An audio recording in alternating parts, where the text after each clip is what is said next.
Contents, Chapter I. 3 things occurred to Catherine Harris as she jerked out of a dead sleep.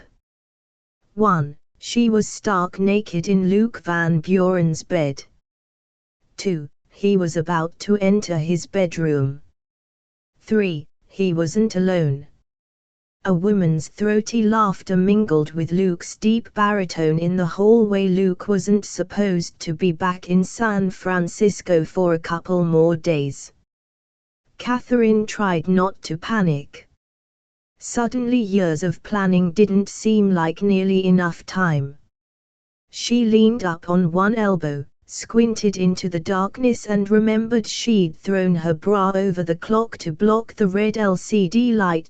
Catherine flopped back on the pillow. Several options, none of them viable, flashed through her sleep-fogged brain. Hiding under the while bed springs bounced was too hideous to contemplate. As was the picture of the fire department rescuing her from the ledge outside Luke's bedroom window. 2 stories above the street she heard a soft thud. A shoe. The sound of her own rapid pulse did nothing to block out the next thump. The swish of clothing. An impatient slug _ a hungry kiss pressed to bare flesh. Framed in the open duvet, barely discernible, was Luke's white shirt, which the woman's hands were rapidly removing. Catherine saw it flutter to the carpet, heard a click. Oh, God, his belt buckle. Speak up, Catherine, she whispered. There was the distinct rasp of a zipper. The sound of a juicy kiss. Oh, Luke. The woman giggled. Then there was more rustling, more heated murmurs. Breathy sighs. Catherine's cheeks flamed, blood pounding in her ears, anticipating the fireworks to come. She felt hysterical laughter bubbling up in her throat. Make love to me, Luke. Oh, yes _ I adore when you touch me. Yes'm. Oh, yes. Oh, no. Catherine tried to slither out of the way before the woman flopped onto the bed. TCN. The weight of 2 full-grown adults squashed the air out of Catherine's lungs. Grunting, she tried to wriggle out from under, but couldn't get any traction on the satin sheets. The woman rolled to the side, shot to her feet and let out a blood-curdling scream. With a thump and a curse, Luke landed on the floor beside the BT. What in God's name? There's someone in your bed, the woman shrieked. Catherine heard Luke get to his feet, then fumble for the switch on the bedside lamp. Showtime. She sat up, tucked the slithery sheet under her armpits and tried her best to appear nonchalant. Chances were she looked like the wild woman of Borneo _ She hadn't braided her hair before she'd gone to bed. It frothed about her bare shoulders, tickling the tops of her breasts. The light snapped on just as she blew a particularly stubborn hank out of her eyes. As she squinted in the brightness, her gaze dashed with a pair of narrowed grey-green eyes boring a hole into the middle of her forehead. Catherine. Luke zipped his pants, then raked his fingers through his disheveled dark hair. His broad, hairy chest expanded with the ragged, frustrated breath he dragged into his lungs. Reluctantly she tore her gaze from his splendidly naked chest and waited for the dragon to roar. He appeared twice as tall as 6'3", and 3 times as irritated as he'd been when she'd backed his new sports car into the mailbox years ago. Elle might have known. He plucked her bra off the clock. Yours. The black sports bra hung like a limp piece of licorice in his large, well-shaped hand. Catherine leaned forward just enough to take the bra without losing her grip on the safely tucked sheet. Thanks. The brush of his fingers sent an electrical charge up her arm. She cleared her throat, then decided to live dangerously and fluttered her eyelashes at him. Does this mean I have to get dressed now, honey? Catherine gave his friend a wide smile, which the woman didn't reciprocate. Drop-dead gorgeous in a little black number hardly wider than a belt, she had long legs and an ample bosom, displayed to advantage in the skimpy dress. Expensive, high maintenance, honey-colored hair cascaded seductively over one shoulder. Catherine sighed. Another pocket Venus. Without a sense of humor figured into the tension-laced atmosphere, Catherine asked brightly, "Is it your birthday?"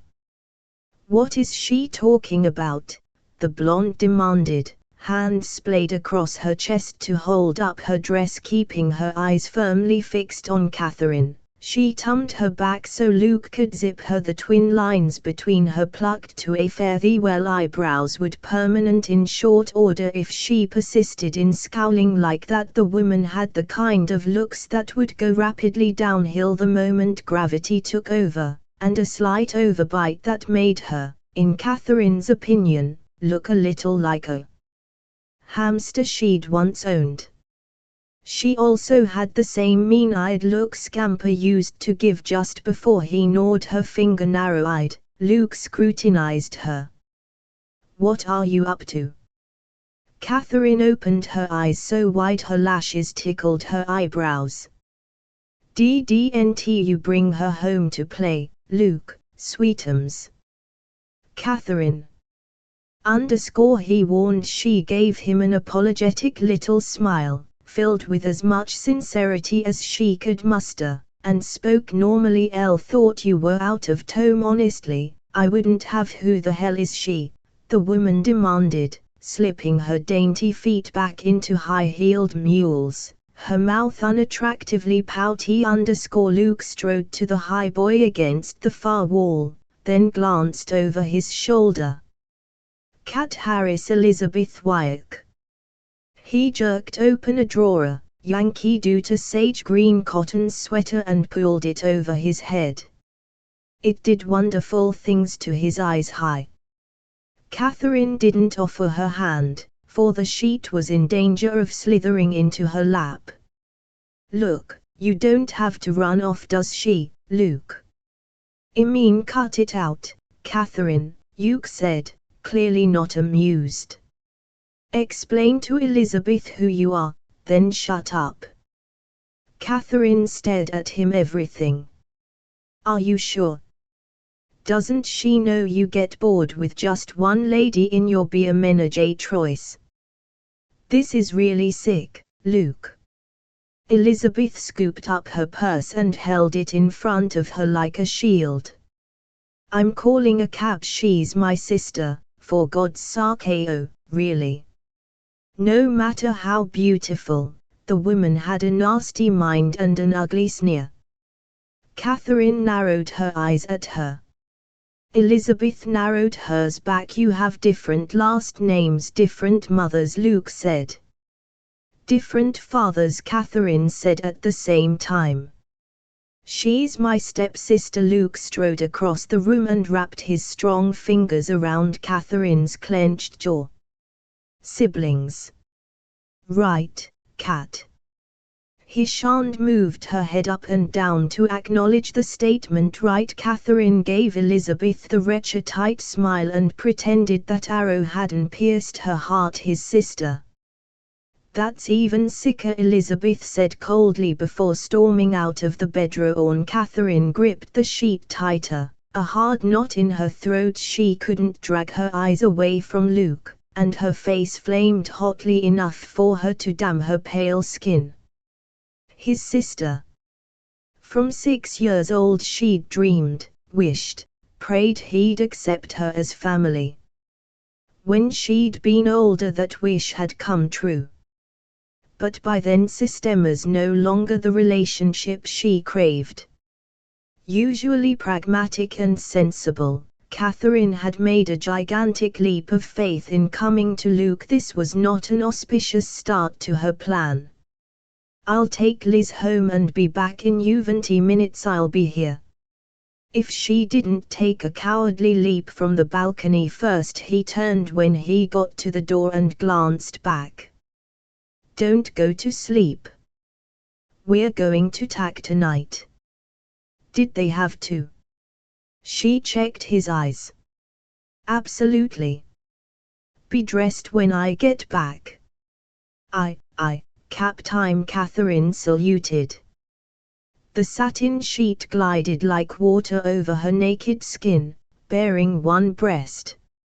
She froze and stared at Luke white-knuckled. He gripped the doorknob. A beat later slammed the bedroom mister behind him.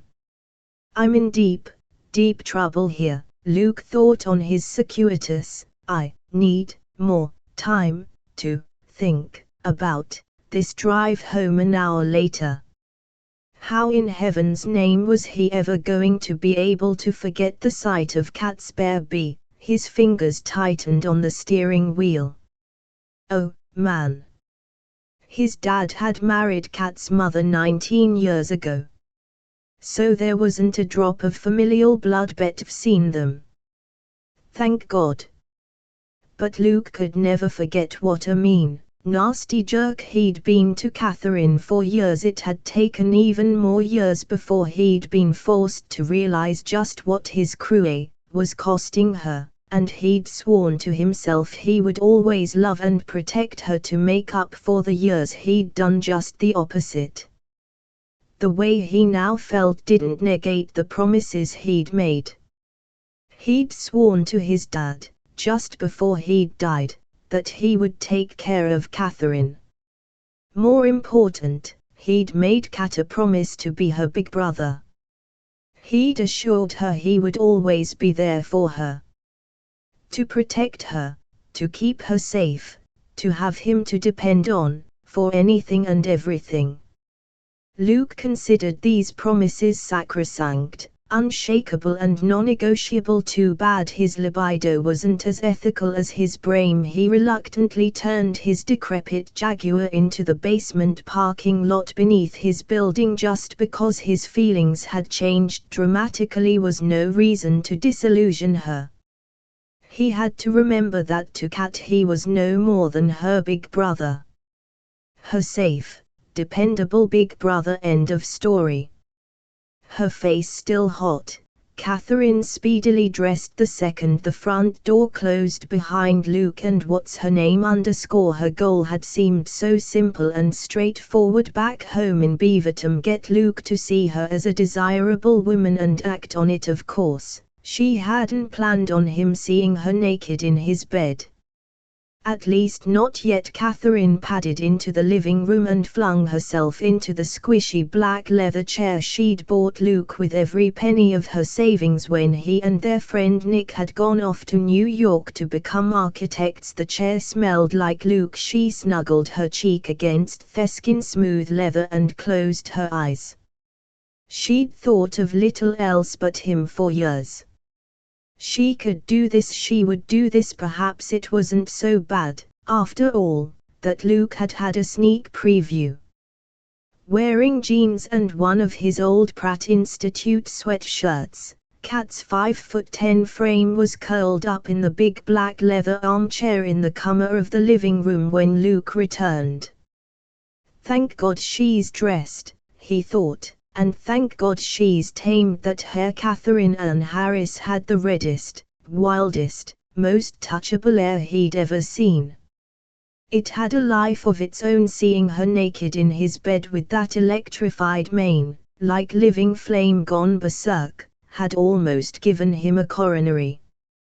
He wasn't quite so tempted to bury his hands in it when she had it scraped back in her usual French braid, and if he concentrated very hard for the next 300 or 400 years, he might forget how the light had sculpted, in shadows and highlights, the satin sheets on Kat's naked body and the sight of one plump, perfect, pale freckled breast. He stuffed his hands into his pockets and sauntered into the living room. Hi. Kat sat up and rubbed sleepy hazel eyes, her cheeks flushed under a generous sprinkling of cinnamon-colored freckles. She pulled her bare feet up and wrapped her arms around her knees. Even her slender toes had cinnamon dots. There was a short, Strained silence. She seems like a nice woman, Kat commented, offering a hopeful smile. Luke was caught by the humor in her eyes and the lushness of her wide, soft mouth. He shook his head. Not particularly. Why? He sat on the edge of the coffee table facing her. Thank God she had no inkling how much it cost him to sit his close and not jump her bones. Kat frowned. I don't get it. If you don't like her, what were you doing sleeping with her? Oh, I hadn't slept with her yet. Be like Elizabeth just fine. See, don't change the subject. Not that you aren't welcome, Koryoman, but what are you doing here? He asked mildly. Elle thought you'd gone to New York this week. She rested her chin on her bent knees. What did you tell her? Elle told her you have a warped sense of the ridiculous, but that basically you're harmless.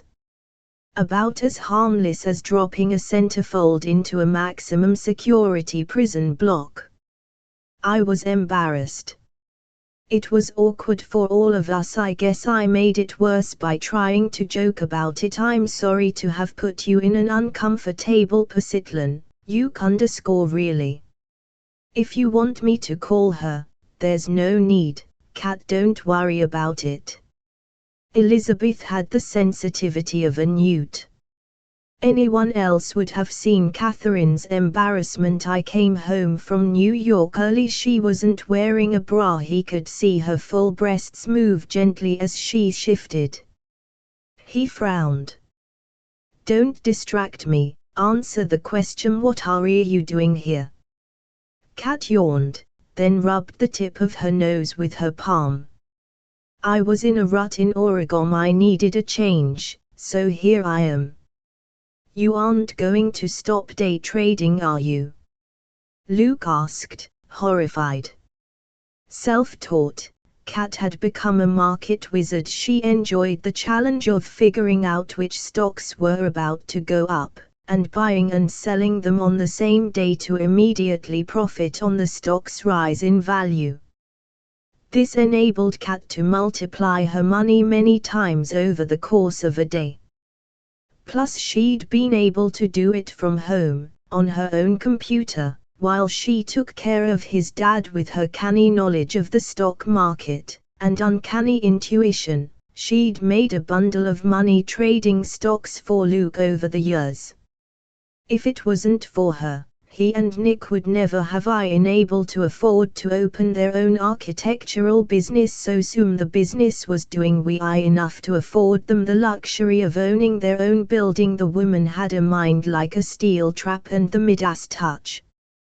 There were several of his dad's old cronies whose money she'd parlayed into small fortunes, just for the fun of it. Don't worry, I brought my computer. Your future fortune is still safe in my hands. Thank you. Can set up camp at Van Buren and Stratton if you like. There's a spare office on the second floor you can use. The thought of being with Catherine Harris 24/7 terrified him. He wondered where he could find large amounts of saltpeter. You don't have to sound so unenthusiastic, Kat laughed. No, thank you. It would never work. We all know each other too well. You're too much of a slob, and Nick and I would goof around and I'd never get any work done. If you don't mind, I'll work from here for a while. Sure. Kat would be here every night when he got home. A curse and a blessing. Did I mess up a beautiful relationship? She asked suddenly. Luke easily followed the non sequitur. Kat was nothing if not tenacious. Probably not. Will you see her again? More than likely. She could have given the situation the benefit of the doubt, you know. Kat nibbled her bottom lip. He wished to hell she wouldn't do that. A little essence of humor would have gone a long way. She sighed gustily. Okay, it was stupid, and I'm really, really sorry. Kat's innate sense of honor and fair play. No harm done. Don't worry about it. Do you mind if I stay here until find a place of my own? Don't offer, he thought. Do not, the hell, offer? No, not at all. I wouldn't have given you a key if I minded your comings and goings. He paused, then scowled, alarmed that his eyes kept dropping to her chest. Elle told you when I came home for the funeral that you'd be welcome anytime. Why didn't you tell me you weren't happy there? Kat sighed. Luke. How old am I? You're 23. Try 26. I've always been 7 years younger than you. How come you never remember? She shifted back in his chair, clearly uncomfortable under his close scrutiny. She'd always been a prickly little thing. Life was passing me by. I want to stretch my wings a bit. Elle, no, honey. He reached out and covered her hand. Kat had nursed his father for the 5 years preceding his death 8 months ago. Luke had frequently envied Kat and his father's close relationship. Now Luke was all Kat had left. Her flaky mother didn't count. She flushed and withdrew her hand. Elle didn't sacrifice anything. We were father and daughter by choice, not chance, and I loved him. Don't go all big brother on me. It took longer than I thought to get his affairs tied up. I contacted a real estate agent and put the house on the market. She put up a hand to forestall his usual rhetoric about the estate. No, Luke, I'm not keeping the house. Besides, my Faith is between husbands at the moment, and she's been broadly hinting she might like to come home to rest for a little while. She's run out of money. It wasn't a question if Faith was between husbands or lovers, it was a given. Kat's smile broke his. Held that, too. He'd like to wring Faith's beautiful neck. You should buy a nice condo with the money Dad left you. Those expressive tiger eyes of hers darkened. Ah, hell, it's invested. If you don't want me here, she said stiffly, slender shoulders hunched, just say so. I'll go and stay with Nick. Nick. Their mutual friend, partner, fellow architect and Ladle's man. No way. Does Nick know this? Not yet. At least she'd come to Luke first. He and Nick had been next-door neighbors, and best friends, when Luke still had a matched set of parents. After the divorce, and his father's remarriage, Nick and Kat had become friends. Luke wasn't jealous of their close relationship anymore, but he was inordinately pleased she'd chosen to come to him instead of going to Nick. Hey mi casa es su casa. Finding an apartment in San Francisco is almost impossible. I was planning to keep the condo for the nights I work late. You might as well live here. In a few months the house should be finished, and I'll be moving out of the city, anyway. Until then we can figure out who gets the bed and who gets the sofa. Her eyes clouded briefly. Sure. He knew this particular insecurity well, and said casually, positive. But on one condition. This time unpack and spread out. Last time you came I kept your stuff in your suitcase stuck in the closet for 2 weeks. If you're going to live here, okay? Okay. Thanks. Her shoulders relaxed.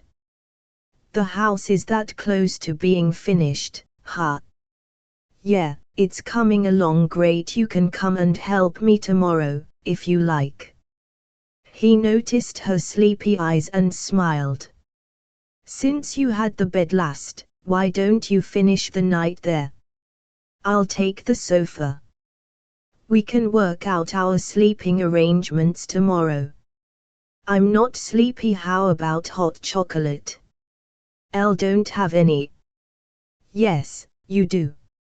I bought groceries on my way here.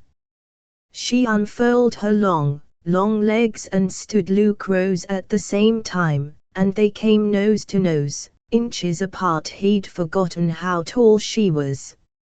Her mouth was almost on a level with his. If he bent his knees. If Kat stood on her toes. If she had been any other desirable woman, he would have slipped his arms about her slender waist, drawn her against his chest and kissed that soft succulent mouth until they were both gasping for air. He quickly shook off the thought. He trailed her into his chrome and black glass kitchen, observing the way her hips moved as she padded on bare feet. She had a loose-jointed walk that made Playboy centerfolds look like wind-up toys. Luke settled at the small table under the window as Kat heated milk and made their drinks. She knew where everything was because she'd put it when he'd moved in 2 years ago. Thanks. Luke took the brimming mug she offered. Chocolate-scented steam tantalized his taste buds. He waited until she slid into the other chair before he spoke. You were stifled in that house with Dad all those years, Kat. I understand you wanting to try something new and exciting, and San Francisco certainly is that. But don't you think it might be a culture shock? She'd taken a tentative sip and already wore a chocolate milk mustache. She watched him over the rim of her mug. Transfixed, he watched her pink tongue come out and lick the creamy film off her upper lip. He was going to drop dead from a heart attack at age 33. Her eyes flickered away, then back again. Okay, Kat, what are you up to? Me. She was all wide-eyed innocence. Nothing. The first time you gave me that look was when you said you weren't running away to join the circus, remember? We found you in the park 2 blocks away, panhandling for bus fare. Kat grinned. I promise, I don't want to join the circus. The chocolate must have burned the hell out of her throat, but she chugged it down, then cradled the empty mug. She had pretty hands, slender, no nonsense, with short, unpolished nails. He wanted them on him. Luke's heart took up an unexpected rhythmic beat as he watched her. Despite her mother's influence, Kat had always been a sensible woman. Somehow she'd remained refreshingly innocent. She was what was known as a good girl. More than likely the last of a dying breed. In spite of her lush, curvy body, she was wholesome, natural. Kat gave him a level, serious look. I came because you're the only man I trust, Luke. I have a problem. He felt sick. Do you want him to marry you, or do you want me to punch him out? Kat looked at him blankly. Marry. Punch. Who? Kat, for God's sake, the man who got you pregnant. Phil. She stared at him as though he'd lost his mind. I'm a virgin, Luke. Well, hell, what does that have to do with anything? What? Virgin. Unmarried woman. Untouched. Pure. Jesus. His breath gusted out, and it took several moments to get his heartbeat back to comfortable. He scraped his fingers through his hair, feeling ridiculously as if he'd stood perilously close to the edge of an abyss and connived. Sorry, I tend to get a little carried away, he admitted gruffly. I've noticed. Kat's voice was dryh. Her mouth wore a small, tentative smile, but her eyes still looked as if she were about to tell him something he didn't want to hear. He'd anticipated the worst and rallied. Relaxing, he leaned back in his chair. What do you need help with? Want to come and work out of our office? No problem, I told you we'll find a spot, TRU. She watched him with big serious eyes. I don't want you to find me office space, Luke. I want you to find me a husband. Chapter 2. Well, say something. Catherine tried not to let her nerves show as he sat there gaping.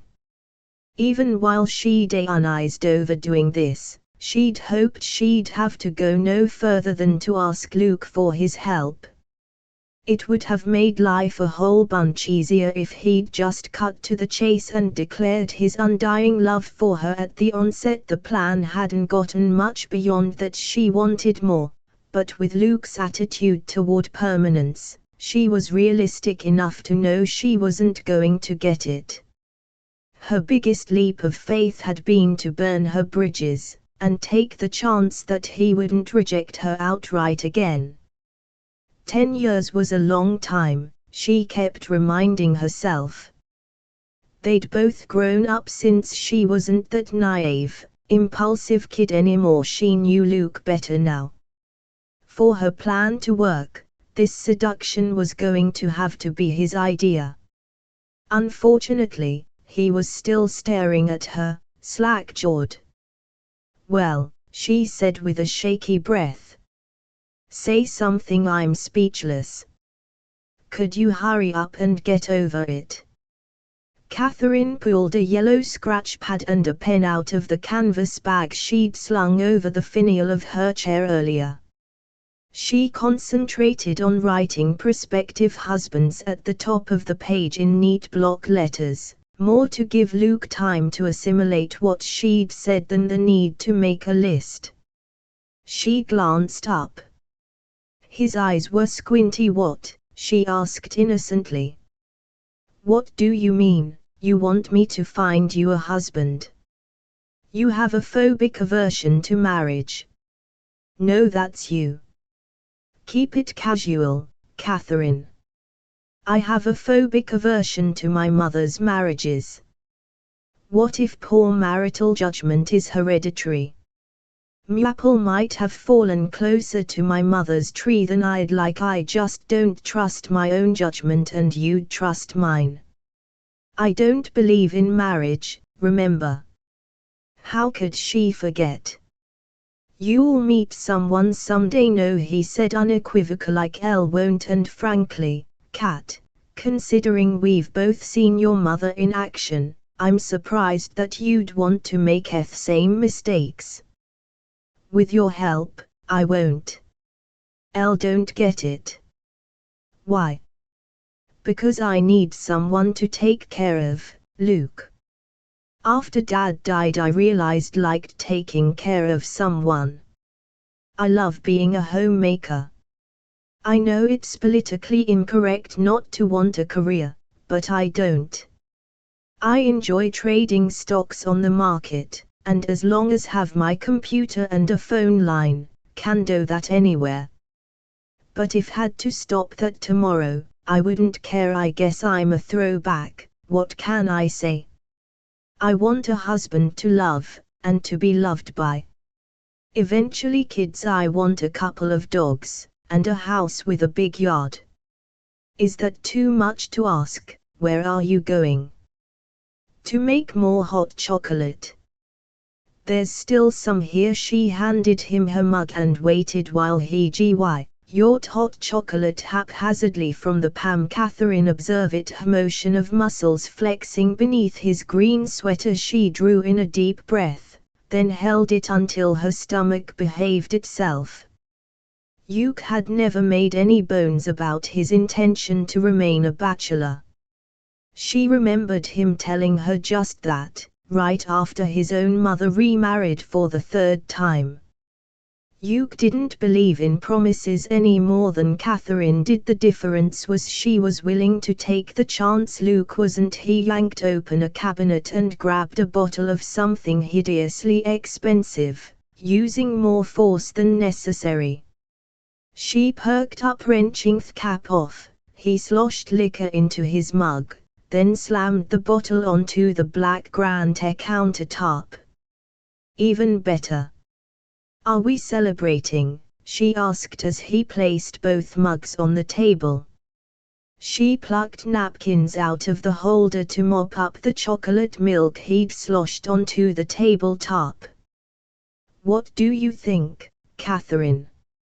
He strode back to retrieve the liquor bottle, which he slam-dunked onto the table between them. Then, scowling, he threw himself into his chair and raked his fingers through his hair until it stood up like a shark fin. "Well, I think a celebration is a little premature right now, but sure."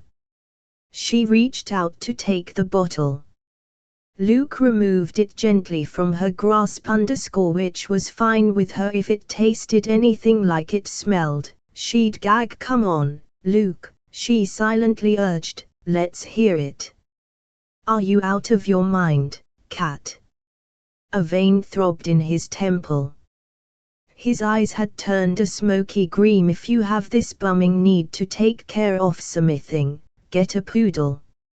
Not quite the same thing, Luke. Even with that look of total exasperation on his face, he was the sexiest man she'd ever laid eyes on. Too sexy for plain Catherine Harris. But she wanted him anyway, her and about a billion other women. Luke Van Buren was confirmed bachelor playboy himself. He'd never had to look for female companionship. Anything female would spot him from 100 feet away and be charmed. He loved women. He treated his girlfriends with care and consideration, and adored them as long as he was with them. Lucas Van Buren epitomized the expression "out of sight, out of mind." Over the years she'd witnessed the ebb and flow of Luke's lady friends. None of the relationships lasted very long. Which didn't bode well for her own future, but if she didn't try, how would she ever know? Luke was a freewheeling playboy. She valued security and stability above all else. He was a daredevil who considered variety the spice of life. She wanted marriage, he wanted affairs. She wanted him, he didn't want her. When she'd first decided to come to San Francisco, she'd considered asking Luke to find her a lover, not a husband. Since he wasn't husband material, that would have been closer to the truculty, but she'd immediately dismissed that item. Luke would have choked out a resounding and unequivocal "Did being stuck in that house with just Dad for company turn your grey matter into oatmeal?" "Not that I know of. Look, this is quite simple, Luke. You must know a gazillion single guys. Lots of cultures have marriage brokers, which, if you think about it, makes perfect sense. Look at the divorce rate when people find mates by random selection. It's up to 60%. Our mothers probably had a lot to do with that figure rising." He splashed more amber liquid into his mug. His knuckles glowed white where he gripped the bottle. He hadn't said a word in minutes. "You're intelligent. You know me, you care about me, you'll make a perfect marriage broker.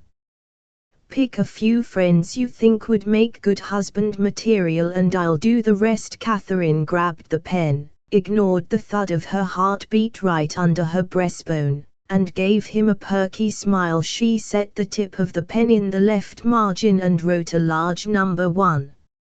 "Any interesting prospects in your address book?" Under he'd done something really bad in another life and God was punishing him, Luke thought as he silently opened the bedroom door several sleepless hours later to get to the bathroom and a cold shower. He had to traverse the bedroom where Kat slept. He'd spent a miserable night on the sofa thinking about her, and her harebrained scheme. The world was her oyster. She should be enjoying the bliss of single HD. Besides, how could a woman whose mother had been married at last count 8 times, even consider marriage? Variety was the spice of life. Why would anyone put all their emotional eggs in one basket? How could one person everything to another person? It wasn't logical. It wasn't smart, and Cat was usually so sensible, so predictable, so sane. Last night she'd been too tired to listen to reason. He'd talk some sense into her today, he decided, as he sneaked into his own sun-washed bedroom on Sunday morning, averting his gaze from the bed, for half a heartbeat sleeping the sleep of the innocent and still wearing his sweatshirt. Cat sprawled diagonally across his California King mattress, sunlight streaming across her smooth bare legs. His fingers itched to slide up the satiny expanse. He wanted to follow his hands with his mouth and taste those freckles. He sped into the bathroom, closed the door and wilted against it in his relief to have made it this far unscathed. An icy shower went a long way to making him feel half of a human. When he opened the bathroom door again, the first thing he saw was Cat's smiling face. His heart did a ridiculous and wholly inappropriate double axel as she sat up in bed, his bed, to smile at him. "Good morning." She yawned, stretching like a cat. "Get your lazy butt out of bed, woman," he told her sternly, digging through the chaos of his drawers for clean underwear while he held onto the towel around his waist with the other hand. "We have things to do and places to go." He'd have to knuckle down and do laundry soon. He bocked over his shoulder and raised an eyebrow at her. "Are you awake in there?" Cat shook her head as if to clear it, then scrambled over the edge of the ted. "You betcha, bub. Give me 10 minutes and all yours." She shuffled into the bathroom. The door sneaked behind him. He dropped the towel, dragged on underwear over damp skin and waited for the sick of lock. He waited in vain. The shower turned. He struggled to zip his jeans. The bedroom smelled like cat. Soft, flowery, permanent. He searched the upper shelves for a sweatshirt. Finding one he'd stuffed in there months ago, he held it up, not too wrinkled. So he put it on. "Hey, Luke," she shouted over the noise of pounding water. He closed his eyes. "What? Did you come up with some names for me?" The shower turned off. "Hey. What happened to the towel?" "Never mind, found them." People showered naked every day of the week. He wished to hell Cat wasn't one of them. "We'll talk about it." "What?" "I can't hear." "That's better." A billow of cat-scented steam preceded her as she opened the door. "Well, did you?" said he. He clenched his teeth, bending down to tie the laces on his boots. They were on the wrong feet. He removed, then switched them before tackling the laces. "We'll talk about it." She came out of the bathroom wearing one towel around her body, another wrapped turban style about her head. Her face was scrubbed shiny, her skin like fresh cream sprinkled with cinnamon. Her legs went on forever. In his fantasies he joined the dots if she was any other woman. But she was Cat. He'd bite off his own foot before he'd hurt her. This was not a woman a man played with. Cat was a keeper. There wasn't a drop of blood in common between them. Their relationship was a state of mind. One he'd better keep remembering. She thought of him as her brother, he reminded himself grimly. Therefore Cat was off limits. A no-no. Absolutely forbidden fruit. "I hope it'll be soon, Luke." She pulled the towel from her head. "I'm not getting any younger, you know who is." He'd tied the laces too tight, but he walked to the door anyway. When he turned back he managed to look just at her hair. Wet-handled, it tangled around her face and bare shoulders, and lovingly clung, like wet flames, to the upper swell of her hurry up and dress. Will you? It's past 10 and my stomach thinks my throat's been cut. He closed the door gently behind him, feeling as though he'd just escaped something too terrifying to contemplate. Oh, my God, Luke, don't take the corners so fast. Catherine screamed as the hideous Harley did a faster-than-a-speeding bullet skim around another comer clinging to his waist. She gripped his belt buckle with both hands. The seat felt obscenely wide between her thighs. Lean, Kathleen, she leaned, sure her helmet must have brushed the grey asphalt as they cornered at an impossible angle. Luke hadn't given her time to dry her hair.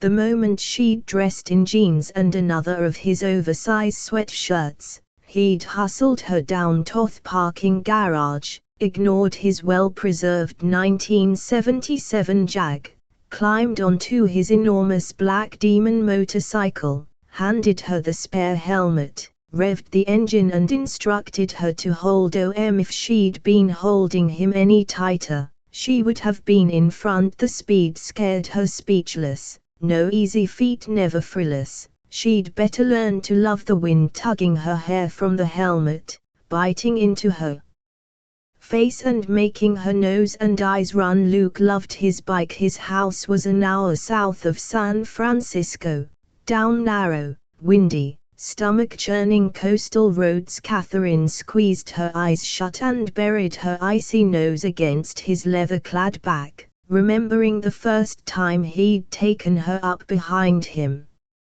She'd been to him. He was 17. He'd only taken her because Dad had insisted she get the first ride on his new bike.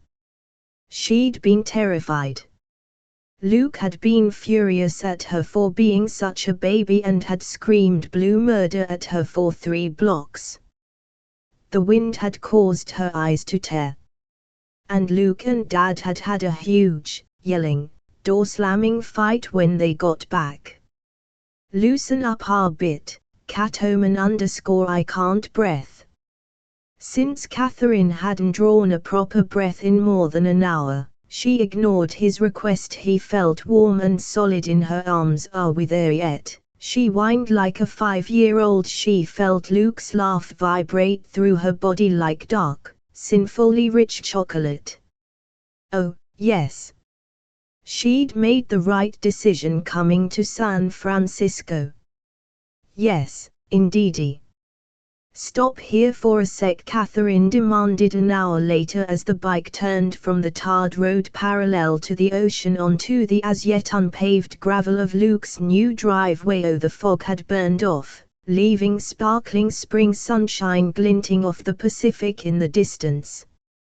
Catherine inhaled the fresh briny air deep into her lungs as she let go of him and flung her leg over the bike the moment he brought it to a stop. She stood, took off her helmet, then shaded her eyes with one hand against the sun, waiting for her heart to take up its normal rhythm after being glued to Luke for miles. While the soft whoosh of the ocean sounded behind her, she forced herself to check out his house, as opposed to analyzing which body part FU had from the close encounter of the third kind with Luke's body. Constructed of weathered redwood, tucked into the surrounding trees on a bluff overlooking a sliver of beach and the vastness of the ocean, the single-story house already had a look of permanence. Wonderfully gnarled, wind-blown cypress trees dotted the front yard. It's going to be magnificent, Luke. Unaccountably, she felt the sting of tears, and rubbed the end of her nose with her palm. The house had been a goal of his for as long as she could remember. From the second he'd decided he wanted to be an architect, Luke had vowed to build his house from the ground up with his own hands. A strangely permanent idea for a temporary kind of guy. Catherine wondered if Luke realized how at owning a house was with his playboy lifestyle. While Luke loved the intricate curlicues and elaborate bits and pieces of Victorian houses, he'd explained to her once that he needed the clean, uncluttered lines of more architecture to cleanse his palate when he came home. She noticed the enormous bay window in the living room. A window she'd suggested one rainy winter's night as they'd pored over the first version of his blueprints years ago. She doubted if he suspected how many of her own dreams had been woven into his house plans. Gravel crunched under his work boots as Luke came up behind her and rested his hands lightly on her shoulders. They stood silently for several moments, looking up the slight incline to the house. Catherine was excruciatingly conscious of him behind her. She felt each finger on her shoulders, the warmth of his tall body shielding her back from the hair-ruffling breeze. The air smelled of salt spray and fresh lumber. But most of all smelled of sun-warmed Luke in leather. His proximity had already caused her stomach to coil into knots. After an hour of straddling his range, she needed to put some distance between them. She stepped out of reach and smiled over her shoulder. "Let's walk the rest of the way so we can get the full ambience." Luke grimaced and Catherine grinned. If Luke could ride instead of walk, sit instead of stand, or call instead of write, he was a happy mom. Exercise is good for you. It can't be more than half a mile. These are work boots, he told her, not walking boots. I have to save my energy for bossing you and Nick around. She shrugged. Fine, I'll walk. You ride. You should be an interesting looking specimen once you hit 40. Flabby. Weak.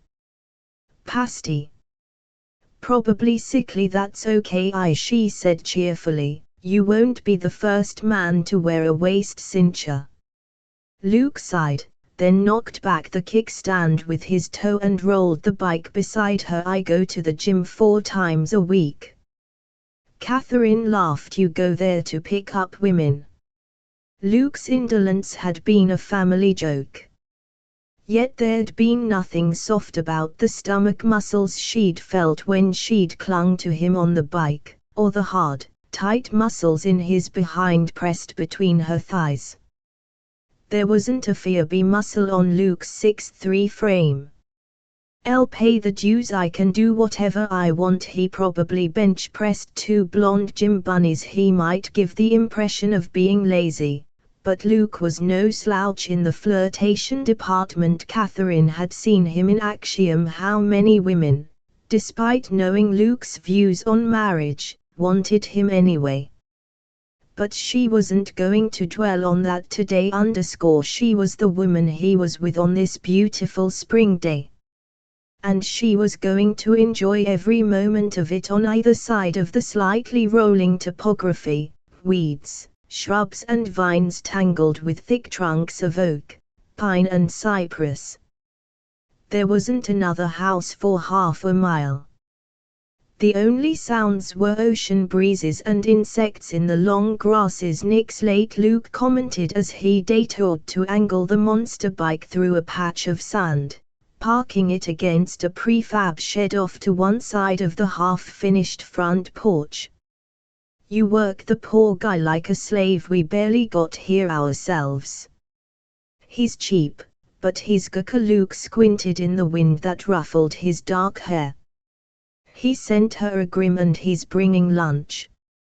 Now, if could just get him to give up some of his active social life, I might have this house finished next month as planned. It's a long commute, she said casually. A month? My God, there was no way she could pull this off in a month. Could she? Well, the office won't be practically across the street as it is now, but an hour's commute these days is nothing.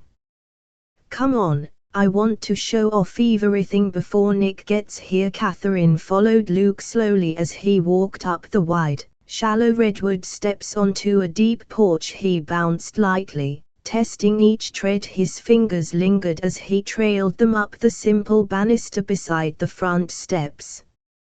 He took pride in his craftsmanship, and it showed. Luke had a hedonistic pleasure in textures. He always had. She was jealous of the attention the wood was getting. Catherine swallowed hard, remembering the night of her dateless junior prom. Luke had come to spend that weekend with his father. Exuberant as always, he'd burst into her room and found her crying. He hadn't known what to do with a weepy female, and had plucked the hairbrush out of her hand. More, she'd been sure, for something to do with his hands than to console her. He'd ended up brushing her hair for hours as they talked. Luke looking at the back of her head, Catherine watching his face, unobserved, in her vanity mirror across the room. She never did remember what they'd talked about, only that it was the first time she'd experienced sexual awareness. For her, it was the night their relationship had changed forever. That was the night she'd realized she loved him.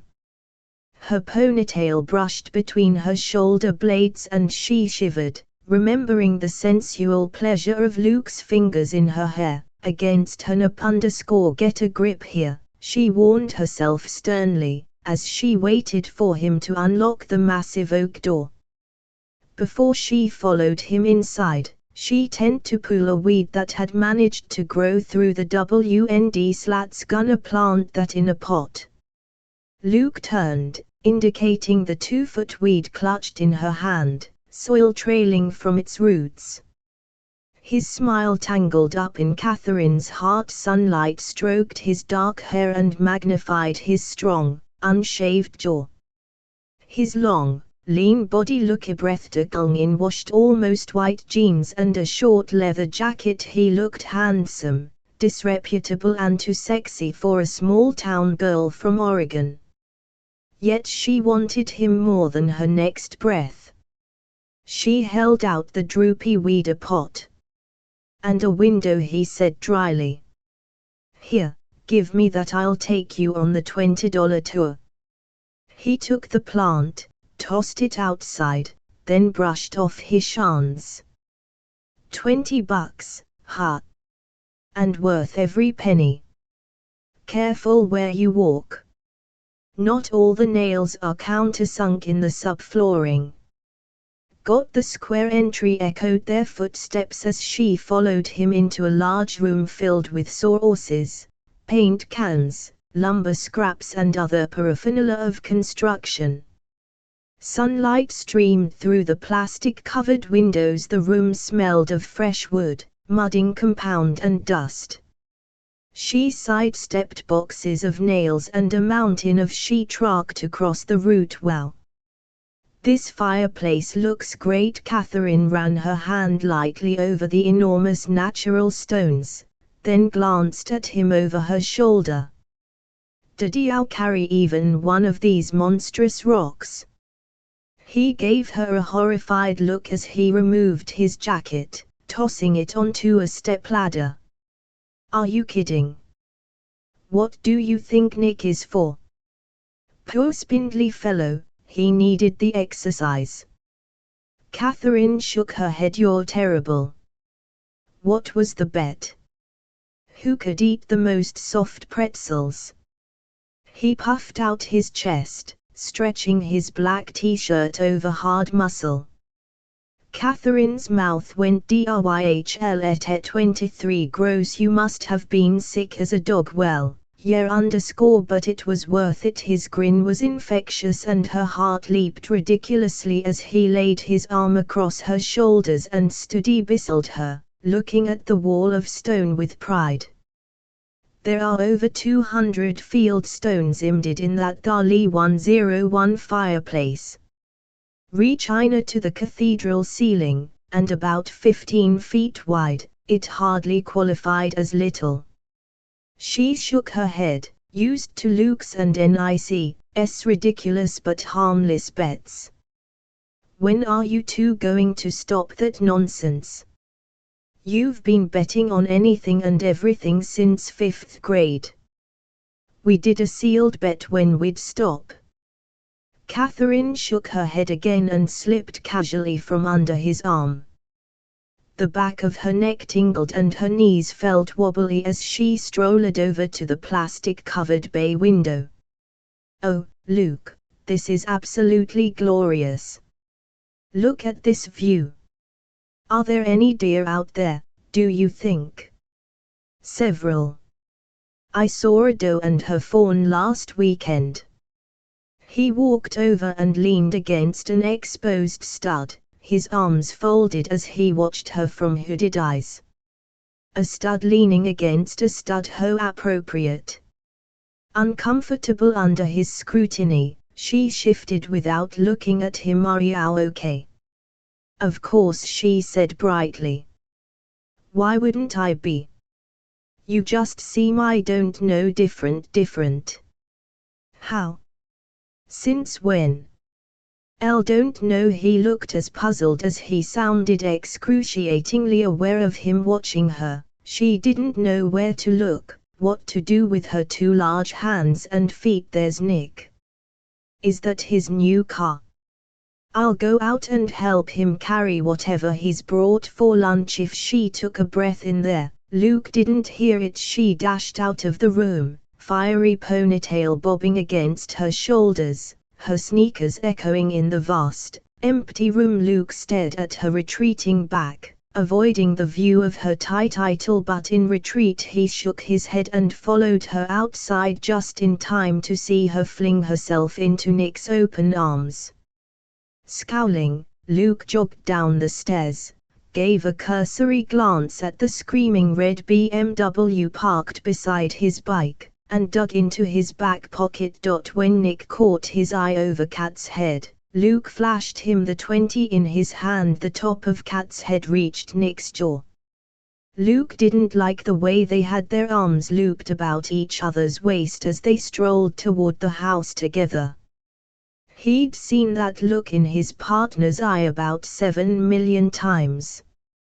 Luke wanted to gently set Kat aside and pummel his best friend's Andy Business partner's face into the dirt twice. For good measure he settled for a meaningful glare. Nick grinned.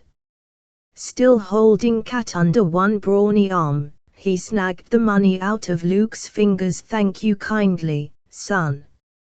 He chuckled, stuffing the bill into his front pocket. Kat glanced from one to the other and raised one red eyebrow. License plate.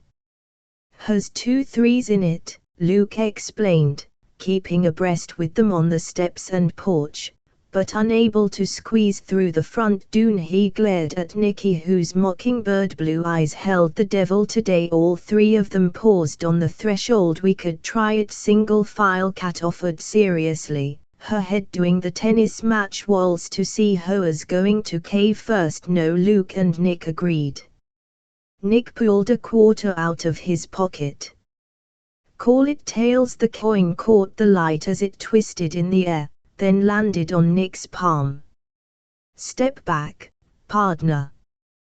The ladies with me tonight. Luke scowled as he followed them into the living room. There wasn't that much heavy lifting to do. He could have done without Nick's help today. Chapter 3. Well, honey, aren't you absolutely, outrageously gorgeous? Nick released Catherine's waist, only to capture both her hands. He held her in front of him, arms spread wide, their fingers entwined, as he checked her out from head to toe, and all parts in between. She gave him a frank stare back. She'd adored him for almost 20 years, almost as long as she'd known Luke.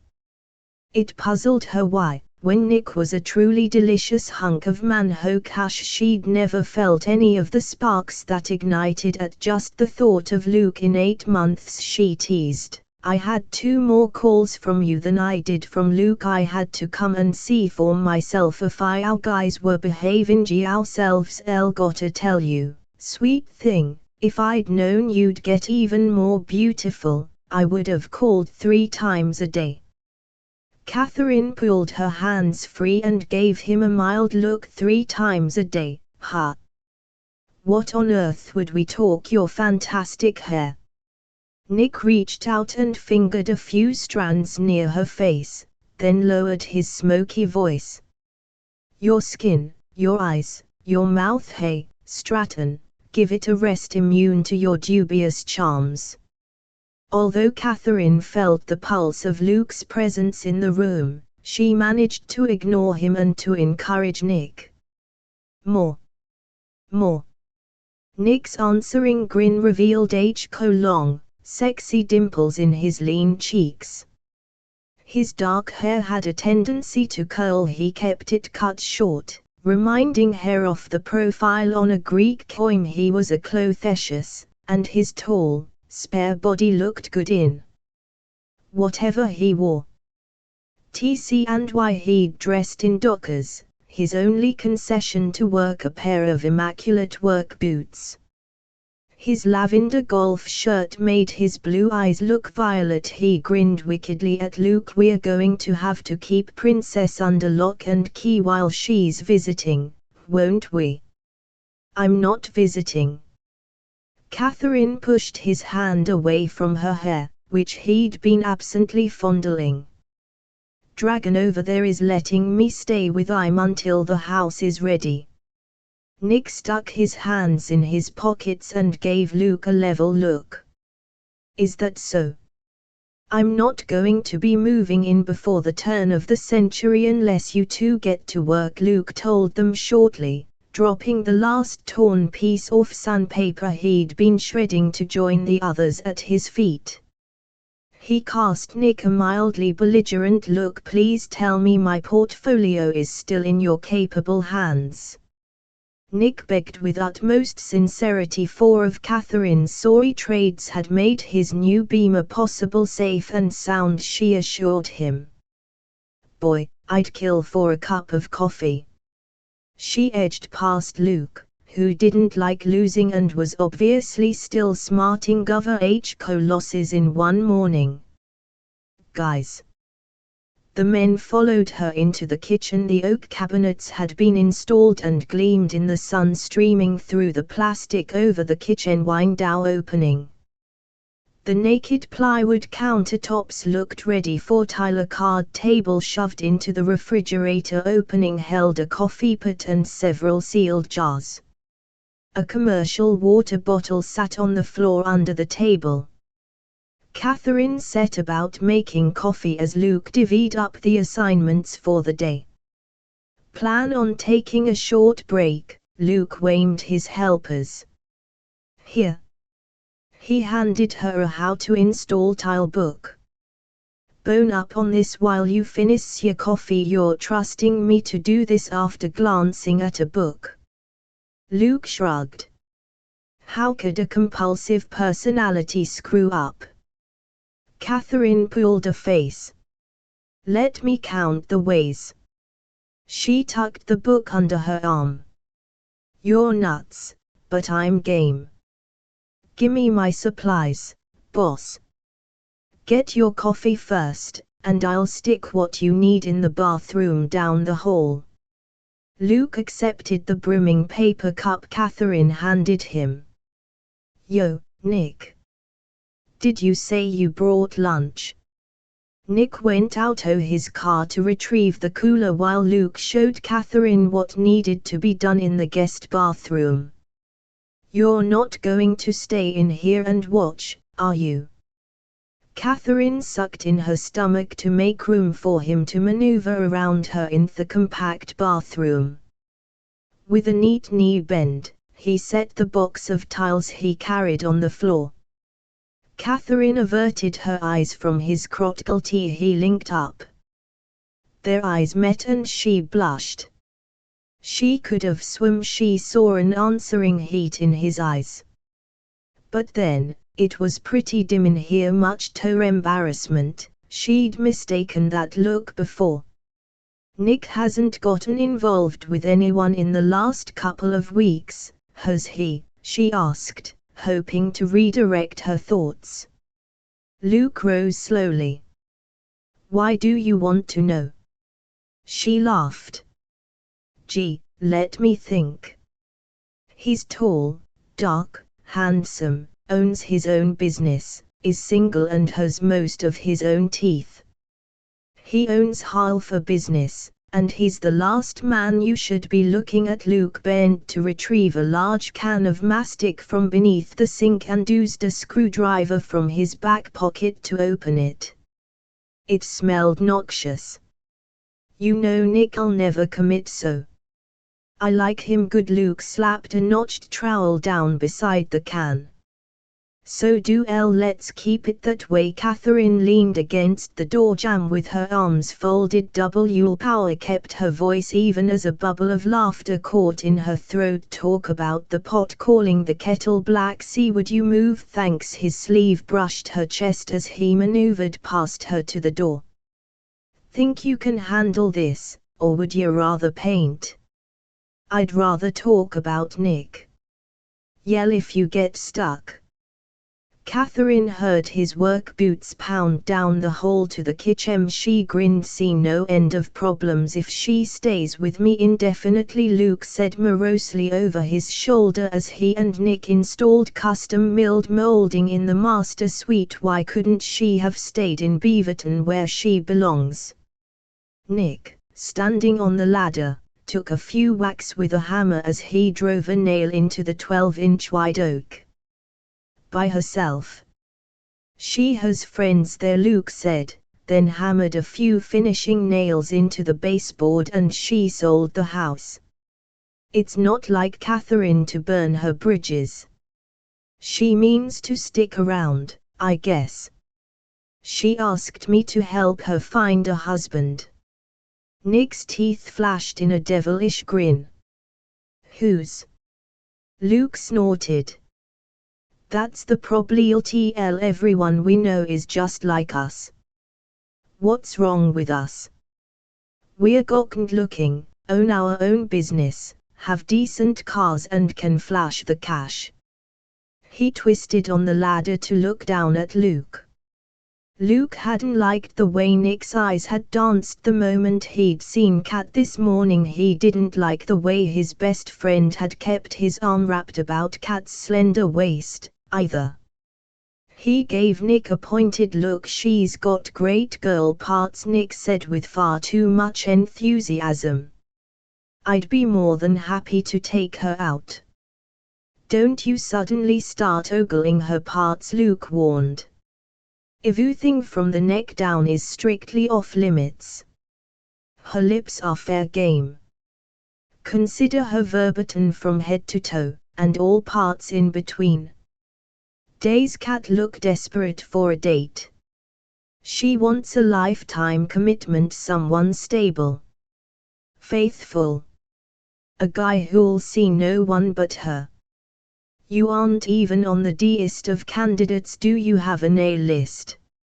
Nick asked, amused. You and I are going to work on it, Luke said with grim determination.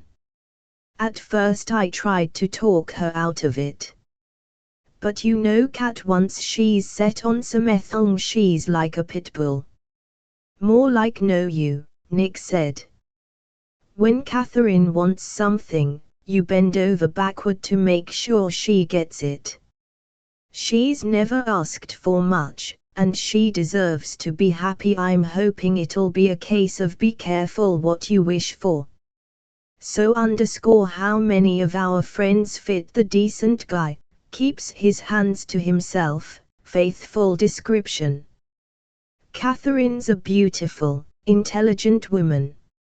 She must've been kidding about finding her a husband, Nick said. Why would a woman who looks like she does, and makes money hand over fist, want to tie herself down to one guy?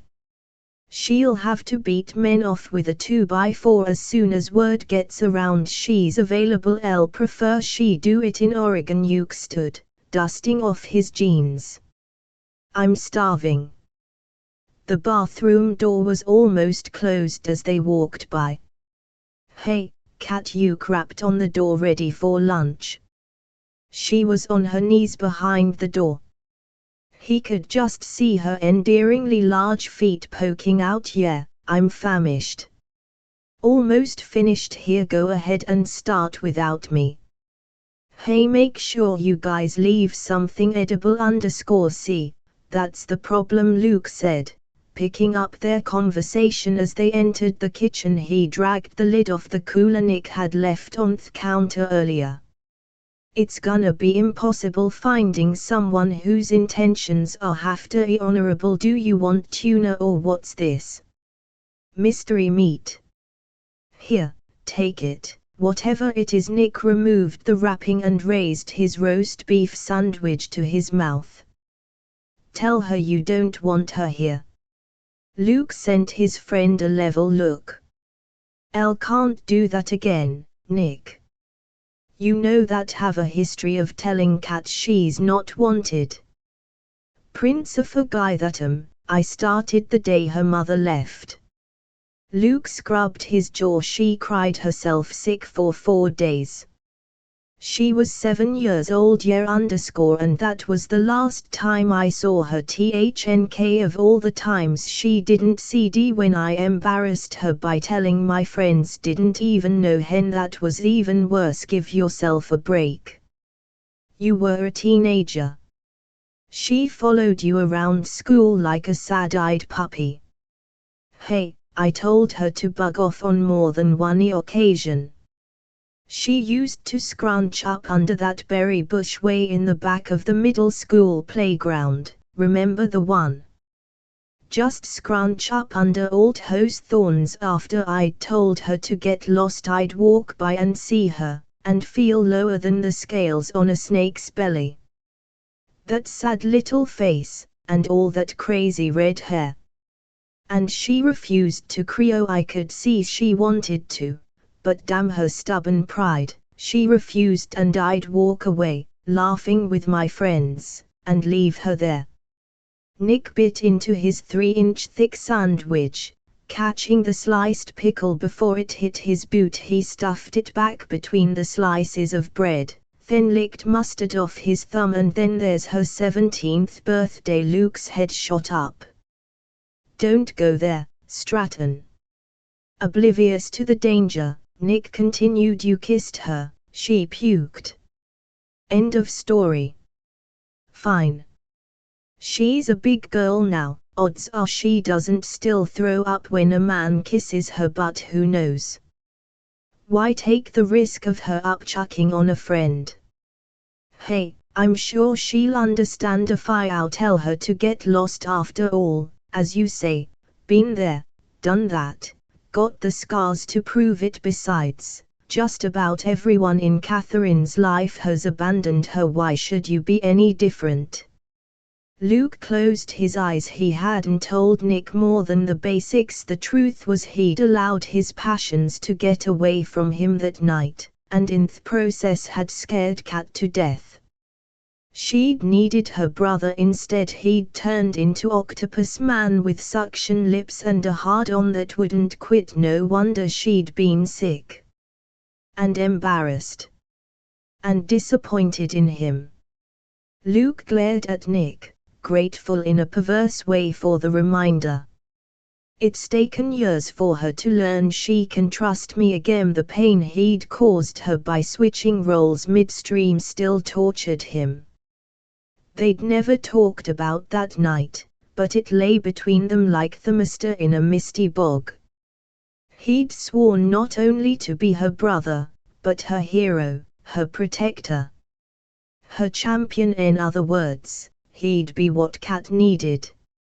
I've got a lot to make up for. I'm not going to blow it. Luke tossed his uneaten sandwich into the box they used for trash. He wanted to pace, but that took up too much energy, so he leaned against the counter. Got a beer in here? He dug through the ice and pulled out 2 cans. Hey, cat, he shouted, handing Nick a beer. Come and get it. He waited a beat for her faint answer, then popped the can and took a long swig. If she wants help finding a husband, then I'll help her find our husband. Between us, we must know 100 eligible single guys. Hell, it can't be that difficult, wanna bet? Nick asked, looking up. His pale blue eyes weren't smiling as he issued the age-old refrain. Polishing off his sandwich, he reached for another. Engagement or wedding? Luke narrowed his eyes. Ma'am, he hated this whole situation. Wedding, I guess. 4 months. 6. Pay off. Milk in my oldest gym shay? Nick asked seriously. Get real, Stratton. This is cat we're talking about here. A major bet. Nick rubbed his chin. Expenses paid trip to Vegas. Fort they shook on it. I'm ecstatic to announce the toilet in the master bath flushes, Catherine said to the room in general. She stumbled into the kitchen. Then her knees folded and she sat down in the middle of the floor with a thump. First order of business, Luke broke off abruptly as he turned from the window. You look like hell. What's wrong with you? Your bathroom made me sick. At the speed of light, Luke came down on one knee in front of her. How sick? He pushed her hair off her clammy forehead. Catherine gave him a look. Bath sick. He rose, scooping her into his arms. Very manly, Catherine thought as he strode through the house, yelling for Nick to open the damn front door. She rested her throbbing head on his nicely muscled shoulder and closed her eyes to stop the world spinning. Take a couple of deep breaths, Luke demanded, stomping to the edge of the porch and sitting down on the top step. Right, like she could draw a breath while sitting on Lucas Van Buren's lap. Cat. Breathe, damn it. She took a shudder. His splayed hand on her rib cage moved with her lungs. She tried it again. It felt good.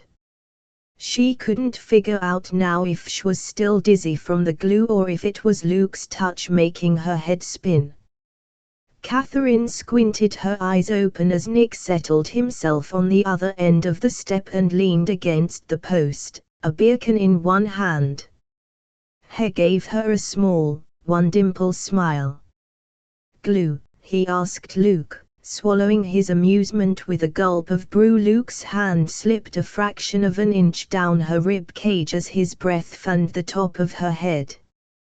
He was probably getting a mouthful of unruly hair. His hand shifted up again. Up, Catherine silently ordered. Move up more. Fool woman, I told her to open the window. The one you painted closed last weekend. Nick, why didn't she say so? Luke's chest huffed under her cheek. His hand was directly under her right breast. If he'd just move his, because you weren't listening when she did tell you. Catherine joined in the conversation nevertheless. She is a big girl, and should have figured out a way to ventilate her workspace. She tilted her head to look up at Luke's very nice chin. Aren't I squishing you? No, the last time I sat on your lap, I was 9. It hadn't felt nearly this good or this dangerous. In fact, what she remembered was feeling safe for the first time in living memory. You were covered in mud. Luke's voice carried a reminiscent smile. You pushed me. They grinned at each other. Nick rose with a groan. Bliss, another trip down memory lane. I have molding to finish installing, then I'm outta here. Luke, as if suddenly realizing the position they were in, slid her unceremoniously off his lap and plopped her on the step next to him. The front door closed behind Nick. "That was a stupid thing to do," Luke told her. "If you'd passed out in there, I couldn't have opened the door." "As much as I thrill at being called stupid, I have to admit I should have thrown my shoe through the window for ventilation." "Point taken." "Lecture over." She rose, staggered and clutched the roof support. "Oh, ick!" Luke shot up as if someone had lit a firecracker in his back pocket. He grabbed her upper arm and pushed her back down. "That's it, you're useless to me now. I'll never get a lick of work out of you if you keep toppling over and I have to stop what I'm doing to hold you up. You're going home." There were exactly 26 paces from one wall in his condo to the other. Luke knew. He'd counted them off about 9 zillion times. He stuck across the living room to glare at the clock near the TV. It was after 1 millimeter. He'd about worn a path in the carpet. Where in the hell were they? He cursed, taking the Harley to the beach house. With Kat asphyxiated by the damn glue, he'd been afraid she'd fall off the bike coming home. But he hadn't wanted her to go in Nick's brand spanking new Beamer, either. Luke did the 9 paces from the wall unit to the window like a 1 mile. The vertical blinds clattered against the wall as he peered down into the dark street. Unless Kat and Nick were the couple blatantly bonking under the street lamp on the lawn in the park across the street, they still weren't back. And if they were, he'd kill Nick. He yanked the cell phone out of his back pocket and punched redial. It rang. And rang. If they were hiding down on the 19th floor, at Nick's place, his business partner ex-best friend was dead meat. Luke slammed the phone off and into his pocket mid-ring. He didn't bother with the elevator, he simply jogged the 3 floors down, then 3 floors up again. Irritated that he was so damn irritated, out of breath and out of ideas, Luke threw himself into his favorite chair. The black leather smelled like hair and annoyed him even more. He glared at the open front door, willing Cato walk in before his murder plans were fully hatched. "Are you sure we know what you're doing, Nicholas Stratton?" Catherine yawned, barely awake, and rested her head on the padded headrest of Nick's car, her eyes closed. They'd been parked near Fisherman's Wharf, 2 miles from the condo, for an hour and a half. "You want Luke to see you as a desirable woman, don't you?" "It's what I've spent the last 6 hours telling you," she grumbled, rolling her head his way. Catherine opened her eyes. "I want him to see who I am, but I'm scared. What if this doesn't work? God, couldn't bear losing the relationship we do have." "Honey, I think you've only thought through part of this plan. Be brave, be daring, be bold. Moving in with him was a smart idea, but what'll really do it is if he has the opportunity to see you through the eyes of someone else." I volunteered. "Don't worry, gorgeous, have the plan well in hand." "And my plans always work." "Yeah," Catherine said, "except when they don't." "And Nick, I want you to promise on a stack of Bibles that you'll never tell him how I feel. This has got to be Luke's idea. He has to make the first move. This is women's logic, right?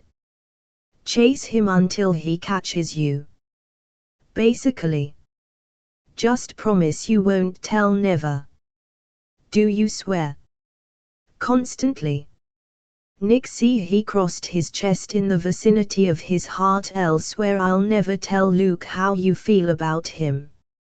"Say that so I can believe it, because I swear to you, Nicholas Stratton. If Luke gets a hint that he's the one I'm trying to catch before I'm ready to tell him, I'll tell him about you and Babsy.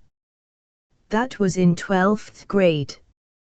Want to bet he won't still be mad? I'll give you my word, he said with utmost sincerity. Good enough. She squinted at the dash clock. He's probably sleeping, and we're sitting here like idiots in the dead of night, freezing in the car. We could have gone for coffee. Nick, you're a lunatic, and I adore you. But if drink one more cup of anything, I'll float away. Please, can I go home now? What are you doing? Catherine cried as Nick picked her up in his arms. The elevator pinged as it stopped on the 22nd hour. Nick, you're going to give yourself a hernia carrying me. The doors slid open.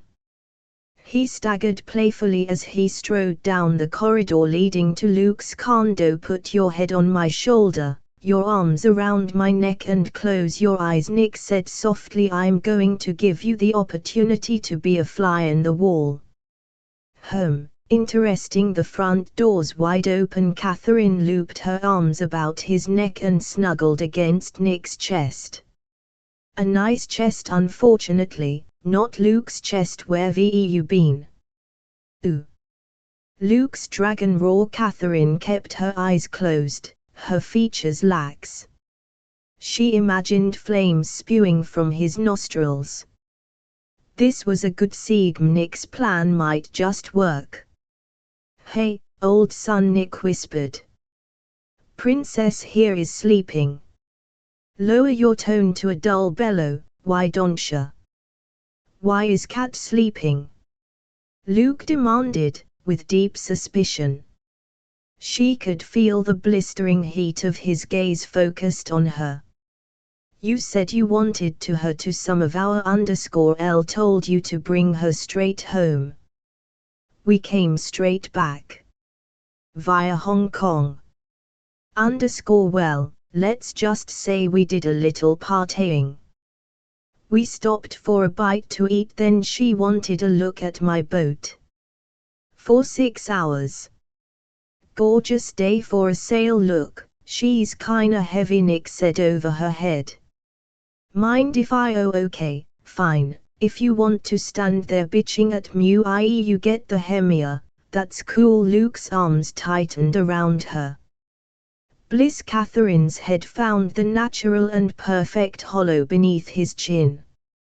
As long as he didn't get that promised hernia, she was content to lie in his arms and enjoy the moment. Poor princess, she needed the break. The last few months have been tough on her. She talked to you? Catherine heard deep suspicion in Luke's voice. His fingers tightened on her upper thigh. Catherine Harris, the clam, the little crab. It's not a state secret, is it? Nick asked. Hey, it's great standing here at 1:30 in the morning, in your open doorway shooting the breeze, a comatose woman between us, but how about a drink? I'm only holding her so I don't rearrange that smarmy, pretty boy face of yours. Luke snarled. Next time I tell you to bring her right home, you'd better bring her. No, forget it, you keep your grubby paws away from her. Don't get overexcited, Catherine warned herself as her heart did a little somersault. What she hoped sounded like jealousy might just be Luke in his defensive big brother mode. But at this point, she'd consider the glass half full. Hey, CH11, what's your problem? She's over 21 and single. You aren't her father. No, Luke said grimly over her head. I'm her brother. You aren't that, either, Nick said softly. Are you, old son? Chapter 4. This entire situation was untenable, Luke swore. How was he going to hide how he felt about Kat? From her? From Nick? From himself? He'd done it before with some success. But her power was stronger now. He felt himself sailing directly into the Bermuda Triangle at war speed. Luke carried her into the dark bedroom, settled her on the bed and heard the front door close behind his ex-best friend. He pulled off her shoes and tucked the comforter over her, then left the room and stalked back into the kitchen, where he poured a mug of Miranda-laced coffee morosely. He sat at his small kitchen table and stared at the oil slick on top of the black liquid before reaching for his Palm Pilot. The handheld computer was the 90s version of the little black book. A Paul Abbott Brian Andrews. Luke transferred names into another file labeled Party with all the enthusiasm of a man anticipating a train wreck. Robert Kingston CY Cronin. _ Luke paused. The guy had shifty eyes. Really shifty eyes. He deleted CY's name. Steve Mamfield _ good guy quiet. A possible Bob Nelson. Owned his own company, had a couple of dogs. A full set of parents. Luke's folks had been divorced about 3 years, and he had lived with his mother when Kat and Faith had moved in with his father. He disliked both females at first sight. Kat had been tall for her age, with enough wild red hair to cover a small horse, and wall-to-wall freckles. She'd looked sweet, and sad, and a whole lot of trouble. And worst of all, his father had adored her, and Nick thought she was a little doll. His for the taking. Luke took a SWG out of his mug, ashamed as the flood of memories spotlighted his own less than sterling behavior. Okay, face it, I was jealous as hell back then. He'd been secretly thrilled when, a year later, his father had informed him of his impending delivery. Good, Luke had thought with satisfaction. He'd never warmed to Kat's mother, Faith. The irony of her name was not lost on anyone. There was only one little glitch to Luke's joy at her departure. She'd left behind the kid. What kind of mother left a 7-year-old girl with her ex-husband? His father had been delighted. He'd doted on Kat, included her in everything he did. Luke hadn't wanted a sister. He sure hadn't wanted her, and he'd told her so in no uncertain terms on numerous occasions. With all the arrogance of youth, and with no consideration for her feelings later, he realized she'd wanted the same things he had: a father, a mother, a family to be loved, a place to belong. Luke felt the sting of shame all over again. To be fair, he'd been a kid himself. He'd felt abandoned and shoved aside. He hadn't, at 13, thought or cared about how the kid felt. Luke got all the way to the end of his address book. Alan Zucker. Even eliminating those he thought unsuitable for one reason or another, there was still a decent selection.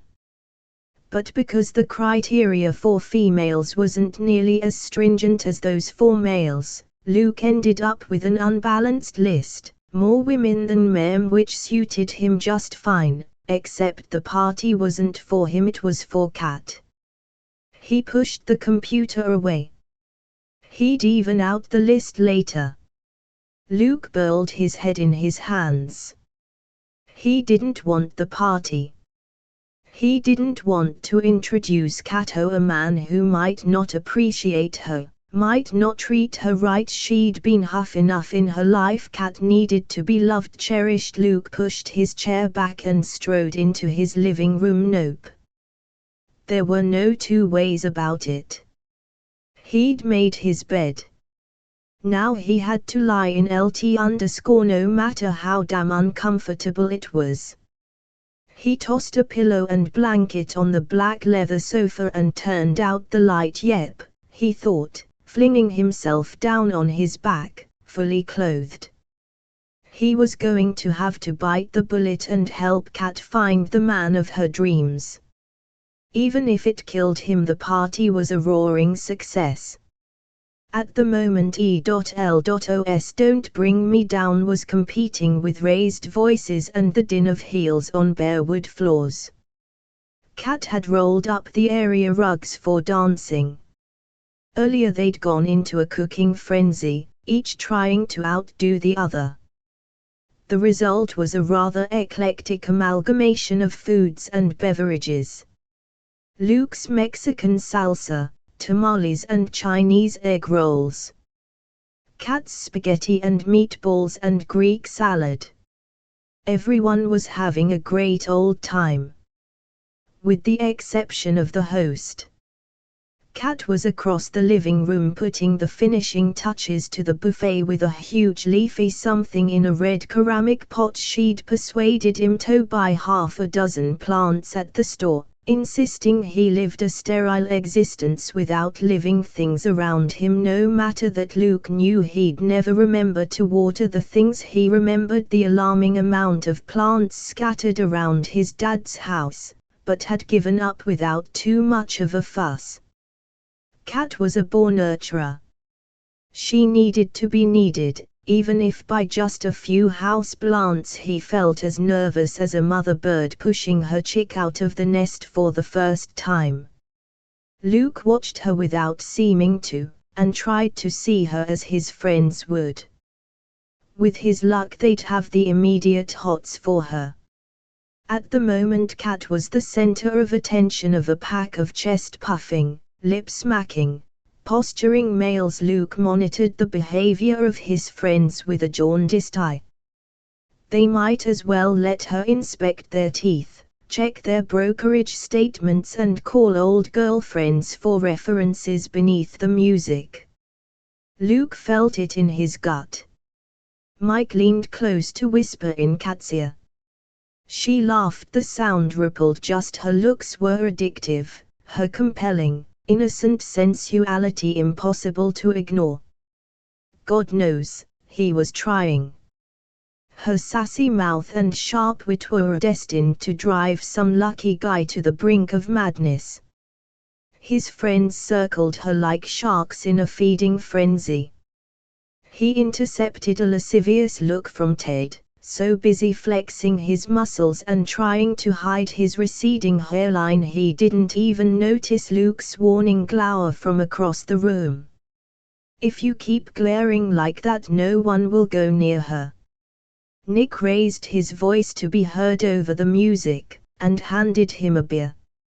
All their doing's talking about the stock market. Luke pulled the tab, then took a swig. Alan had his hand on her ass. Cat wore perfectly respectable, not too tight, black pants and a teal t-shirt. She wasn't wearing jewelry, and hardly any makeup. And she outshone every woman there, and a very sweet ass it is, too, Nick said. Chill. The whole point of this soiree is for Catherine to meet people. She's doing fine. Leave her alone. I'll need to stick close. She was really nervous about tonight. Nervous about what? Meeting our degenerate friends. Luke shrugged, covertly studying the dynamics of the group surrounding her. I'll guess the guys were salivating as they watched her eat an egg roll. She didn't have much of a social life in Beaverton. I told her the city was too fast-paced for her. HOI boy. Nick chuckled. In other words, you challenged her. Paul elbowed Mike out. Decent guy. Paul a good 8 inches shorter than Kat. No one held that squint against him. Luke turned his glare on Nick. Challenged her. I was trying to protect her. Nick took a swig of his beer, eyeing his friend over the cam by telling an intelligent, attractive woman she'd be out of her depth in the city. Across the room Kat did a quick sleight of hand, twisting and piling her hair on top of her head as she talked to Paul and the others by the open balcony door. All that hair around her shoulders must be hot still, He'd have to warn her how provocative the pose looked. As her t-shirt pulled across her moving breasts, Rob just about swallowed his tongue. "She's not as self-confident as one might think," Luke muttered, not tasting the beer he chugged. Alan strolled up and formed another wall around Kat. He said something. She smiled, showing white teeth and no desire to drop the hand she held provocatively on top of her head. Nick smiled. "Doesn't look the least bit nervous to me." An annoying tick started in Luke's right eyelid. He scowled. "She's biting her bottom lip. See there," he muttered. "She did it again." "Yes," Nick enthused. "Very sexy." "That's a sign she's nervous, you sex maniac." Luke glared at him, then narrowed his eyes when he saw the way his friend's eyes lit up with "what?" "Huh?" Nick asked, all innocence. "Whatever you're plotting, forget it. I don't want her hurt." "Got it," Nick saluted. Without missing a beat, he asked mild, "Why, so what happened to Karen?" "Karen? The girlfriend, doja? I'll know who Karen is. She's around here somewhere." "Where's Catherine?" "Over by the CD, flirting with." "You're looking at her, you lamb-brain." "Why are you asking me? Don't you think it's a little that you don't know where your girlfriend is, but you know Catherine's exact location in a crowded room?" "No," Luke said shortly. "Don't. It's my job to take care of her." "Didn't you come with a date?" "Are you kidding?" Nick grinned. "And have to look and not partake of this delectable smorgasbord of single women? You invite me to a feast, then expect me to bring a bag lunch?" Wanted to give Kat a reasonable selection. "It would have looked a little obvious if I'd invited just guys. Not to mention boring. And I'm eternally grateful you did good. Putting this together was a lot of hard work. Especially since Catherine was the one who did all the hard work," Nick said dryly. "A 10 spot says Ted will be date 1, Luke snorted. "He's showing her that stupid scar he got when he fell off my roof last summer. Probably spinning her some far-fetched tale. Women go for that stuff now," Luke said absently. The tick over his eye was really getting on his nerves now. "It'll be Alan. 20, on." He peered across the room. Ted had his hands on the back of Kat's neck. "What does he think he's doing?" "Excuse me a sec, it's just a casual massage." Nick snagged his arm. Better change that plan, old son. Incoming. Karen at 3 o'clock. His smiley widened. "Don't you have moves to make?" Luke muttered. "You betcha. I'm off to give the guys some competition." Luke swore under his breath as his friend threaded his way across the crowded room to Kat's side. She gave Nick a wide, friendly smile and took his offered hand. He led her to the small area where a few couples were dancing. Nick was a suave, good-looking guy. Women liked Nick. Luke himself was a decent-looking guy, and just as suave as Nick was. Women liked him, too. Which was why they were going to protect Kat from smooth-talking men like themselves. That's what Nick had meant, competition. Luke watched them walk into each other's arms and move to the dreamy music slowly. Competition. Nick. What a repugnant ridiculous out of the question. Luke dragged his focus away from Kat, snuggled in Nick's arms to watch Karen shimmy closer. His date looked dazzling in a short, tight red dress, black hair streaming down her bare back, long legs showcased to perfection in red high heels. He didn't feel a single solitary spark. Nothing, nada. Zip. Obviously he was a sick man. Karen slid her arm about his waist. Her perfume, recently applied, smelled great. Unfortunately, it didn't do a thing for him. She looked up at him with heavy-lidded, sultry brown eyes. "Hi, sweetie. Miss me?" Luke bit back the truth. Karen was a nice woman. He'd invited her to the party. Now he couldn't wait to take her home. And leave her there. Alone. "Sorry." He cupped her cheek and smiled rueful. "Why, I've practically ignored you all night, haven't FF's been so long since I threw one of these things I forgot how much work it is. Let me change the CD, and I'll give you my undivided attention." As soon as he could manage to unglue his ooching eyes from Kat and Nick, who were like Siamese twins on the postage-sized dance floor. Luke took Karen's hand and led her to the state-of-the-art CD player, where he changed the selection of slow ballads to something loud, fast and energetic. His choice was met with a series of catcalls from his party guests. Tough. He wrapped an arm around Karen's bare shoulders and led her to the middle of the dance as she moved into his arms smoothly and, despite the pulsing beat of the music, rested her head against his chest and twined her arms about his waist. She moved sensuously against him. The problem was, Luke thought, enfolding her in his arms. She was just too short. That was it.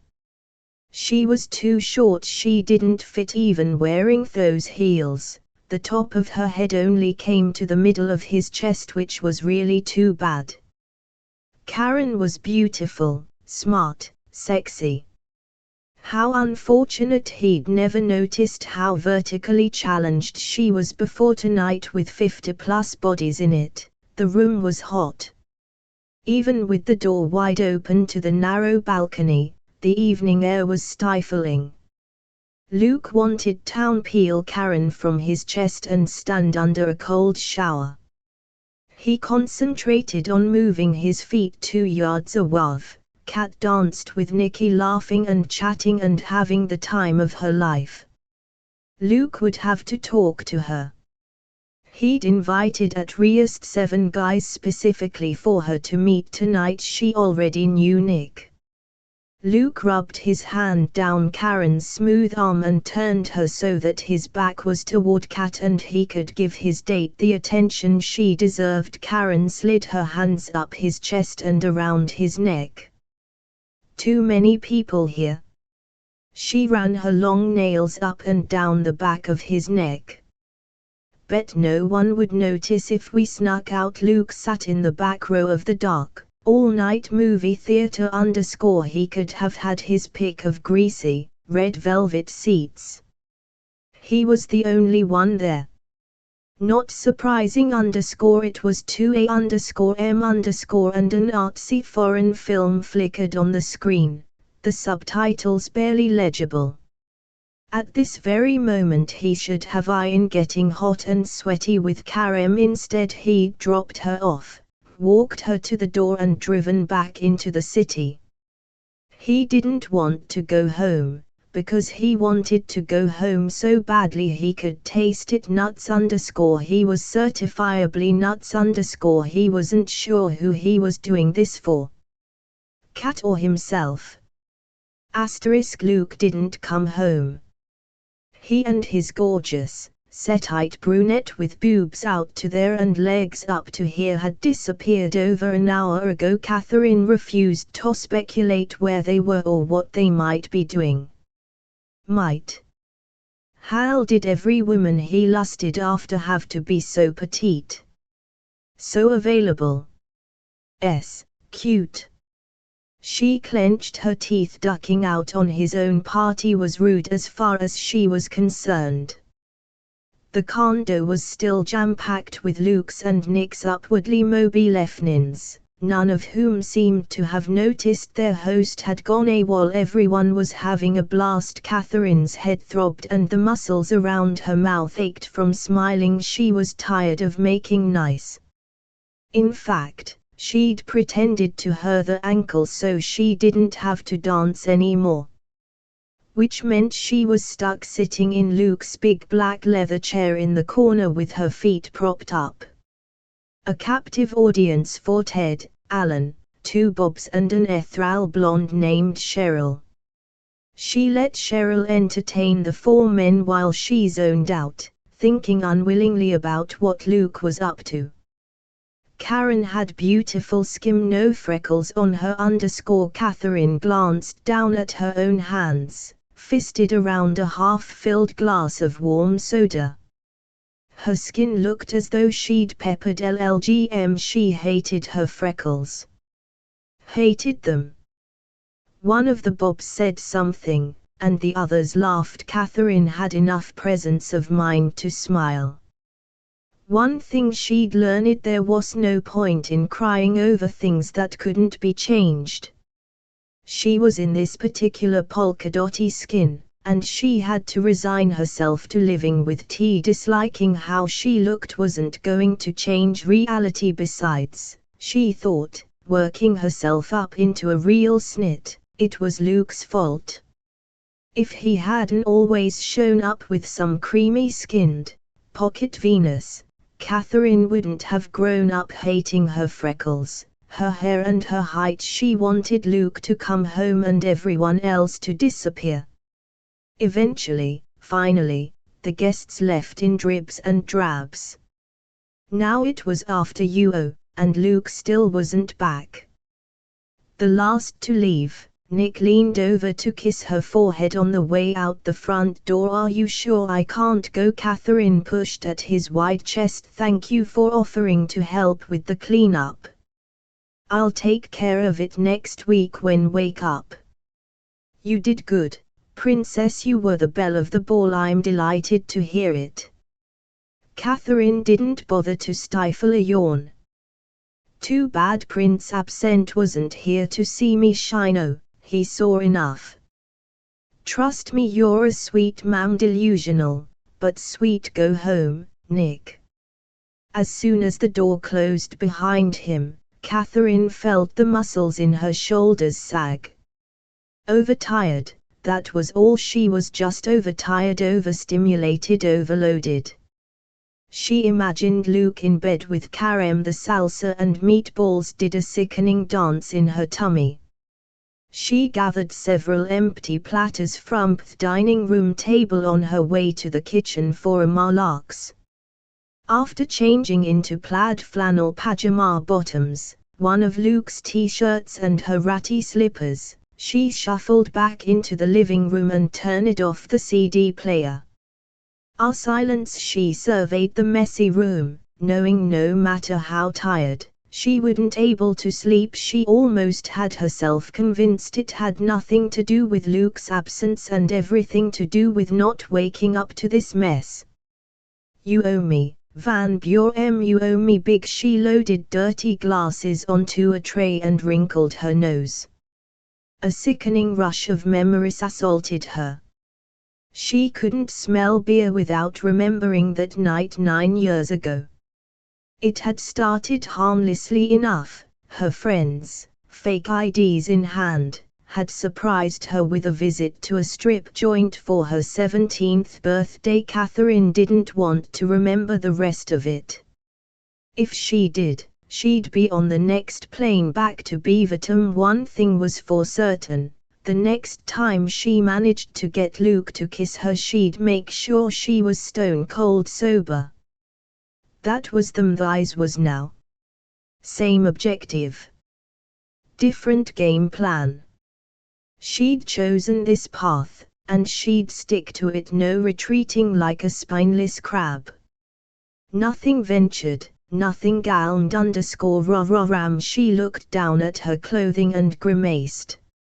Not exactly seductive, but if she suddenly appeared in a slinky black negligee and garter belt, Luke would run screaming for the hills. No. She had to take this slowly and methodic, like she'd put Thede out there. Luke had to run with it. Got tough, she just had to have the courage of her convictions and not run when the going. It took more than an hour to clean up the party mess. Luke still wasn't home. Of course he isn't. What did you expect? She asked herself, drying the last platter and putting it away while the dishwasher hummed with the final load. You aren't the only woman who wants him. Duh. Catherine, she had to play her cards close to her chest. This time Luke had to make the first move. She just had to be patient. One of her better trays, and not shared by Luke. She checked the living room and narrow balcony one last time for stray glasses. Finding none, she went to turn off the kitchen light before going to bed. The place was now spotless. Luke called her a neat freak. Okay, so she was a little obsessive. He was just the opposite, for meticulous in his work. Luke was a slob at home. He'd happily leave the same pair of dirty socks, breeding and multiplying, under the coffee table until they walked to the laundry on their own. Her habits had been ingrained before the age of 6. She and her mother had moved 7 times. Sometimes in the dead of night, if everything was in its place, she'd been able to grab her most precious quickly. She glanced at the dock on the stereo. 3:30 a.m. They'd be asleep now. Cuddled together. Karen probably had one of those frou-frou beds, all lace and pink pillows. Luke would look outrageously masculine and sexy, stretched out naked. Catherine ruthlessly cut off the thought and groaned out loud. Living with Luke was going to either kill or cure her. Chapter 5. Luke sneaked into his own apartment like a thief in the night. He'd seen that foreign film so many times he swore he could now Jamam. He frowned. All the lights in the spotless living room were on. Unbuttoning his shirt, he pulled it free of his pants and felt a twinge of guilt for leaving Kat to do the cleanup. Then he considered how he'd have felt if he'd stuck around. Hell, he'd done the right thing. He almost had a seizure when he saw Kat sprawled out on the leather sofa. She wore one of his favorite ratty t-shirts and a disreputable pair of pajama bottoms he swore she'd had since she was a kid. Her cheeks were pink, her eyes glittered. Nice of you to drop by, Van Buren. Pleasant evening. Delightful, Luke managed to answer cheerfully. Man, was she licked? He stuffed his hands into the pockets of his chinos as he walked around the arm of the sofa. Hey, thanks for doing the cleanup. Did Nick give you a hand? Yes. By leaving. Kat drew a leopard print pillow, which hadn't been here a week ago, onto her lap, still glaring whoops. He did a quick scan through the open door into the darkened bedroom and lowered his voice. Are we alone?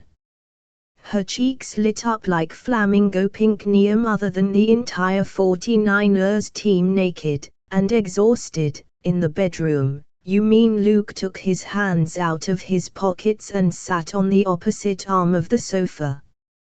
Out of missile reach.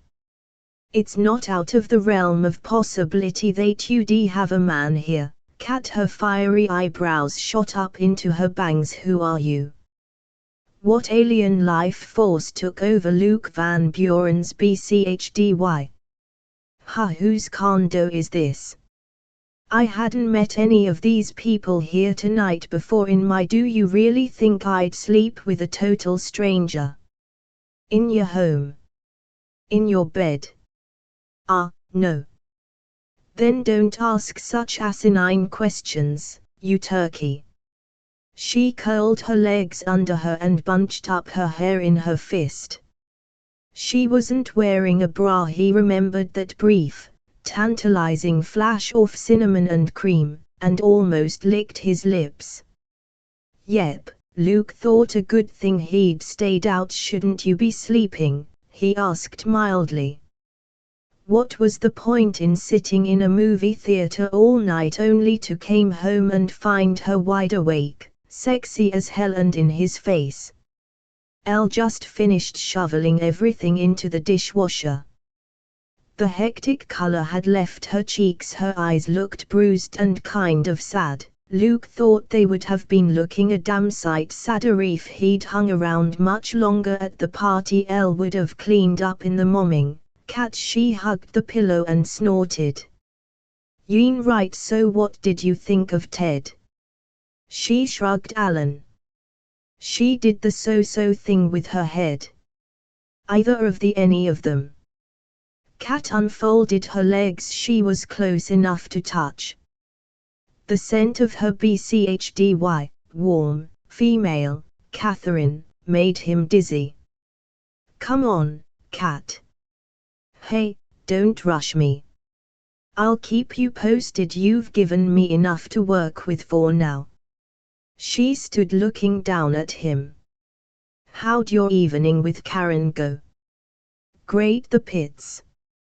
Karen had not been a happy woman when he'd left her at her door. She seems nice enough, pretty, smart, she's a lawyer. Lovely, Cat told him coolly. She can do your prenup if you two get married. She knows that'll never happen. Luke rose.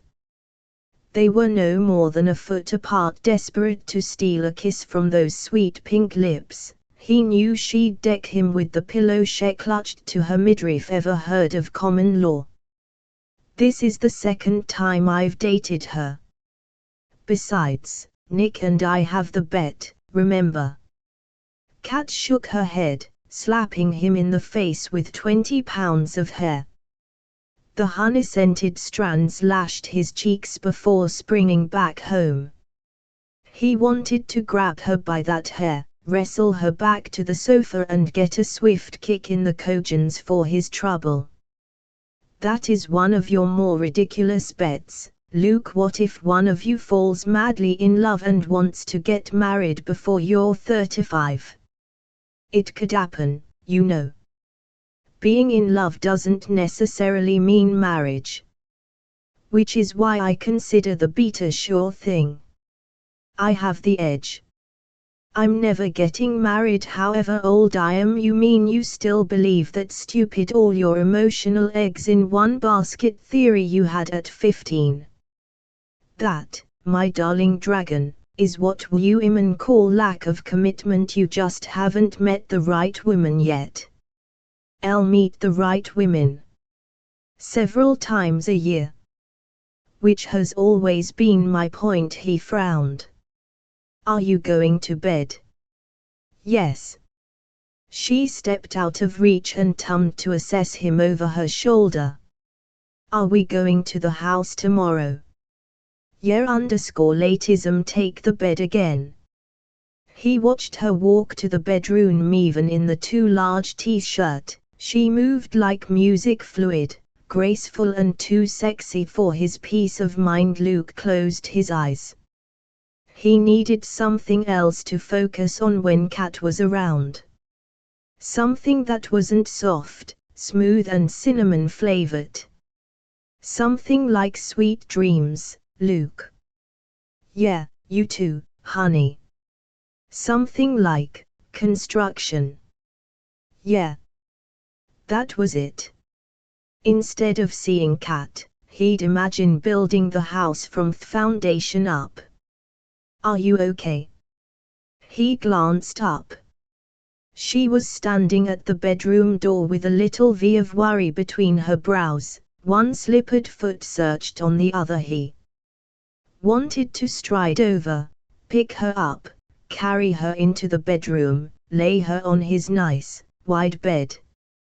Just tired excavating the foundation. Lots of dirt, big piles of dark soil, soft pale, freckly mounds tipped with pale apricot nipples.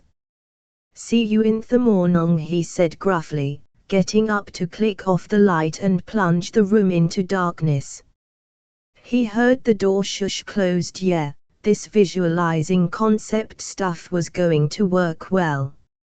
Yeah, right. An hour later, still wide awake, with excavating the furthest thing from his mind, Luke had to go to the bathroom. To get to the bathroom, he had to go through the bedroom. He dreaded walking through the room with Kat sleeping there. Why had he decided to combine 2 bedrooms into one? Why had he thought a bigger kitchen warranted removing the guest bath? Because he hadn't expected Kat to be sleeping in his bed.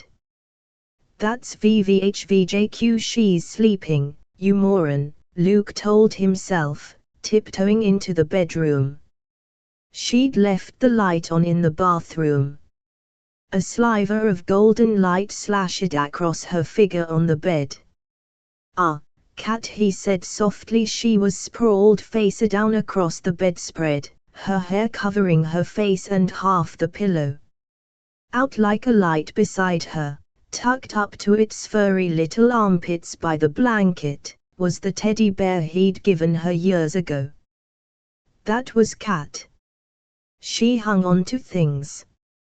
Treasured things, coddled things. He noticed she'd changed his satin sheets for plain white cotton. He sighed and bent to take off her slippers.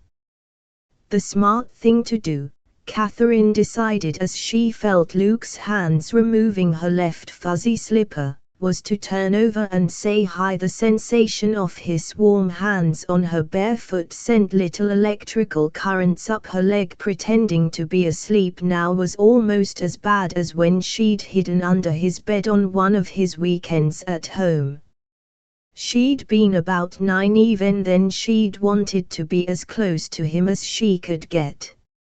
Eventually he'd discovered her, and hadn't cared that she was faking a deep sleep. He'd hauled her out, dragged her screaming into the hallway, then slammed the door in her face. The housekeeper had reported the incident to his father, who in turn had punished Luke, and in a natural progression, Luke had refused to talk to Catherine for a month. Bad idea. Nows he drew off the other slipper, then massaged her instep with strong, sure strokes. She'd never felt anything more erotic in her life. Goosebumps broke out on her skin as he cradled her foot before gently settling it back on the bed. She felt the drag of the covers under her as Luke carefully pulled the spread and blankets down to her feet, trying not to wake her. Her breasts tingled as if he'd touched them directly. Oh, she imagined the glide of the blankets were Luke's hands skimming slowly down her body. Eyes squeezed shut, she pictured his hands on her. Large, hard, long-fingered. Smoothing, cupping, claiming moisture pooled between her thighs. Her pulse pounded strategically. She gritted her teeth at the thick, syrupy pleasure her imagination created. She felt the brush of fur, and realized he'd settled Cuban back beside her cheek. You're a real pain, Catherine Ann Harris, you know that. Luke murmured. I'll wish you'd stayed in Oregon where you belong. It took a moment for her overactive hormones to assimilate what he'd just said. A real pain. Stayed where you belong. The delicious sensations left her body in a dizzying rush. Her heart ached in her chest, the back of her nose tingled. She clamped her teeth together so tightly her jaw ached. So much for wanting Luke to make the first move. He didn't want hen biblically or Artemis. No matter how Luke presented his invitation for her to stay, the bottom line, as usual, was that she was in the way. All her life she'd been in the wrong place at the wrong time where Luke was concerned. Catherine wanted to run. She wanted to go home to her own bed, with her own safe things surrounding her. But she'd burned those bridges by selling the house and putting everything she owned into storage. At the time that had taken more courage than she'd thought she could muster. But selling and closing up the only real home she'd ever known had been child's play compared to this. Luke tucked the covers around her, brushing aside her hair. For a brief, electrifying second, his hand lingered on her nape. She couldn't help it. She shivered. He swore under his breath. For several seconds he didn't move. She could feel him standing there beside the bed, looking at her. Then she heard his footsteps as he went into the bathroom. The lock snicked, the shower turned. Catherine stared up into the darkness, eyes dry, chest aching. Luke finally emerged from a restless sleep. He hadn't bothered with a sheet. The leather sofa had glued itself to his skin all the way down his left side, and he had to peel himself off like a giant band-aid. Thoroughly out of sorts, he yanked last night's chinos over his briefs and staggered reluctantly through the bedroom to get to the bathroom. The bed was neatly made. How nice. One of them had slept well. He glanced at the bathroom door. Open. He shot a look at his watch. Great. He'd had about 3 hours sleep. And where was Kat at 8 on a Sunday morning? After a quick, hot shower, he dressed in his favorite denim cutoffs and a faded red tank top, then headed for the kitchen. Wherever she'd gone, Kat had unloaded the dishwasher and put everything neatly away before she'd left. He hadn't heard a sound. He searched around for a note. She hadn't left one. Vaguely miffed, he started coffee and decided on eggs Benedict for breakfast. He didn't just save his culinary masterpieces for the morning after. Although he usually cooked this particular dish for two and served it in bed. As soon as she walked into the kitchen, Catherine knew she should have stayed out longer. There was a 24-hour movie theater blocks away. She could have spent the morning there, reading subtitles. Good morning, sleepyhead, she said cheerfully, setting a bag of donuts and the Sunday paper on the counter to avoid looking at a lot of naked Luke. Tanned, taut, terrific body.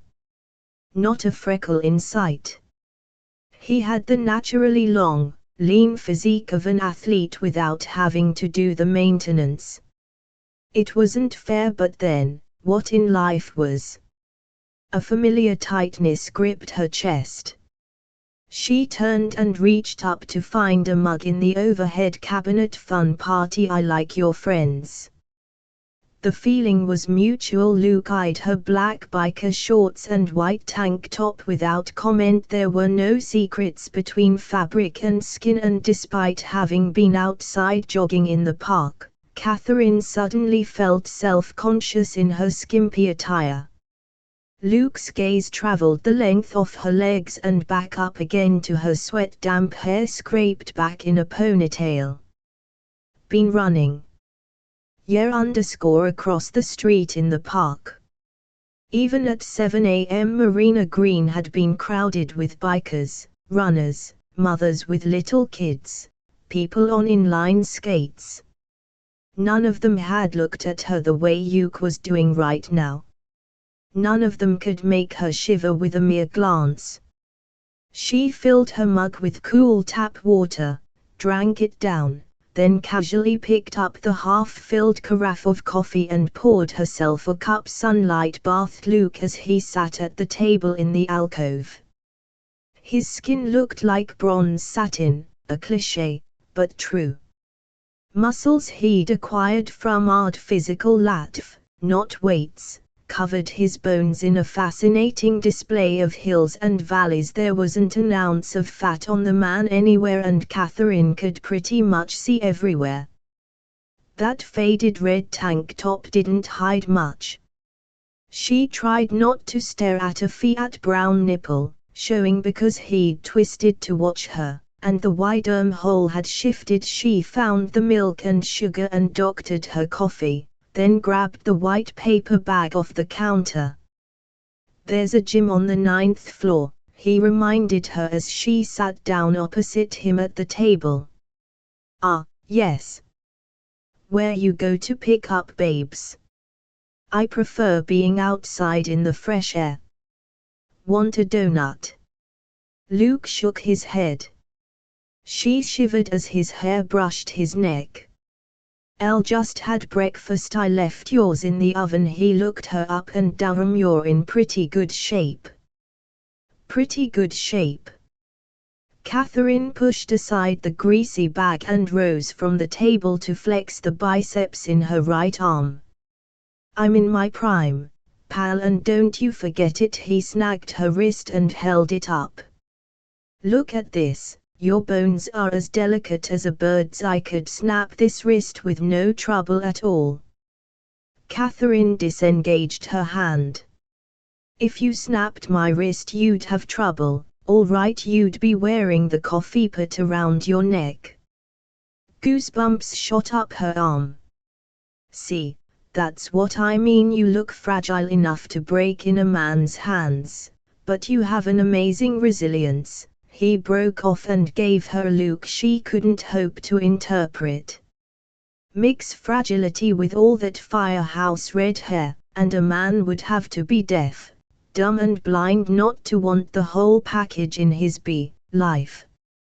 You're a lethal combo, Cat. They are going to kill themselves falling over their feet, and each other, to have you. And I'm here to make sure the right guy gets the prize. I'm going to keep you by my side, and protect you from the predators, until you make your choice." It was fascinating to hear his assessment of her. He'd rarely commented on her appearance over the years. She knew his preferences from seeing the women he dated. Petite blondes or brunettes, not gangly, freckly redheads. So it felt odd to have Luke's entire attention focused on her, especially at such close quarters. "Elle don't need you to protect me, Luke, although I appreciate the offer. The thought of half a dozen guys trying to coerce me into bed is incredibly appealing." She grinned at him. "I'd like the chance to fight off a few of them myself." She forced herself not to rub her wrist, where his touch seemed to have bummed her skin like a brand. Luke gave her a quirky look. "Am I going to have to impose a curfew?" "You could try." Catherine smiled sweet-like. "Although I believe people are capable of having sex at any time of day or night, aren't they?" "They, maybe. You aren't the type to fall into bed with a sweet-talking man." "I'm not." "Then why did you ask me who was sleeping with after the party?" He scowled. "I had to ask, didn't mean thought." "Cat, you've waited 26 years to shed your virginity. I know you. You'd have to be mad love with the guy. That takes time. Years. Years. Hell, yes. Years." Luke drained his mug and set it carefully on the table. He gave her a serious, "Now listen to me, kid" look. "You want more than animal coupling, more than lust. You want love, respect, understanding, someone who knows you, who'll allow you to fulfill your potential as a woman." He looked so serious she had to smile. "Can't I go for a little animal coupling first?" "Catherine, maybe you and Nick have the right idea. Maybe I should be like you guys for a while before I settle down." "Like us? You mean be player?" His voice rose. "A lifestyle that's risky, shallow, empty. A nowhere existence, just living for the moment." "Sure, why not? It works for you. I'll play the field, be a party girl." "That's a great idea, Luke." He scowled at the implication that it had been his idea. "You're a woman. There are women players. You date them. And you're about as far from a player as Bambi is from Caligula. The light went you're just trying to muddy the issue. Elle just thought while I might enjoy living on the edge. Wild, uninhibited, unrepentant sex _variety over my dead body. Sheesh, that's a little drastic. I might as well wear a chastity belt. Thank God. He looked so appalled she had no idea what she would have said next. She put up her hand. Just kidding. Can we change the subject now, please? Catherine rose from the table and yanked open the oven door. You mentioned real food. You throw something like indiscriminate sex into the conversation and then want to eat. Sure, we changed the subject. Oh, you eggs Benedict. She took the plate from the oven, feeling his gaze on her backside. That bit of conversation had thrown them both. She repressed a smile as Hune covered the plate he'd saved for her. Catherine was amazed that the things Luke cooked turned out so well. He never measured anything, adding and subtracting ingredients to Sulth's taste buds, which just showed how different the two of them were. She stuck religiously to the recipe, lined up the ingredients and utensils the order they'd be used, and never varied anything by so much as half a grain of salt. If she had a kitchen, it would consist of natural woods and a jungle of green plants, with a place for everything, and everything in its place. The condo kitchen was a gourmet chef's dream, with brushed chrome doors, wide black marble countertops and a ceiling rack laden with gleaming, well-used copper pots. The counters were cluttered with weeks' worth of newspapers, fancy coffee makers, a Cuisinart, all sorts of high-tech gadgetry, 5 pairs of sunglasses and a lonely sock. In the deep windowsill, Luke had his only concession to plants. The window box Catherine had planted for him when he'd first moved in still flourished. She'd crowded it with various herbs he snipped for cooking. An automatic drip system hooked to the faucet guaranteed the plant's life's delish. Catherine told him, after swallowing. Oh, I passed Nick in the lobby. He has a present for you. Luke set down his coffee mug.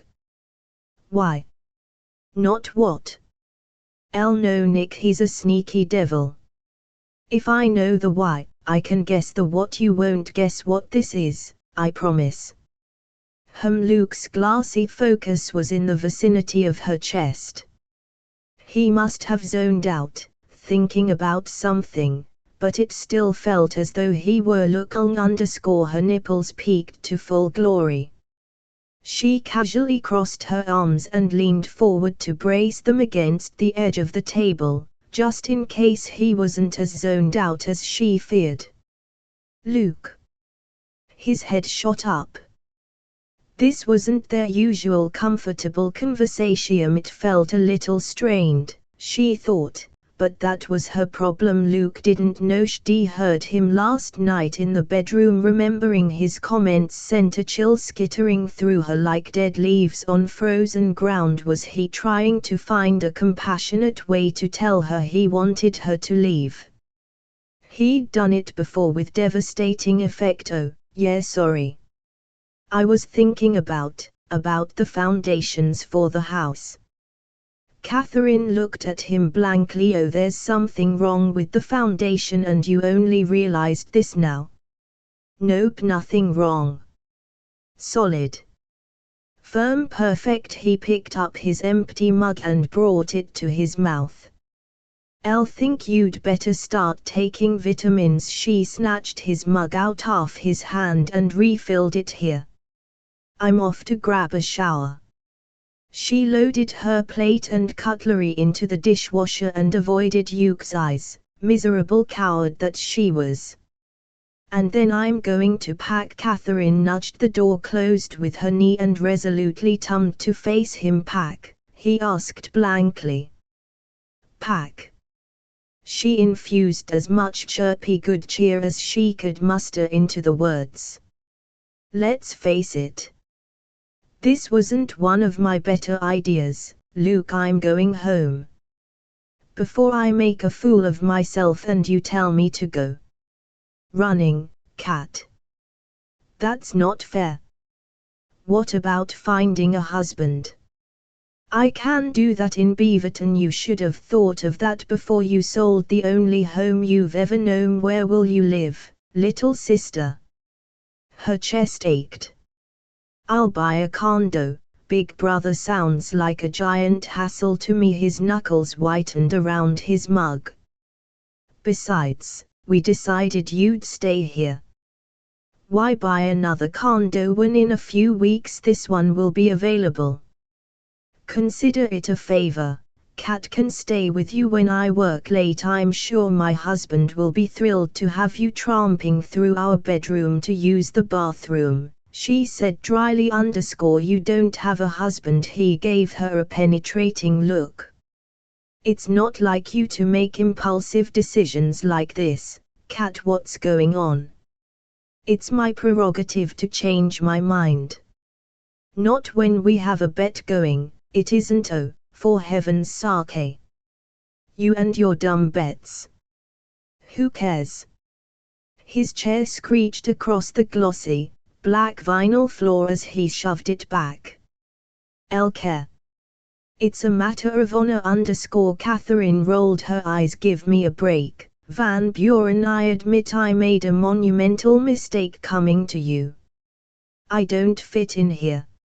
I don't blend in with your yuppie friends. She spread her arms. Look at me. Luke squeezed his eyes shut as if he were in pain. Go take a shower. We'll discuss this when you're dressed. She wants to go back home, Luke hissed, eyes fixed on the slammed shut bedroom door. He stuck his bare feet up on the coffee table and glared at his friend. What happened last night at the party? Other than the host being 86th? Nick asked as he reached for another donut. I had to take Karen home and Catherine got in a snit when you were gone all night from your own party. Nick shook his head. Women. Go figure. So. My entire social and sex life has to come to a screaming halt because Cat's here. Nick put up a powdered sugar-coated hand. Hey, that's your choice. Personally, I wouldn't want to see anyone else. Not with Catherine around. In case you hadn't noticed, old son, that's one hot babe you have sharing your, oh, excuse me, he drawled as Luke cleared his throat pointedly. I'd switch places with you in a heartbeat, and so would half our friends. Didn't you see them salivating around Catherine last night? Or were you too busy getting it on with Karen? She's a beautiful woman. Cat. No. She's gorgeous. Not Cat. Karen. And of course those degenerates were all over Cat like bears over honey. They're idiots, not stupid. What idiots aren't stupid? Cat asked, emerging from the bedroom wearing white shorts, a black crop top and strappy black sandals. She'd even put on makeup. Nothing overt, just enough to make her look more. She'd done something to tame her hair, then swooped it on top of her head in a sexy tumble held up by gravity. A 40s pin-up. Nick shot up from his seat and crossed the room in 3 strides. Let me take you away from all this, my lovely Princess Katarina. He grabbed Cat around her waist, touching her bare skin as he swirled her in a circle. Luke watched through narrowed eyes, wondering where he could hide Nick's body after the homicide. His friend brought Kat's hand to his mouth, then theatrically kissed her fingertips before nibbling his way up her arm, reeling her in against his chest and making her laugh. Kat wrapped her arm around his waist and Nick smiled down at her. "Elle brought you a present." "Elle thought it was for me," Luke said, as a laughing Nick pulled Kat over to the new gate-legged table by the front door. "Nope, you get yours later, old SOM. This one's for Catherine." "Oh, thank you." She picked up the old-fashioned, round fishbowl in both hands, then looked at Nick with shining eyes. There was only one ordinary little goldfish in the bowl, not an entire freshwater aquarium, Luke thought sourly as he watched them. "This is so sweet of you." "Hey, I'm a sweet guy, you'd better change into jeans," Luke informed her, cutting Nick off. "Preferably at the knees. We're going on the bike." "I'm not going on the bike. Alan's taking me." Luke gave her a blank look. "To my house. Is that a problem?" One hip cocked, she leaned into Nick, holding the bowl with the lonely little fish against her chest. "Lucky fish. The sooner the house is finished, the sooner you move in, right? Alan's a great painter. He told me so last night. Consider him free labor." The two of them strolled across the living room like frigging Siamese twins. Nick dug in his pocket. Luke absently took the yuan his ex-best friend handed over as he passed. "Yeah, I guess."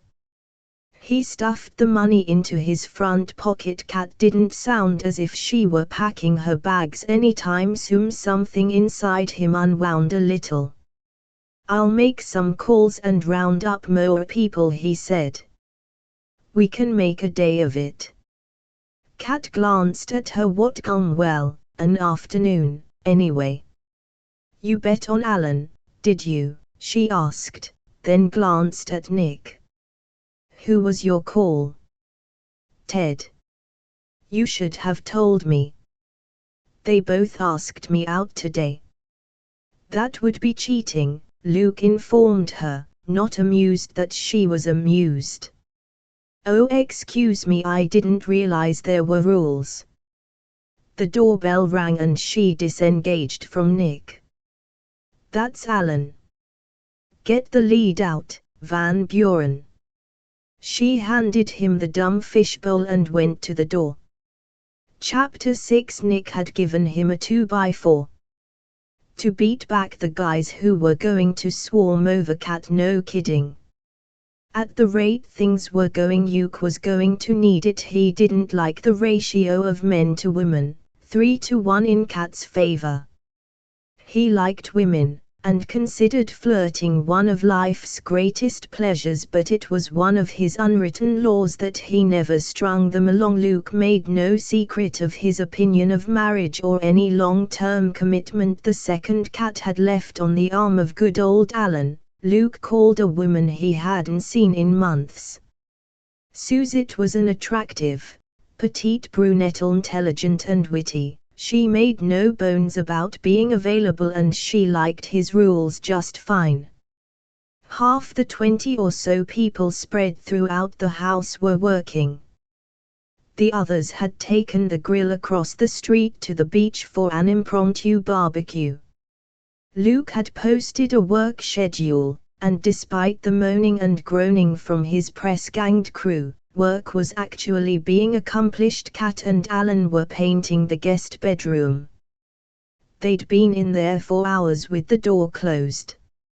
Of course, Luke thought, digging in one off coolers for a liter bottle of soda. There was no furniture in there yet, but how long could it possibly take 2 people to paint a small room?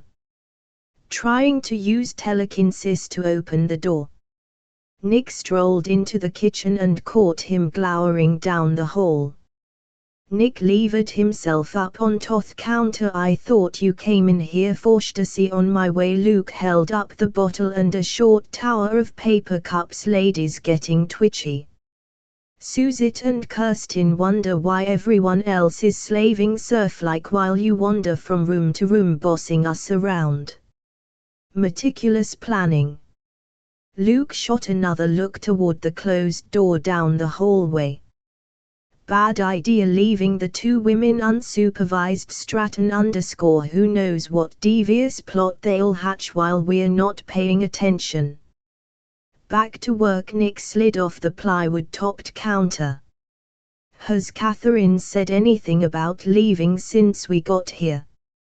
Nope. She and Alan look good together. Wait, you think? It had been Luke's ridiculous reaction to Cat dragging Alan along that had induced him to invite 5 million people here in the first place. The house was overrun with bodies. Feeling incredibly beleaguered, he had to be in 7 places at once to oversee what everyone was doing. I'll think Alan's been in there with her long enough to paint the Sistine Chapel. Yeah. Go in there and supervise them. Luke swore here. Take these into the ladies, I'll be right back. He handed Nick the soda and cups, then stalked out of the kitchen and down the hall. Sitting cross-legged on the floor, Catherine glanced over her shoulder as the bedroom door flew open. Luke, she groaned dramatically and rolled her eyes, making Alan smile. He's back. Quick. Look busy before he gives us another project. Hardy ha ha. In one glance, Luke assessed the freshly painted walls and half-painted trim. Looks like a nice job, he told Alan, then said to Catherine, can we talk a minute? She put her paintbrush down on the edge of the paint pan, then flexed her fingers as she rose. Anything. As long as I can rest my poor abused arm _ naturally. Luke was immaculately dressed, while she was covered from head to toe in cream-colored paint. Pounding music, the buzz of a skull saw and manic hammering assaulted them from every direction as they walked through the house. What's up? She yelled, following him out onto the front porch. Luke made a walking motion with his fingers and led her down the steps and across the scraggly front yard, then crossed the narrow street to the beach. The noise from the house dimmed, overshadowed by the white of waves curling up the beach. The gorgeous day was made absolutely perfect because she was with Luke. Catherine removed her sandals and inhaled the salty air deep into her lungs. Glorious. Beats paint fumes. Several cheap laborers off to Thengst pretended to hide behind the sea grasses when they saw Luke coming down to the water. Isn't lunch over? He yelled. We haven't even lit the barbecue, Captain Bligh. Several of the men called out rude comments, which Luke volleyed back with laughing ease. People naturally gravitated to him. It was one of the things Catherine loved about him, that easy, relaxed warmth he exuded without even trying. He was such an extrovert, so charismatic that he made people happy to be near him. People always seemed to want to do their best when Luke was around. Together they walked down the beach in the opposite direction of the rowdy lunch crew. You're lucky to have such great friends. Yeah _ a good bun. You fit in nice, like all the guys think you're hot. The women like you, too. Catherine felt a warm glow. In the years she'd been taking care of their dad, she'd lost contact with many of her friends. She'd almost feared she might have lost some of her social skills more than the words. The approval she heard in Luke's voice put a lump in her throat. She was glad she'd put off leaving for another day. She'd have one more Luke memory.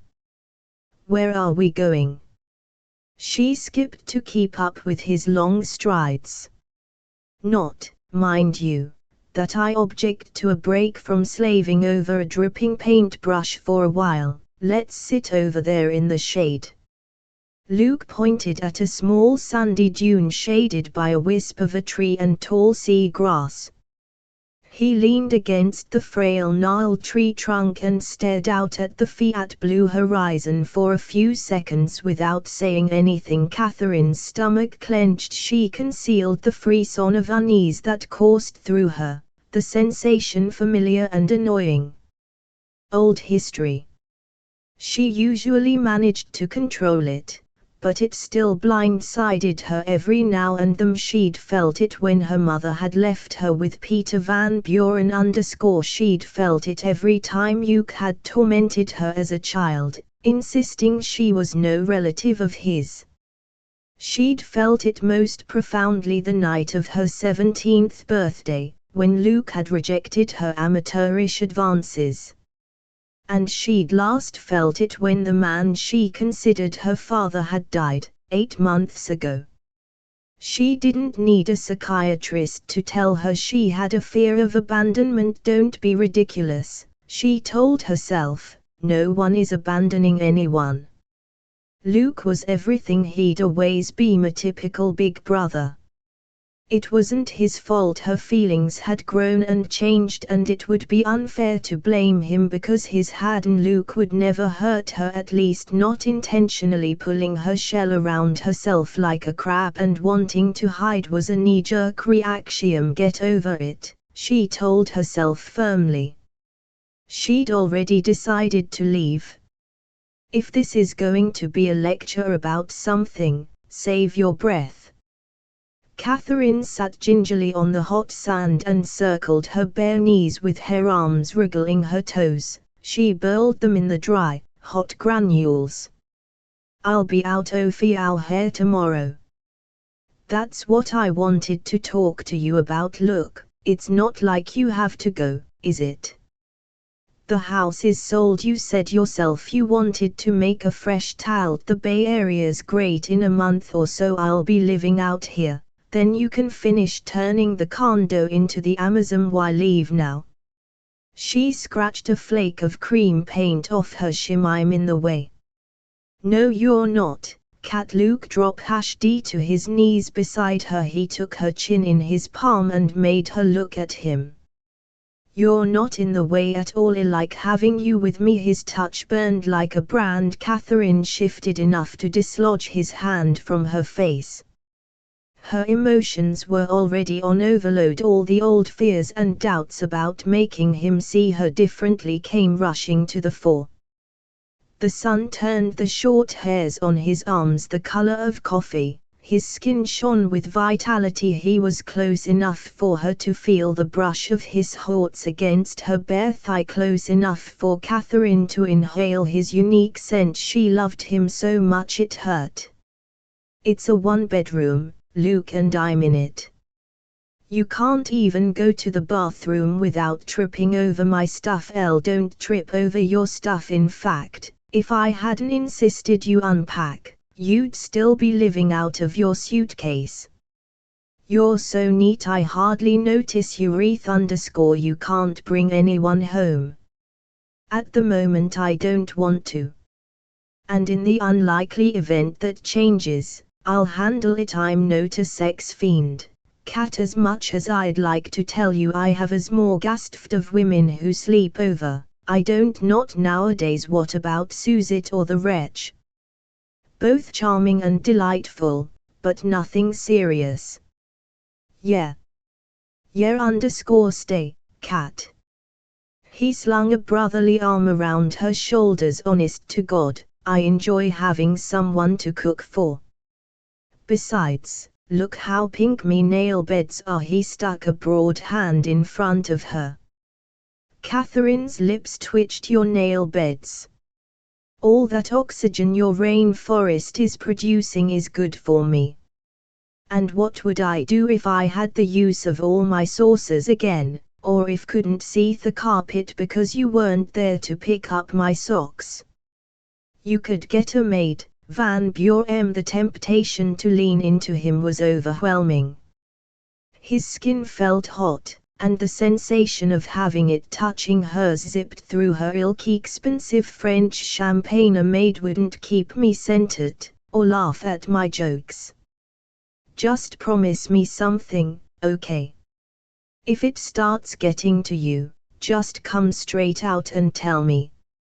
No hurt feelings. Never happen, you'll always have a home with me. Always. She rested her head against his shoulder, hoping he couldn't see her moist eyes. I love you, Luke Van Buren, do you know that? I love you, too, Kat. Oh mama, I couldn't ask for a better baby sister. Zing. Direct hit. After a stunned second, Catherine pressed her fingertips into her eye sockets. Hard. Luke shifted beside her. Are you okay? Sand, she mumbled into her wrists. Darn, that stings. Not her eyes, her heart want me to look. No, he wouldn't be able to see anything. He didn't have 20/20 vision where she was concerned. I'll be fine in a moment. Give or take 50 years. Luke returned to the house alone. Kat had decided to go for a run on the beach. He shook his head. The woman was insane. It was hot out there. He found Nick in the kitchen. Everything okay? Yeah, just had a little chat with Kat. She's staying. I'd have made book on that. Let's get some work done, Stratton. He and Nick crossed the entry hall side by side, their work boots vibrating on the subflooring.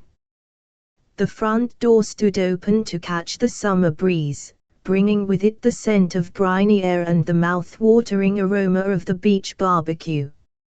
A couple of guys were out on the wide porch sanding, and the sweet smell of the sawdust mingled with the scents of tung oil, paint, and wallpaper paste. Two different radios blared from opposite ends of the house, each on a different station. Naturally, salsa from the back, hard rock from the front porch. Luke inhaled deeply as he stepped through the wide double doors into the great room. Home. It was becoming home. Suzette and Kirsten, Nick's date Dooja, a statuesque blonde of awesome proportions, glanced up as they strolled in, but the music was too loud to have a conversation, and they went back to staining the baseboards. Nick poured more soda for the HCO women, then leaned back against the hearth to chug down his own drink before hunkering down to do a little hammering on the floor. The stone fireplace soared to the cathedral ceiling. Dusty sunshine shone through the plastic covered windows onto the oak plank floor. The plastic billowed with the breeze like an animal breathing. Luke envisioned the room filled with his furniture. Two black leather sofas framing the fireplace. The steel wall unit over there. The metal sculpture there underscore his slick, stylized, monochromatic paintings grouped on the far wall. He frowned suddenly. A jungle of plants materialized next to the windows and animal print cushions on the sofas. A bowl with a single goldfish appeared on the steel and glass coffee table placed between the sofas. Suzette rose from her position on the floor and sauntered over to give Luke a hug. I hope that fearsome scowl isn't aimed at me. She raised her voice and ran a finger between his brows. She had straight white teeth and a very pretty smile. She smelled of obsession. She had a braille. She bored him to tears. Kirsten and I are declaring mutiny for a couple of hours so we can eat, then go for a swim. We'll come back in time to help you finish the floor in here, okay? Suzette whipped her shirt over her head, exposing nicely tanned breasts and a flat midriff showcased in a minuscule white bikini. Luke's eyelids didn't even flicker. Are you coming? He'd noticed the woman was barely dressed, but didn't care. He pressed his fingertips into his temples and dredged up a smile. "You're in or I coming?" It was a dim memory. "You don't have to skulk. I'm awake." Luke looked adorably rumpled as he emerged from his cocoon of blankets to sit up the second she opened the front door the next evening. He'd left a lamp on for her, and the dimly shaded bulb cast a golden glow on his bare chest. He lay back against the arm of the sofa and eyed her yellow silk dress with approval. "You look very daffodilous. Ho wd it go with Ted." Catherine shrugged. "He knows a lot fungus. He's a botanist." She set her purse on the end table and took off her shoes. Elle might never eat a mushroom again. Limiting, but not impossible. "Will you see him again?" Catherine shook her head, then picked up her shoes. "No sparks. Let me put it this way. You offered me white bread when what I crave is devil's food cake." Luke sat on Nick's patio, a beer can balanced on his stomach, his bare feet crossed and propped up on the wrought iron railing.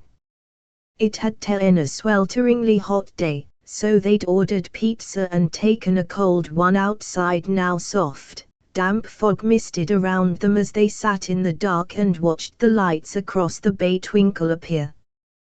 Disappear. The fog amplified, then dampened audio and visual details, making the foghorn sound close enough to touch tonight. "Hey," Nick said lazily. "Guess who called today? Rochelle Lemon. She wants us to design the addition, after all." Luke glanced at his partner. "Our way." The Lemons' Queen Anne Victorian was a magnificent lady. He and Nick had refused the commission the month before because the couple had insisted on modernizing the extension they wanted on the back of the house. Remodeling Victorians was not only Luke and Nick's specialty as architects, it was their passion. Balconies, stained glass, roof finials and all, Nick told him triumphantly, taking a swig of his beer. Elle gave it to Christy to schedule. Luke's mind raced ahead. He wanted their best craftspeople on this important job. There weren't that many artisans capable of doing the detailed and intricate work required. The characteristic excesses of the style, projected bay windows, towers, turrets, porches, wall carlins and acres of decorative trim and elaborate brackets, required a sure hand and a keen eye for detail. Willie to craft the chimneys. Mike Maguire for the crestings. Luke glanced casually at his watch. If those two aren't done on the Simpson job, the Lemons, we just have to wait. They'll wait, Nick said with confidence. He and Luke had a sterling reputation, and their clients were prepared to wait. Got a late date or something? Kat's late Monday was Ted. Tuesday night she went to a Giants game with one of the Bobs. On Wednesday, Alan took her over to Girardelli Square. Tonight she's at the symphony with Kevin. I've stopped asking who's next. That's the whole point, right? Meeting guys. Nick shifted on his cushion. What's the deal? Are you because she's a big hit and can change her dates twice as often as her underwear? Do me a favor. Luke paused with the rim of the can poised below his mouth. He lowered the cold metal to his bare chest. Don't mention cat and underwear in the same breath, okay? He looked out at the faint phosphorescent line of the waves breaking on the creek beyond the wide swath of the park across the street. Several people were out walking their dogs despite it being 11 at night. He wondered what Cat and Key were doing right now. The show would be over. Coffee, he guessed. Hopefully in a crowded place. You know, old son, sometimes you sound more like a jealous lover than a concerned big brother. Why is that, I wonder? You should write fiction, Stratton. I'm merely concerned that Kat makes the right choices. Luke felt as though he was going to jump right out of his too tight skin. He wished to hell he could confide in Nick. He and Nick shared damn near everything. Not only did they own a business together, they were closer than most brothers. There was no one on this planet Luke respected and trusted more.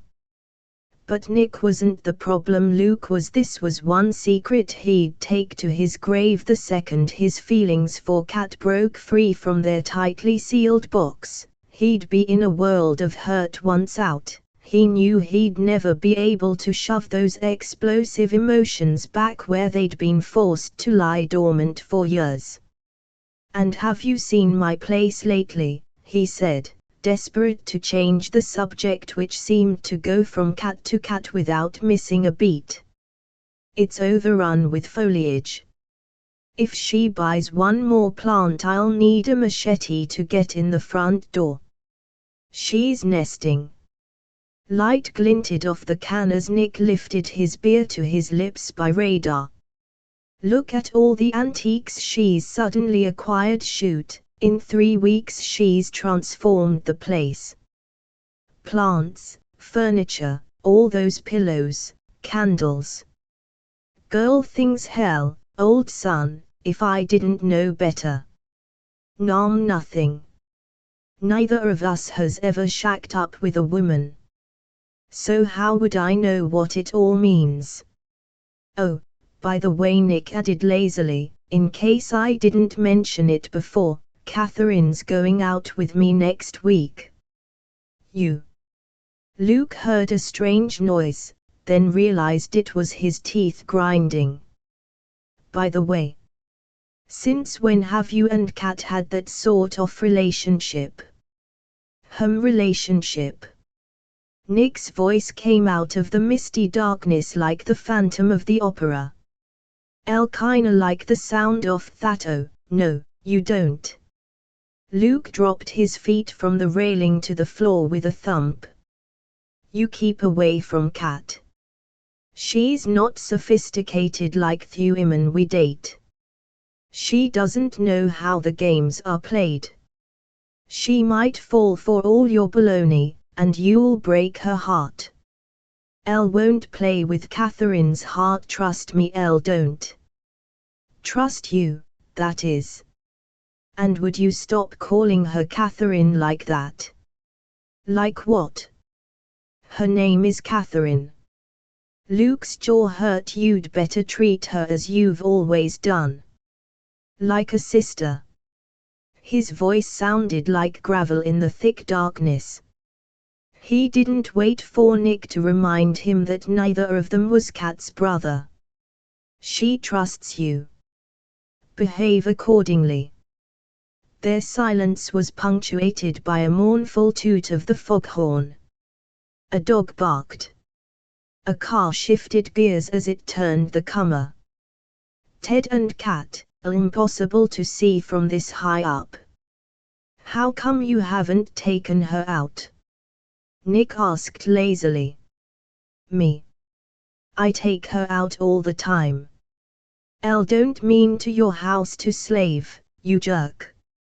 I mean on a date. Luke crushed the can he held, then tossed it in the general direction of the pizza box on the floor.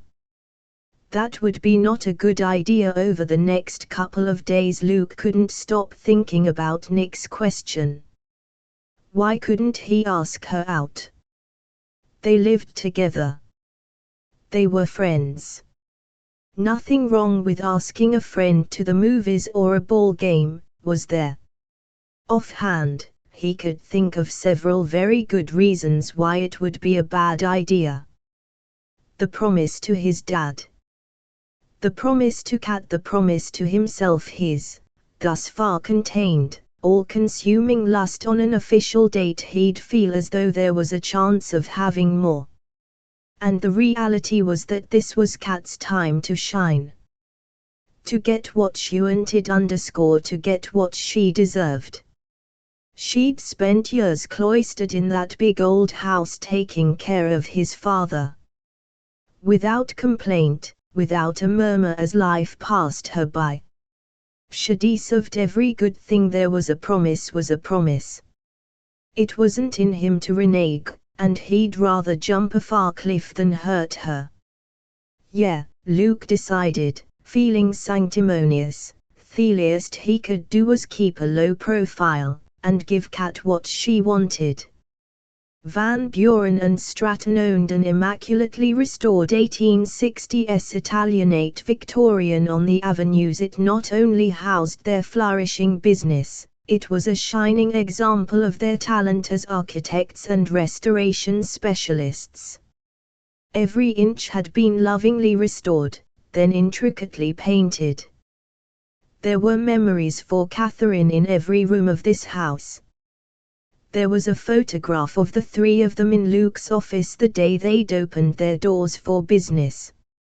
She was proud that it was thanks to her skills as a day trader that Nick and Luke had been able to afford the house when they'd gone into business 5 years ago. She'd just begun day trading, and despite her show of confidence, wasn't sure at all whether she could make it in that volatile roller coaster world, but she'd flourished. By trading with the trends, she'd made steady profits, never making a huge killing but never getting wiped out, either, like other traders she knew. She and Nick sat in the beautifully appointed reception area, which had originally been the ladies' parlor. She'd gone with Luke to buy the faded Orbusan area rug. She'd been with Nick when he'd found the camelback sofa in an out-of-the-way antique store. What I want, Catherine told Nick, is for Luke to give some indication he sees me as more than someone making his socks magically disappear. Unless my friend has cataracts, I can't see how he can miss the obvious, Nick assured her, head down as he searched for something in the receptionist's antique desk. Catherine had decided to drop in on Luke to see if he'd take her to lunch before she went shopping. He'd been out, but Nick had assured her he wouldn't be long. A perfect opportunity for a little strategizing. Nick dumped a pile of file folders on Christie's desk. Catherine winced. What are you looking for? The Stockton bids. It's in the file room in the blue file cabinet. Nick glanced up. It is. How do you know that? Because all bids go in the file room in the blue file cabinet, Nick. Could you stop scrounging around for a sec? Catherine tucked one foot under her and eased back on the stiff horsehair sofa, spread her soft skirt over her knees and picked up the cup and saucer from the table beside her. She'd acquired a slight tan at the beach a couple of days before, and the scoop-necked, butter-colored linen dress showed it off to advantage. The linen jacket hung neatly over a nearby tapestry chair. She cradled the saucer. In the last 3 weeks, Luke's interrogated EVO single guy I've gone out with as if he's Don Corleone, she told Nick, exasperated. He's still acting like my brother. Want him to see me as a sexy, desirable female, not his kid sister. I don't know how to make him see me as an adult woman. You look all woman to me, Catherine. Trust me, Nick said dryly. There wasn't a guy at the party who didn't sit up and take notice. Catherine shot a wary glance at the etched glass panels in the oak front door before turning back to Nick. I don't care about other men, Nick. I want you to love me. Nick gave her a searching look, then said softly and with regret, will that really be enough for you, Catherine? Having him return your love? Luke's a great guy, but we both know he's got some serious hang-ups about commitment, those fixed ideas he has about tying up his emotions too tight, like can you accept that he'll never marry you? Having him reciprocate what I feel will be enough. For how long? She looked him dead in the eye. For as long as it lasts, really. Nick asked skeptically. Then why did you ask him to find you a husband? To throw him off the scent? Don't look at me like that. It's a given that marrying Luke would be a dream come true. But I know that will never happen. I know him, remember. I'm a lot more realistic than you give me credit for. Why do you love him, Catherine? Nick asked. And 'cause you've known him almost your whole life. Because he represents security to you. Because you're alone now that your dad's gone. No, maybe. Possibly that's part of it, a small part, she added quickly. I love Luke because he's honest, and strong and ethical. Because he's got a sense of humor I understand. I love him because when I'm with him I'm a better me. Does that make sense? Yeah, Nick said with a smile. It makes perfect sense. Okay, gorgeous, you have a master tactician at your disposal. He grinned, looking charmingly rakish. Between us, he doesn't stand a chance, I warned him, but not at the risk of destroying what we have now. You understand that, don't you? Luke's right, Nick smiled. You are a little crab. You've got to keep advancing here, Catherine. No retreating allowed. You're sure, positive, no doubt about it, have a chance. Catherine hated her own insecurity. She fought it every day, but sometimes that feeling of abandonment would creep up on her unexpectedly and she'd find herself poised for flight. If you're sure I'm not making a total fool of myself. Nick came to sit next to her on the sofa and took both her cold hands between his. You want Luke to see you as a woman, right? Then you have to make him stop seeing you as the kid. Like she hadn't been trying for the last decade. And how do I go about doing that? Nick's blue eyes lit up devilishly as he released one hand to brush her mouth with his finger. You dare Luke to teach you the art of seduction, Catherine, in the process of lifting the delicate china cup to her mouth, almost choked. Her eyes went wide. You're kidding, right? Nope. Luke knows you don't have vast experience. Ask him to teach you. Catherine carefully set the cup and saucer on the small fern table beside the sofa. No one is that naive Luke thinks you are. Pretend, if you have to. I'm a lousy actress, Nick. Geez Louise, I'm not even a good poker player. How am I supposed to pull this off? You'll figure it out. Nick, still holding her hand, looked up as the door opened and Luke walked in. Here's our meal ticket. He rose, tugging Catherine up beside him, then wrapping his arm around her shoulders. About time you made it back, old SOM. Catherine and I are starving, and you're buying lunch. Chapter 7. They ate at a small French restaurant tucked away on a side street. San Francisco was full of small, interesting restaurants off the beaten path. Luke, who loved to eat as much as he loved to cook, knew them all. It was fascinating to observe how people, men as well as women, were ogling her two escorts. Luke wore bright yellow suspenders over a collarless blue and white pinstripe shirt, navy dockers and boat shoes, no socks. Nick was decked out in a double-breasted charcoal suit. Both looked hunky and gorgeous. Catherine felt like a tom between two roses. Don't look now, Nick, she did an over there jerk of her chin. But there's a sultry blonde at the table near the pillar who's about to fall out of her seat trying to get your attention. Actually, Nick grinned without looking. She's had my attention. It's Luke's attention she's trying to attract now. Catherine's heart pinched. How lovely you share girlfriends. It must make life so much easier when you can give each other insider tips. Luke shot a sidelong glance across the route. Want an intro, old son? Nick murmured, maybe later.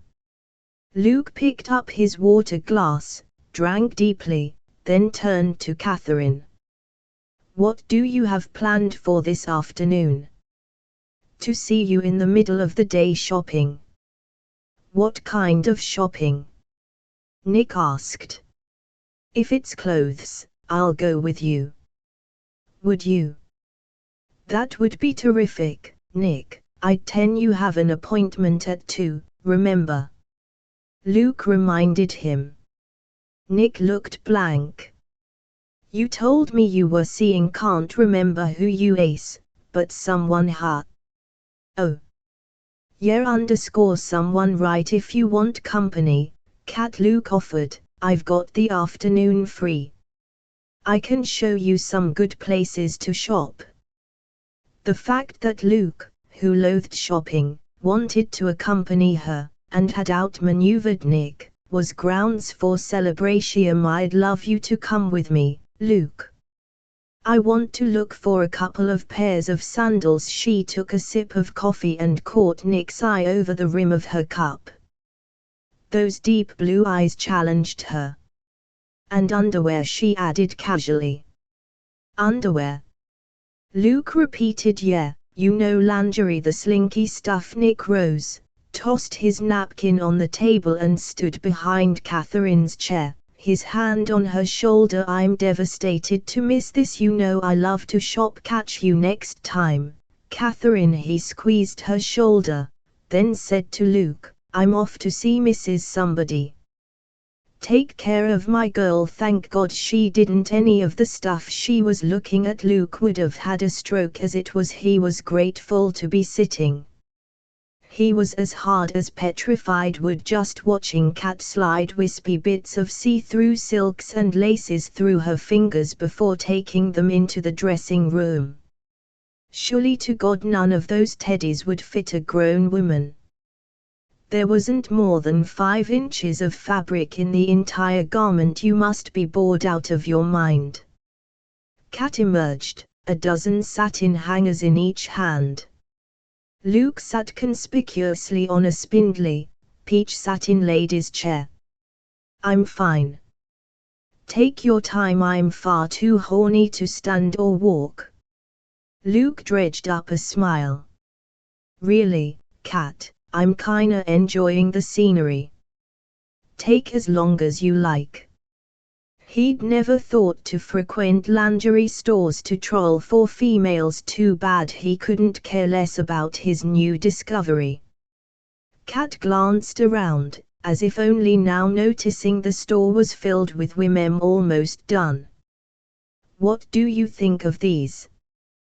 These consisted of a bra that looked like 2 smiles of pale purple satin and a stamp-size sliver of supple, lime green silk. There wasn't much over the top, and the bottom consisted of a shorn length of matching dental floss. There wasn't a single fluff of lace or frou-frou on either garment. Kinda plain, aren't they? Like wearing nothing at all. Like the colors. Then buy them. She'd look like a mermaid, with a sexy, slippery wisp of green covering her long sexy, slippery bchdy. The skimpy top would barely cover her breasts. Those delectable, peach-tipped. Buy them all and let's get out of here. You said you wanted shoes. There are a couple of reasonable places in the next block. I've got an appointment in a couple of hours. We'd better make tracks, but you said hey, a man can only stand so much of a good thing. $500 worth of intimate apparel fit into a tiny shopping bag. The smaller the garment, apparently, the higher the price. Luke felt much more himself when they walked into the shoe store. There was nothing remotely sexy about feet. In his opinion, his libido had taken a beating in the lingerie boutique. But now he could relax. He sat on one of the uncomfortable chairs lined up in the center of the store as Kat wandered around. That creamy yellow dress was dynamite on her. The color brought out the fire in her hair. Luke watched her through narrowed eyes. The simple style suited her. The square-necked, sleeveless dress had no waistline and gently fell to just above her knees, setting off long limbs lengthened by high heels. Around her throat and draped between her breasts, Kat wore a heavy, almost barbaric necklace consisting of large cream and bronze bead-songed hammered copper squares. He'd bought the necklace and matching earrings and bracelet for her in Africa several years back. At the time he'd imagined Kat wearing just that pagan jewel. Nothing else. Instead of hand-delivering his gift, Luke had mailed it to her in Oregon. Then he'd tummed off the phone and got blind drunk for 2 days. "Sorry, are you in a coma?" Kat asked, giving him a sympathetic glance as she sat beside him. "I'd like to try these, please," she told the salesman hovering ingratiatingly nearby. She gave him her size and a handful of left shoes, and he trundled off. Luke dredged up a smile and shifted slightly so they weren't quite so close. "Elle told you, I'm fine. Although I've got to admit I don't have the patience for shopping that Nick does. Man, that guy shops as enthusiastically as a woman. On the other hand, he never told me what a treasure trove lingerie shops are. Haven't you ever bought sexy lingerie for one of your girlfriends?" "Hell, no," Kat laughed. "Why not?" Luke was saved from answering by the salesman's return with several boxes, which he placed on the floor at Kat's feet like an offering. "I'll be back in a jiff," he assured her, then scurried off for more. Luke didn't buy sexy lingerie for women. 1. Because he hated to shop, never went to malls, and frankly, it had never occurred to him to casually stroll into a potpourri-scented pink store. 2.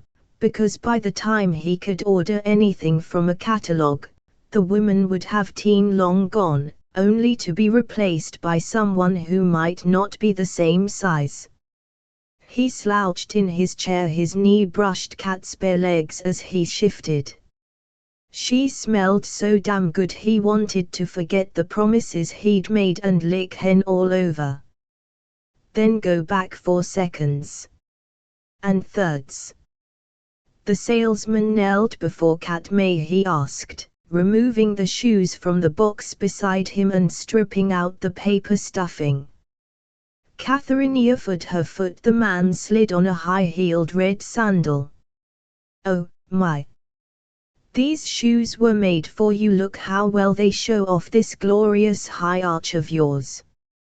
"Dream on," Luke grumbled under his breath. The salesman cast him a wary glance as he produced the other damshay. Luke's mouth went Sahara dry. His eyes glommed on, riveted to her slender, tanned foot sliding slowly into that shoe. She had the sexiest feet he'd ever seen. High instep, neat little toes, nails painted a glossy fire engine red. His erection had merely been lying dormant. It came back to life in a hurry. Oxygen drained out of his brain, leaving him dizzy. Kat's feet were sexy as hell. Who would have thunk it? He thought without humor. He wanted to slide those sandals on her himself. Luke closed his eyes. He pictured himself molding her heel in his palm, his other hand slipping the shoe slowly over her toes. Pictured his hand gliding up the smooth, lightly tanned, highly freckled length of her leg. Up to a wisp of a thong of lime green silk. Well, what do you think? Kat stood, wriggling her toes and looking down at him. Luke refocused and cleared his throat. Buy them in every color they have. Kat frowned, then turned to the salesman. Let me try on a few of the others. While Kat and the man conferred on colors and styles, Luke congratulated himself on his fortitude and self-sacrifice. He was a prince among men to resist her under so much temptation. His eyes zeroed in on her sexy toes again.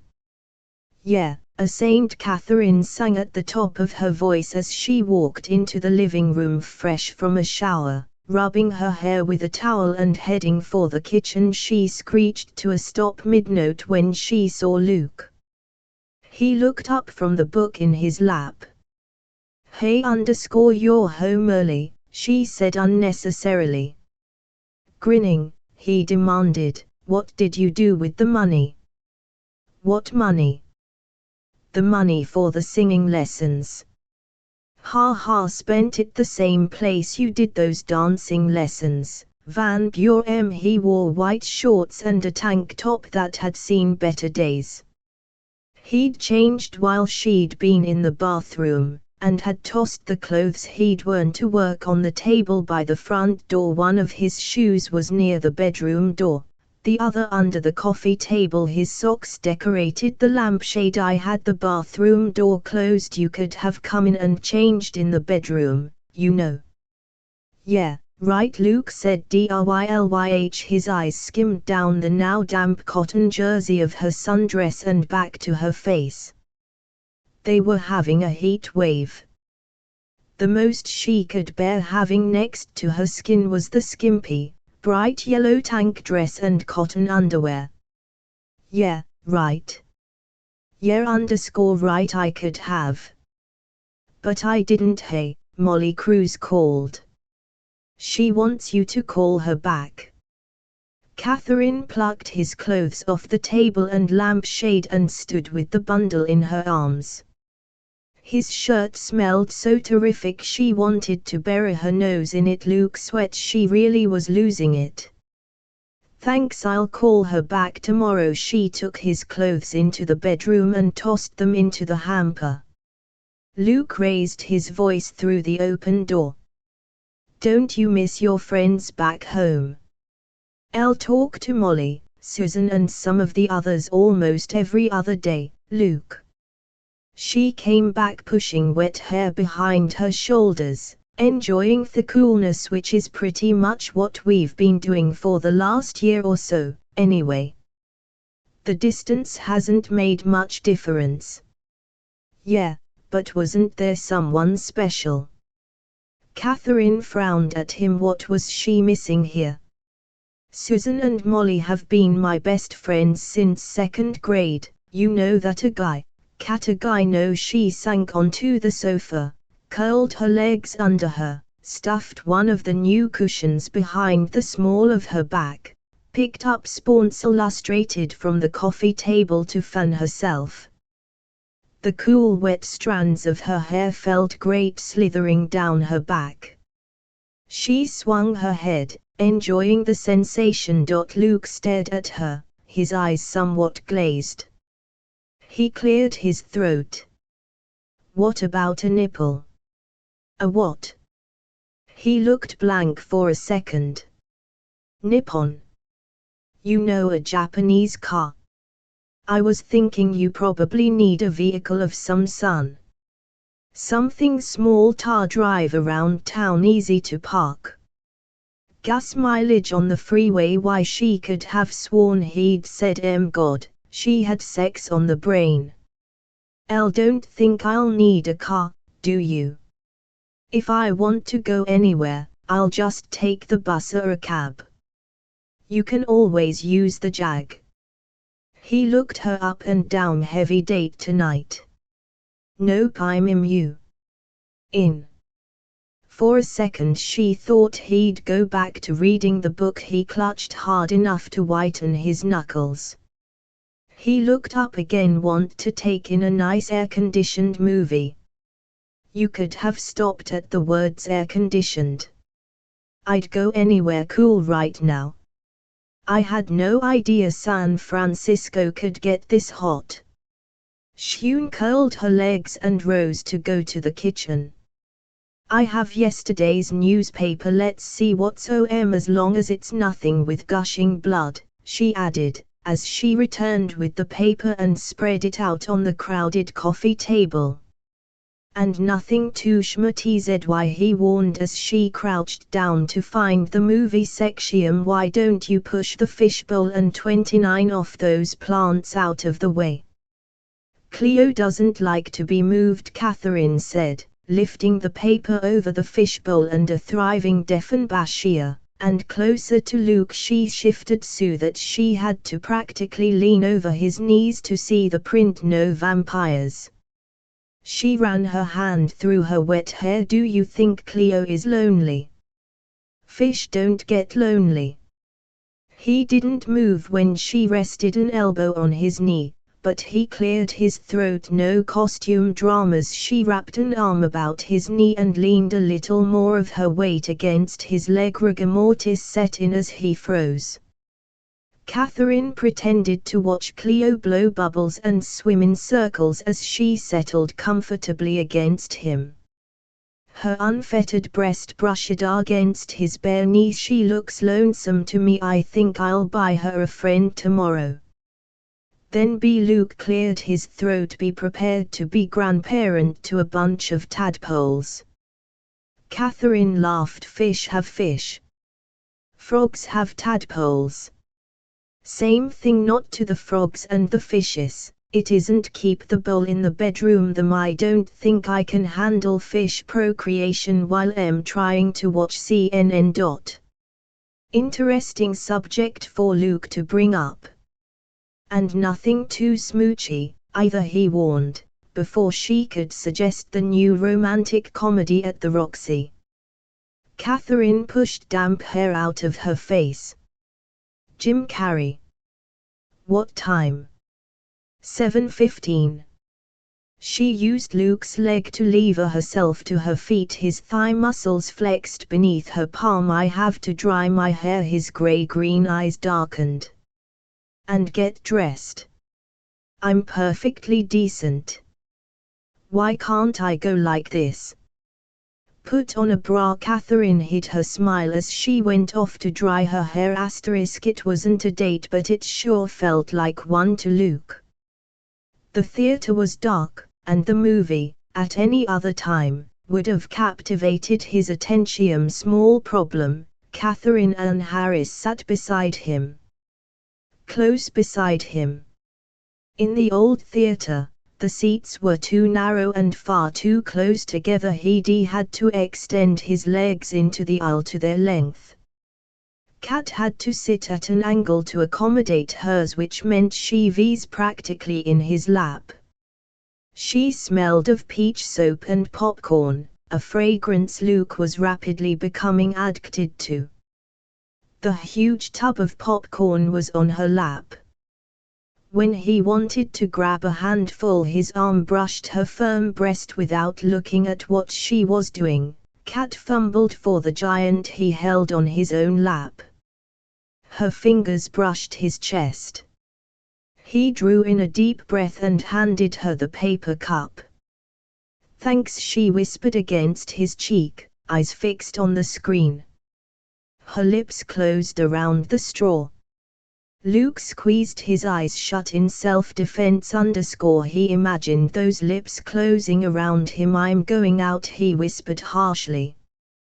Be right back. Luke pulled open the door to the men's room. He couldn't handle this. Could not handle this. He sat in a stall and stared at the graffiti on the back of the door. He wanted Kat. No. He more than wanted her. He'd desired women before Butte. What he felt for Cat _ what he felt for Cat was deeper, more complex. Just more, damn idle that wasn't going to go away _ in fact, if anything, it percent as getting worse by the minute. He couldn't concentrate at work, he wasn't getting any sleep, his appetite was shot to hell. Luke felt the familiar tug-of-war he'd been experiencing for years, his own need balanced with honor. Half of him wanted to come right out and show Cat how much he wanted her, the other half remembered what a tender heart she had, how easily she could be been there, done that. The night of her 17th birthday came to mind, and the sharp sting of his father's disapproval as he'd yelled, "Don't go thinking you can use that girl to scratch an itch. She's not her mother. Catherine is a forever woman." His father had been more furious than Luke had ever seen him. What would you do with a girl like Catherine once you had her? The accurate punch of that statement hit him square on the jaw. What he wanted to do and what his own moral demanded he do were polar opposites. He was a man who thrived on sampling. Catherine Ann Harris was a keeper. The promise to always be her big brother hadn't been made lightly. His depth of sincerity had been in direct proportion to the huff and anguish he inflicted on her. He wouldn't renege on that now, even if Cat was sharpening her inexperienced claws on his heart right now. He couldn't go back on his word. He went through the promise about 30-9 times in his mind. Bottom line, he'd promised himself and his dad that he would take care of Cat. Taking care of Cat meant putting her best interests ahead of his own. Ahead of his marauding testosterone, his own lust, his own desires. He was a mature adult, not a hormone-driven adolescent. He could deny himself, he could control his base urges. No one had ever died of lust. As far as he knew, he resigned himself to being horny for however long it took Cat to find what she was looking for. When she was settled, he could take care of his own physical needs. Luke didn't want to consider why he couldn't take care of those needs while seeing to Cat's happiness. The two seemed somehow entwined in his mind. If he couldn't have Cat, he didn't want anyone else. Frustrated, but determined to stick to the letter of the law, he groaned from the next stall. Someone pounded on the dividing wall. "Get yourself a girl, mister." Chapter 8. Luke was in the kitchen scraping bummed cookies into the garbage disposal when Cat returned home from her date with Dan the following night. Catherine waved her hands. "That is mucho stinky. What are you still doing up? Burning cookies. How was your date?" Catherine sat on a bar stool and swung her foot. The play was terrific. We ate at a fabulous little Italian place off the beaten track called Giovanni's. Do you know it?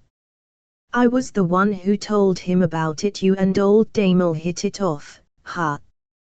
He's charming. Just remember, he's been married once before. No problem, as long as he doesn't bring his ex to dinner with us, Catherine said cheerfully. Devil's food cake. Na strawberry swirl.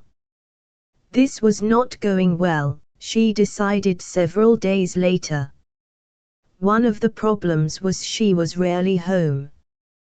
The other was, well, she needed to turn up the heat. They were anchored out on the bay on Nick's 27-foot sailboat. Even at 6 in the evening, the heat half the day was oppressive. She felt like the Wicked Witch in The Wizard of Oz, melting _ there wasn't a breath of wind, the dark blue water reflected mirror smooth, the air shimmered. Dozens of white-sailed boats, manned by scantily clad people hoping for an ocean breeze, cruised the bay. In the distance the city looked freshly washed and as picture perfect as a postcard. She could even see the twin towers of their condo beyond. Marina Green. Luke lay sprawled face down on a towel on the varnished deck. Nick slouched on a folding deck chair, a book on his chest, eyes closed. Both wore swimsuits and a light film of perspiration on their tanned skins. Catherine, wearing a soft lime green sundress, and sitting in the shade, sighed. She pulled the light t-shirt fabric farther up her bare legs. Do you think if I sit in the sun my freckles will join together and 11 get a nice even tan? You've been asking me that same question since you turned 15, Luke told her, and the answer is still no. He reached blindly for the soda beside him. Catherine nudged it closer with her toe. Thanks. Remember when you went to Hawaii that year? You came back parboiled and peeling. How do you know? You weren't there. That was the year he'd gone to the Pratt Institute in New York to study architecture. She'd felt as though a cannonball had gone through her chest and left a gaping, bleeding hole. Worse even than the day her mom had walked out and left her behind. Dad told me about it. Catherine felt her eyes well, and bit her lip. She'd had wonderful years with her stepfather, good years. She had to remember those. But, God, how she missed him, missed the unconditional love he'd always given her. Missed the feel of his arms around her. Missed that safety and the sense of belonging he'd provided. She closed her eyes and said a quick prayer of gratitude for the years they had shared. Hey. Luke curled his fingers around her ankle. His hand was cold from holding the soda can as he absently smoothed his thumb up and down her ankle bone. Dad wouldn't have wanted you to be sad on such a beautiful day. How did you know I was thinking about him? Icy hot shivers sheeted her skin at his touch. Your mouth always goes soft and sort of pouty when you're sad. Come on, Cato ma'am, give me a smile. Thankful her sunglasses hid her misty eyes, Catherine felt her heart expand as she looked down at him lying there like a giant sun-loving lion. Miles of smooth, tanned, naked skin, sweat-dampened dark hair, heartbreaking smile. Good memories, she said around the lump in her throat. No, Luke said soft like, although she couldn't see his eyes behind his glasses, she could feel his gaze skim her face. He let go of her and cleaned. She felt bereft. It was just one of those quick, sneaky whammies. I'm getting better every day. Isn't that a song? Yes. But please spare us and don't sing it here. Here, Nick agreed, reminding them he was also on board. The muscles in Luke's back flexed as he pillowed his head on his hands. Man, this is the life. I could get used to it. A seagull squawked as it wheeled lazily overhead. Wavelets lapped the wooden hull, lines creaked. The boat barely moved. The scent of suntan lotion, the salty tang of the water. If she leaned down and stretched out her hand, she could touch Luke's shoulder. Catherine wanted to touch him so badly her fingernails tingled. Her heart sped up and her palms felt slick on her cedar can.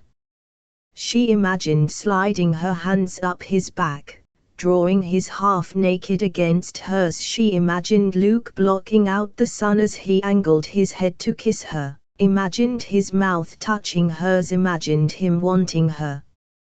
Not like the last disastrous time she'd kissed him, 9 years ago. She'd almost knocked him to the floor in her exuberance. What a knave fool she'd been. Of course he'd been repulsed.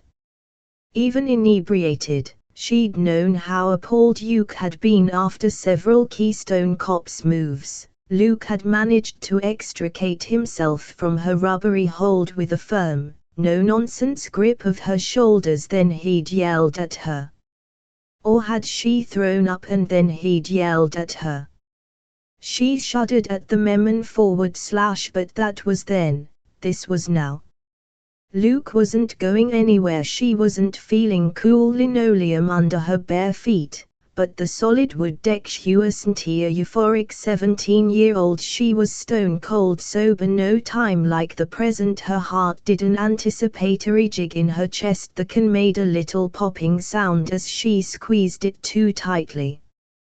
"Okay, which of you is the best kisser?" she asked into the heat-induced silence. "I am," both men said in unison. Luke lifted his glasses off his nose, opened one eye and squinted up at her. "Why?" "Because I think I need kissing lessons." "Good idea," Nick said, using a water-filled plastic spray bottle to spritz his legs and chest. He gave Catherine a wink of approval. She kept her expression bland. "Bad idea." Bad idea." Luke scowled at Nick. "She does not need kissing lessons. Don't encourage her." "Gee, I'm sorry you don't approve." Catherine peered at him over her sunglasses. "But I'm serious here. This is a skill I want to master. I've heard kissing can be taken to a fine art. I've had the sloppy kind, the dry kind, the icky kind, and pretty much everything in between. I want to be taught to be the best so I can even the playing field." "Who's it going to be?" She avoided looking directly at Luke while she spoke, lest she chicken out. "We'll both teach you, Catherine," Nick said. "You'll have the advantage of learning from two masters." "Forget it." Luke sat up. He had the imprint of the towel on his sweat-sheened chest. "Women are born knowing how to seduce. We should be teaching her what to expect and how to resist martial arts. That's what we should be teaching her, for heaven's sake. Besides, Kat's not having two men stick their tongues down her throat one after the other. That's gross." "Oh, thank you for sparing me that. Sticking your tongue down my throat. If that's how you two turkeys exhibit finesse, I'd rather kiss a frog." "No frogs in salt water." Nick reached for his shorts lying on the deck under his chair. "If you learn from a master, you won't waste your time kissing a bunch of horny toads. Hey, old son, I'll flip you for it." He took a coin out of a pocket. Luke looked horrified. "You can't flip a coin for something as intimate as a kiss." "Sure we can." Remember Jennifer? That was different. Knowing the coin Nick held was double-sided, Catherine hid a smile. "Oh, just ignore him and flip it," she instructed Nick. She shot Luke a glance. "If I don't mind, why should you?" "Call." Nick prepared to flip. "Forget it." Luke scowled. "Neither of us is teaching Kat anything. When the right man comes along, he'll do all the teaching she wants. Until then, keep your grubby lips to yourself, Stratton." "Catherine?" Nick asked. She shrugged. "If Luke doesn't want to help, then I'd welcome any pointers you can give me." "Thanks, Nick." Nick gave her a sexy, dimpled smile and held out his hand. "Stand up, sweetheart, and let's see what I can do." "Stay right where you are, Kat. Don't be such a grouch." Catherine rose, stepped over him and took Nick's hand. "Okay, how should we do this?" "Put your mouth anywhere near hers and you'll be fish bait." Luke jerked upright. "And take your hand off her butt." Catherine struggled to keep a straight face. She couldn't even look at Nick as he carefully lifted his hand from the small of her back. "One of us is going to help Catherine out, old son." Nick tugged her against his side. Why don't you go below for an hour or so? Don't want an audience, do you, Catherine? Don't overdo it, Nick. Not particularly, no. Luke ignored her to glare at his friend. An hour. She wants a kissing lesson, not a detailed road map through the Kama Sutra. Nick pulled her closer. Anything worth doing is worth doing well. No, hey, you had a chance to call it. Either of us would do, right, Catherine? Heads, Luke snapped. Dammy was really looking forward to flip the damn coin. Nick grinned, slid Cat a wink and flipped the coin. It caught the sunset as it spun head over head and onto the back of his hand. He slapped his palm down, then lifted it to look. Heads it is. Should close my eyes, or would you prefer I go below and take my time finding something cod to drink? How about swimming back to the marina via Alaska? Luke. Nick laughed. Man, you're a sore winner. I'm off to find some compelling reason to stay below. He quirked an eyebrow at Luke. Unless you want me to stay and coach from the sidelines. I'll certainly don't need coaching, but there's no need to make yourself scarce. This'll only take a minute. A minute. Nick gave her a sympathetic look. Poor Catherine, being instructed by someone with such a limited repertoire. Let me underscore for a man who couldn't even dredge up a date for tonight, you're a fine one to talk. Luke told him sourly. I had a date tonight, old SOM, there she is. About to be mashed by my best friend. Go figure how I ended up being the third wheel. I'm damned if I do and damned if I don't, Luke thought as Nick went below. Luke dragged on heavy jeans shorts over his thin swimsuit, the closest thing to body armor he could come up with at such short notice. He shifted his stance so he could pull up the zipper. What on earth are you doing? Cat asked as she flopped into a chair. You're going to roast alive in those hot things, true? On the other hand, he was already on high boil just looking at her and imagining his lips on her mouth. I don't want to get you overexcited. Stand up. Cat grinned. She rose from the chair and reached up to hold onto the rigging to keep her balance. It was a centerfold stance, with one slender arm curved over her head, the other at her side. The soft fabric of her dress molded nicely to the gentle swell of her breasts and clung to her hips and long legs. Overexcited. By a little kiss. Oh, please _get real. Fighting words. A challenge if he ever heard one. Unfortunately, this was one he'd prefer not to accept. Kiss Cat. Touch his mouth to hers. Feel her breath. Ma'am, this was a bad idea. Bad idea. Look what had happened the last time. He had to refuse. The words hovered like something bitter on the tip of his tongue. Just say no, he told himself. But he saw the tantalizing sparkle in her ambies, the joyous lift of her lips. The knowledge he read in her face, that no matter what she asked of him, he'd come through for her, dissolved his resistance. He was doomed. How do you feel? He asked cautiously. Her eyes opened wide. Just fine. Why? Tummy okay? Their eyes met as they both remembered that night her chin came up, her amber eyes dared him. I'm feeling in the pink of health. Smooch away. Accustomed to the gentle pitch of the boat, he strolled over to stand in front of her, then gave her a reproving look. You have to concentrate here, Cat.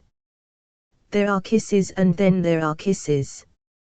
I'll show you how it's supposed to be done, but you have to close your eyes and focus on the subtle nuances. Which would be a nice change from the last time he'd mangled her lips in a fit of misplaced passion, tiger eyes alight with mirth, Cat inked up at him. Subtle nuances. You. Remove your hat and glasses, please, he instructed sternly. He could make this a quick tutorial. He didn't have to get involved. It was just a kiss. 2 sets of lips touching briefly. Nothing to it. Cat dutifully pulled off the baseball cap she'd been wearing and tossed it down the companionway.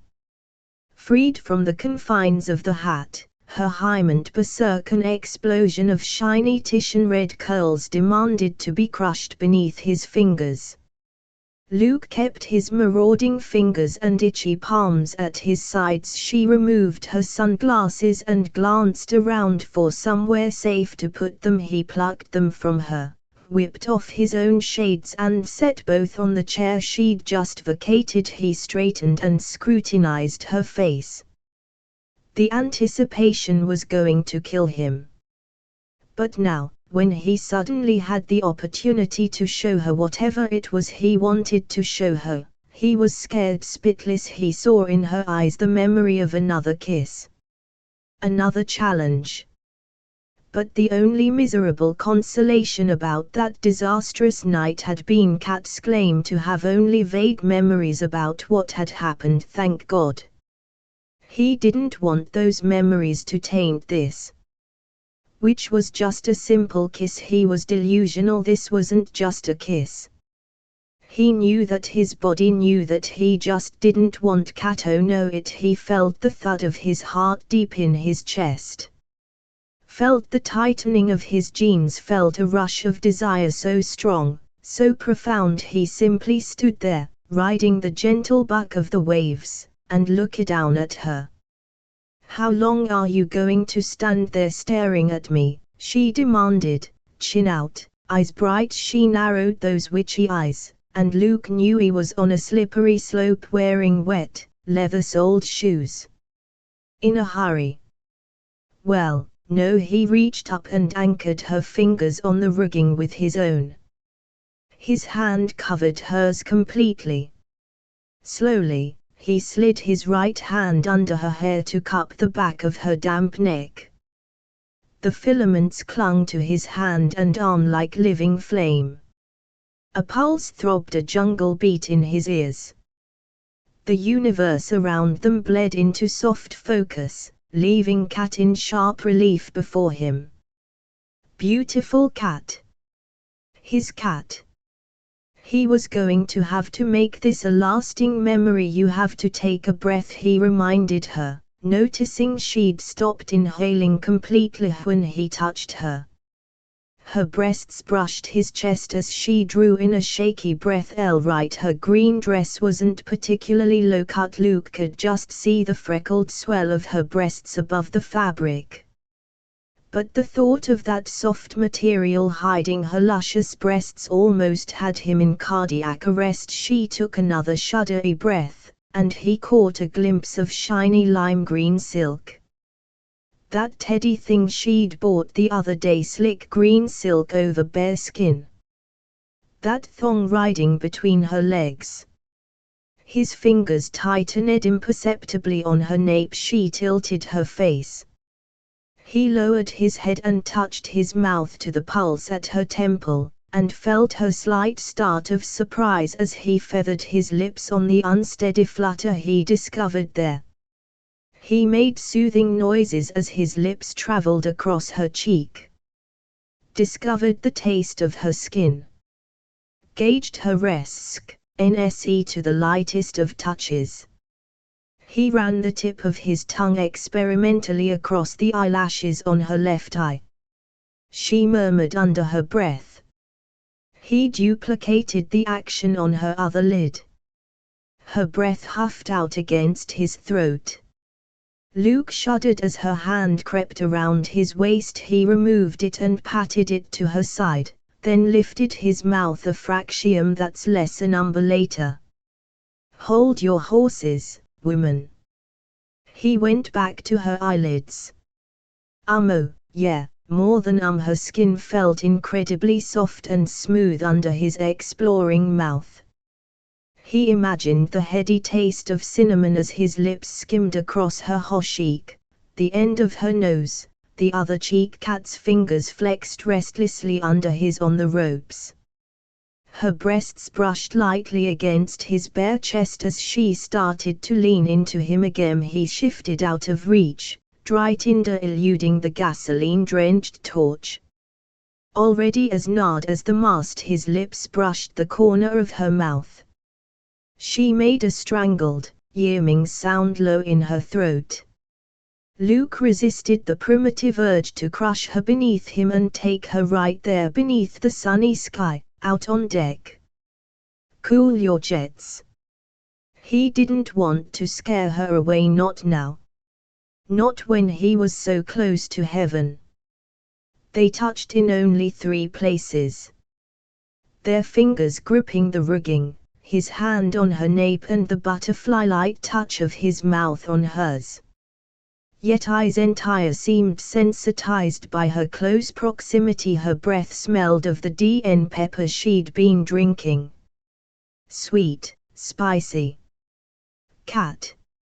R_cat just what the doctor ordered. Too bad he was on a restricted diet." Luke angled his head slightly and nipped her lower lip with his teeth. She nibbled back. He laved the bites with his tongue. She licked his lip like a frustrated, hungry cat. He brushed his mouth back and forth over hers. She hummed and parted her lips. Luke settled his mouth on hers. Her lips responded automatically, melding with his, anticipating the shift and slide of his tongue. He was inside. The scented flavor of her mouth tasted achingly familiar. Luke had imagined this for so long, it felt like coming home. He shuddered as desire, hot, strong and pounding, surged through his body like a drug. He felt dizzy with it.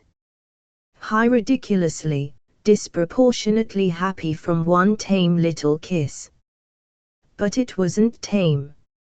It was hot, wild. Surging teeth, tongues, lips, melding together in a mind-blowing kiss, hot enough to evaporate the water of the bay. Break. Break. Break.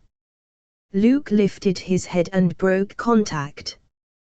That should do it. She looked up at him, eyes dazed, lips damp, cheeks pink. Home, not bad. She seemed to shake herself out of a fog as she stumbled back a step.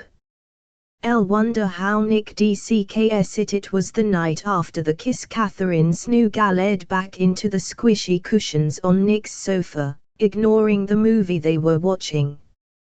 She closed her eyes, picturing Luke's face after the kiss. Annoyance. Shock at her brazenness. His expression had been impossible to read. 24 hours later, she still felt the jolt that kiss had given her heart. She wished she could bottle the sensation and take it out in the dark of night to hug close. She'd never felt such a weird mixture of peace and agitation in her life. It was exactly as if she had come home, as if she had stood outside, shivering in the snow, looking into the window at everything she'd ever wanted in her life. It was all right there at her fingertips. All she had to do was reach out and grab it. Unfortunately, he'd suddenly remembered he had a date. They'd sped back to the marina, Nick cranky because Luke insisted he use the motor instead of the sail. Luke had rushed into the condo, showered, changed and raced out as if the hounds of hell were nipping at his heels. Catherine had lied and told him she had a date. Tark then spent several boring hours sitting through a subtitled German movie staring at the back of some Luke lookalikes' head before dragging herself home. Despite a restless sleepless night, she hadn't heard his return, but this morning when she'd left to go out for a while he was sound asleep on the sofa. Catherine touched her lips. How odd that they felt and looked just the same. When Luke had touched his mouth to hers last night, something inside her had shifted and stirred. Changed. She'd literally felt like Sleeping Beauty awakening from a deep sleep. And she realized she hadn't known what love was until now. She'd been so blinded by the sheer sexy maleness of Lucas Van Buren that she hadn't noticed herself tumbling headlong into a forever kind of love. She'd made an eyes-wide-open decision to give herself one last chance at seeing if what she felt could possibly be reciprocated, but she was a realist. Luke wasn't ever going to settle down. What if she got what she wanted? Could she walk away when it was over? Be careful what you wish for. You might get it. Yes. Because the alternative was never knowing. Always aching, spending the rest of her life empty and unfulfilled. Something with Luke was better than everything with somebody else. And when it was inevitably over, she'd have the memory of Luke's heat to keep her warm. Catherine hugged a cushion. Insecurity squeezed her chest. Luke had sure been in one big old hurry to get away from her last night. It had been more subtle than 9 years ago, only because he had more finesse now. Was she doing irreparable damage to what she already had with him? Perhaps she should leave well enough alone. Luke cared for her, she knew he did. Maybe that should be enough. If she got too greedy, she took the chance of losing it all. Hey, Nick. With a grin, Nick pointed the remote control at the TV and the sound went off. Wanna analyze the kiss? She squeezed the cushion to her aching middle. Let's scared. Spitless, Catherine admitted. He sped out of there last night like his hair was on fire. How was he at work like his hair was on fire? Nick's dimples showed. Easy for him to be amused. You were priceless yesterday, honey. Trust me, the fish might be struggling on the hook, but you just have to be strong enough to hang on to that line. I'm terrified. I don't want to force him, I want him to love you as much as you love him. He gave her a sympathetic look. Luke's a hard neutral, you know that. He's got this protective instinct a mile wide. The last thing I want is for him to feel obligation. Catherine, he can't help feeling some obligation to take care of you. He's pretty much your only family. It's not in Luke's nature to turn his back. Her frown turned to a scowl, and her heart felt like a heavy rock in her chest. Are you telling me Luke is humoring me because of some asinine sense of responsibility?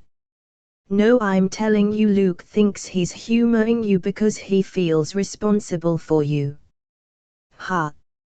Isn't that the same thing? No, it isn't. Nick picked up a cold slice of pizza out of the box beside him. Luke wants you, Catherine. Trust me on this. I know my pal. He's about to shed his skin. He wants you so bad he's resisting the pull with every particle of his willpower. And as we both know, Luke has awesome willpower. Remember when he gave up smoking? Cold turkey. And when we bet we wouldn't drink beer for a month? It was on our first college break. I caved in 2 weeks despite winning. Luke stuck it out the exact 30 days. If he wants me, Catherine said, completely frustrated, why doesn't he just have me? Why resist? What's the point? I'm here, I'm available, I want it, damn it, Nick. Why? Have you noticed what type of women our friend dates? Sure, Catherine said, miserably petite blondes, miniature brunettes, boobs out to here. And of course, all of them are sexy and beautiful. Widow men always have to go for a type anyway.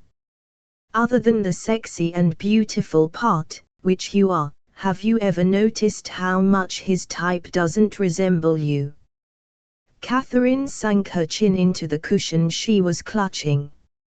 Oh, great, thanks for pointing that out. He'll date anyone as long as she doesn't resemble you. Interesting, huh? That isn't an answer, and I think this conversation just took a useless U-turn. I'm just reminding you of Luke Van Buren's amazing self-control and willpower, which he has to spare. Not to mention he's as stubborn as a mule. It's taking him longer than thought to separate the woman from the kid. Personally, I've always thought he dated the many to keep him safe from the one, and before he could explain what that meant, he was interrupted by a loud banging at the front door. Nick glanced up and grinned. Speak of the devil. Chapter 9. Bam, bam, bam. It sounded like the fire department responding to a 5-alarm blaze. If it was Luke out there, he was about to pound down the door. Catherine sat up from her reclining position on the sofa and curled bare legs under her. She and Nick looked at each other and grinned in #effect harmony_barn bam. Bam yo, Nick. You home? Bam. Bam. Nick turned off the lamp, quickly lit the 3 candles on the coffee table, then came up beside her chair and ruffed her hair so it flip-flopped wildly around her head. Rub your lips hard, he instructed, before yelling, hey, I'm coming, cool your jets. See, where were you? Peru, Luke demanded, almost falling inside the room when Nick opened the door. Is Cat, there you are. He gave a suspicious glance around. Why's it so cold and dark in here? Nick bought an air conditioner. Great, huh? What it do?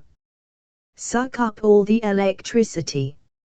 Luke came farther into the room. One glance took in the flickering candles, their wine glasses, the pillows piled up on the end of the sofa. Another glance took in her shorts and tank top. The third bullet-like look zeroed in on her red, swollen lips.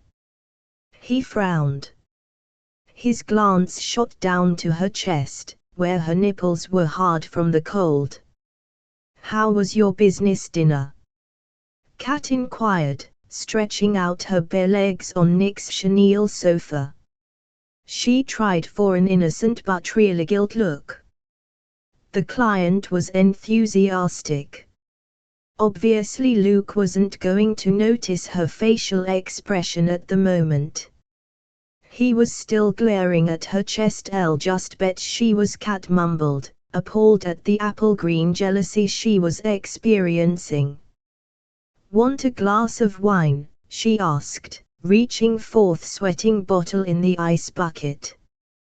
Your mother's on the phone. She shot him a startled look. My mother? On the phone?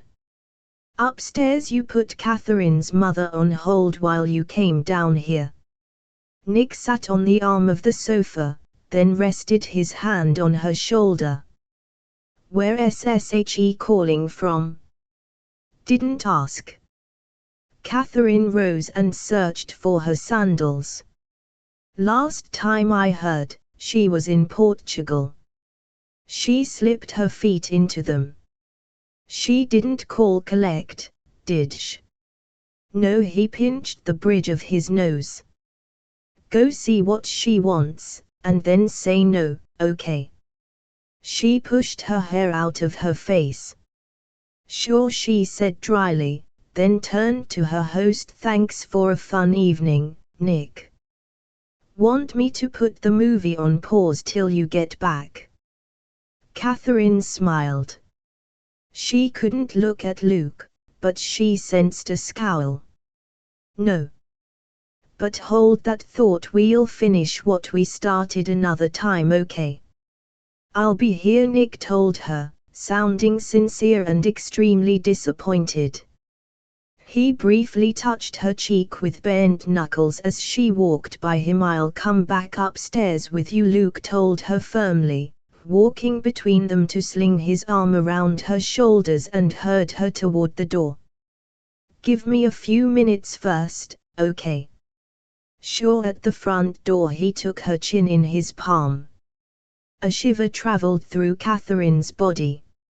Remember, no is a complete sentence.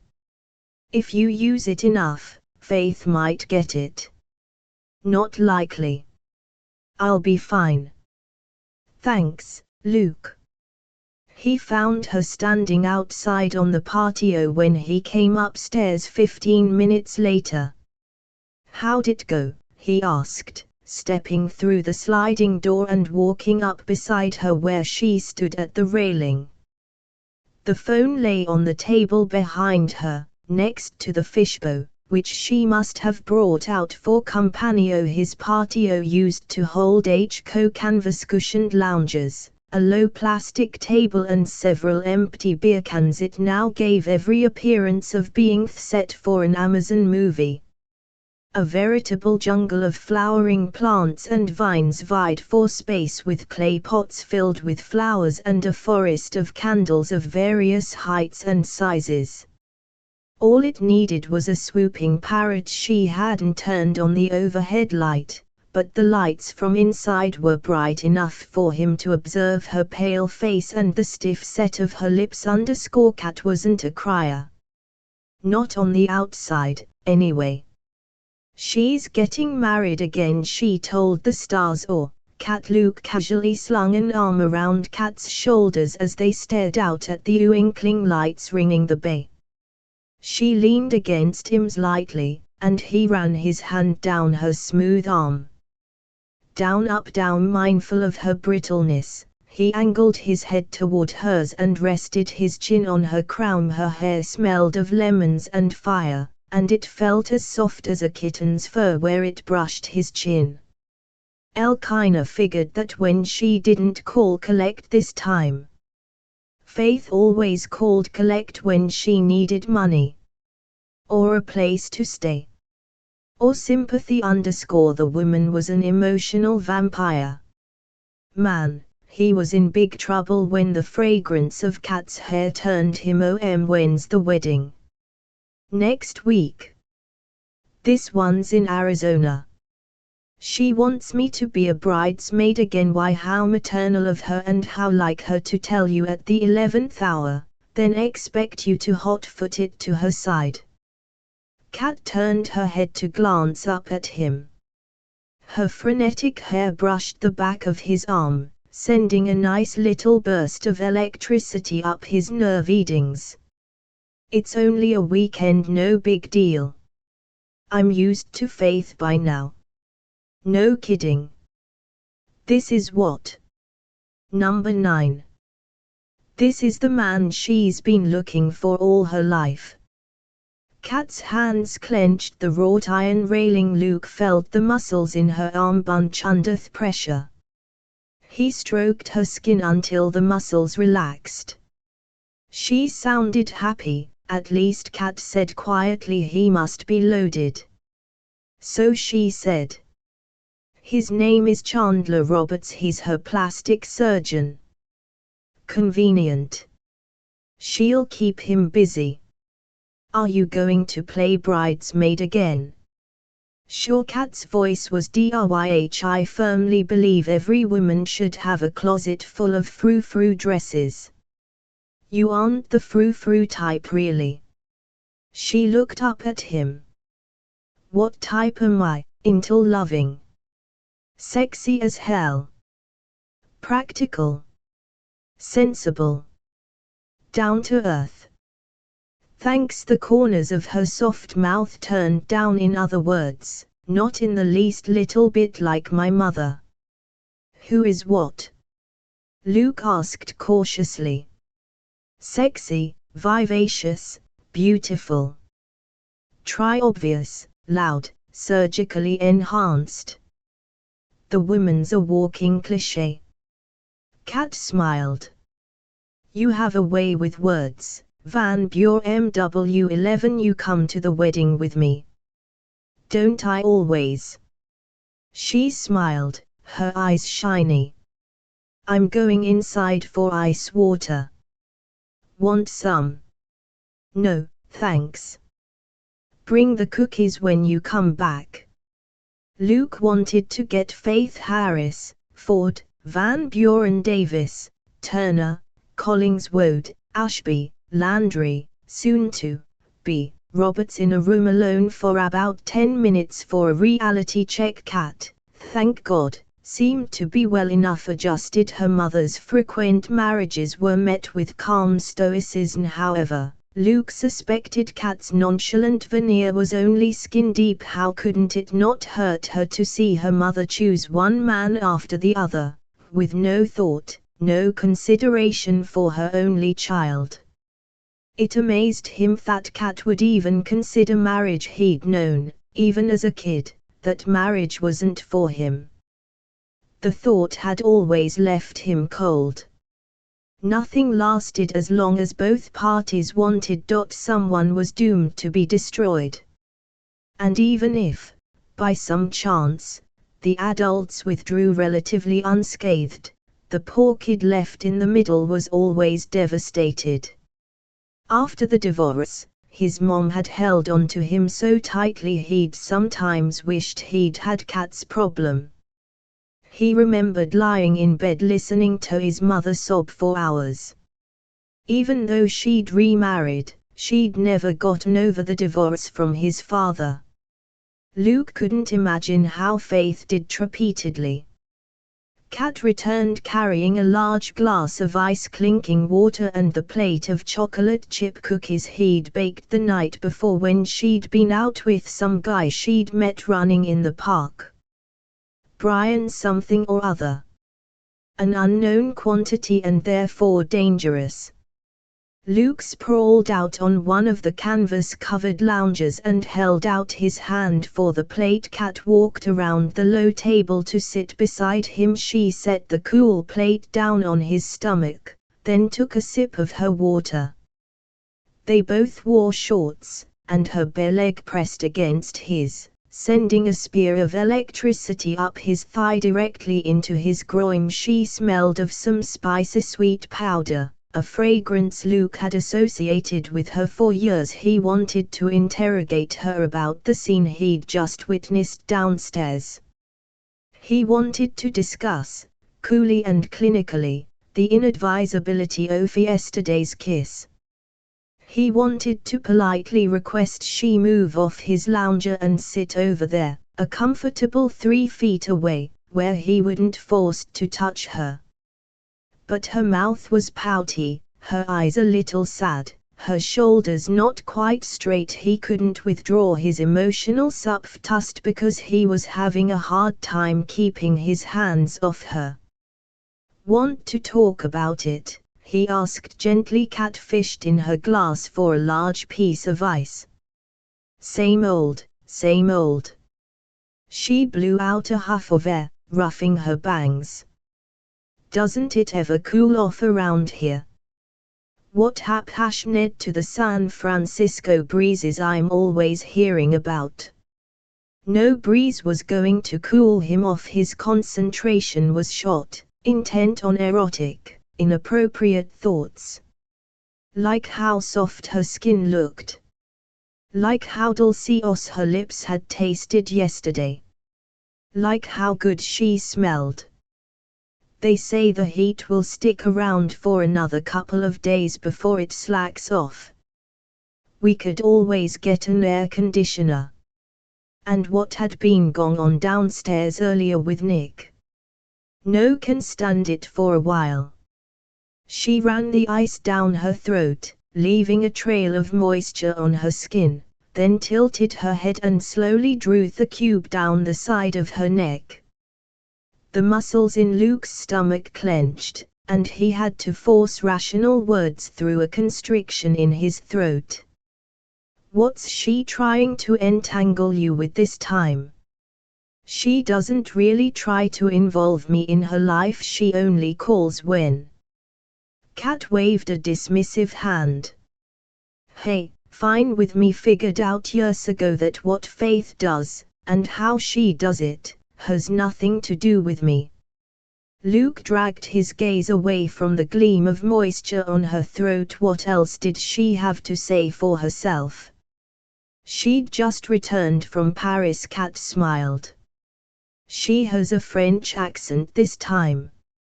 She told me it took a month to purchase her trousseau. Just the thought of shopping that long gives me hives. Did she by any chance ask how you were doing? Sure, she asked if I was using the face cream she'd had custom blended for me in Germany. I said absolutely. Kat grinned. I didn't mention I'd used it all on the neighbor's poor little dog when it had eczema a few months ago. Good for you. You don't need any fancy lotions and potions on your skin. Luke's gaze followed the shiny trail of water across the smooth skin. One Kat's collarbone. He licked his lips. LD Donty. No, did you kiss Nick tonight? Luke asked, his voice husky. Nick. My business partner. The guy you spent the evening with. Oh, man. He'd lost his freaking mind. He couldn't even concentrate on a simple conversation because he couldn't think of anything other than his hands trailing that ice. His hands on her skin, his touch making her nipples peak like that. What was he doing? Playing with fire? No, worse, dynamite. He was playing with volatile, incendiary nitroglycerin. Get your mind off sex. Now home. Oh, Nick LLHR. Drops of water trickled down her chest to moisten the edge of her tank top. Aren't you hot? Hell, yes, I'm hot. Need clawed at him. Go sit over there. No more touchy-feely, Kat, you're getting me sweaty. He swung his legs over the other side of the lounger. Look, if none of the guys I've introduced you to so far have rung your chimes, there are a couple more we can tee. Kat made a rude noise. Don't bother. Your selection's been more than ample. I've found my Mr. Right. Luke put a finger to his throat. Yep. He still had a pulse. Who, he asked dangerously, is he? I'd rather not say right now's just in case. Just in case. Luke raked his fingers through his hair until it stood up like a cockscomb. Kat, if this is Mr. Right, you should be absolutely positive. Are you positive? Oh, yes. She picked up the half-filled glass at her feet and took a long slug of tepid water. Before I do anything, though, I'd like you to give me some pointers. She sent him a guileless look. Your input will be invaluable, because he's very much like you. Like me. You know. Suave. Cool. Sophisticated. A ladle's man. Luke felt as though he'd just bitten into a quince player. Catherine smiled. Exactly. If anyone can tell me how to seduce a player, you'd be the one. Luke shot off the lounger and paced to the patio railing, his back ramrod stiff. After several heart-stopping minutes he turned to face her. Are you out of your ever-loving mind, Catherine Harris? Which one is he? Elle told you. I don't want to tell. Why is he someone I know? Geez, Luke, what difference does it make? I'm certainly old enough to have an affair and intelligent enough to know when I'm ready for one. He scowled. Elle thought this was Mr. Right. You don't have an affair with Mr. Right, Cat. You marry him. Marry. Until death do you part. I'm sure the people across the bay are taking notes. You don't have to shout. And he won't marry me. He has non-committals, just like you do. You want marriage. You're a Cancer. Cancers nest home and hearth and all that stuff. Well, L11 be happy just having him. I can live without the trappings. No, Catherine. You cannot. Besides, you said you wanted to find a husband. It's my prerogative to change my mind. Now I want a lover. I'll know you not as well as you thought, obviously. Stop grinding your teeth like that, you'll wear down the enamel.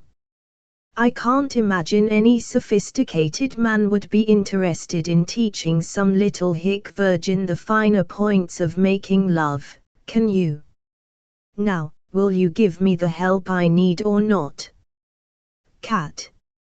Luke pressed his hands into his temples. A man lives to be a woman's first. It's a fantasy few men fulfill. Weird, huh? Catherine crossed her legs and leaned back on the lounger. Luke had vacated. A man wants to be a woman's first and every woman wants to be a man's last. He pressed his fingers into his throbbing eye sockets. What's the prob? Cat taunted. Don't think you can. Can what? Teach me how to seduce my Mr. Right. If I wanted to, which I don't, could.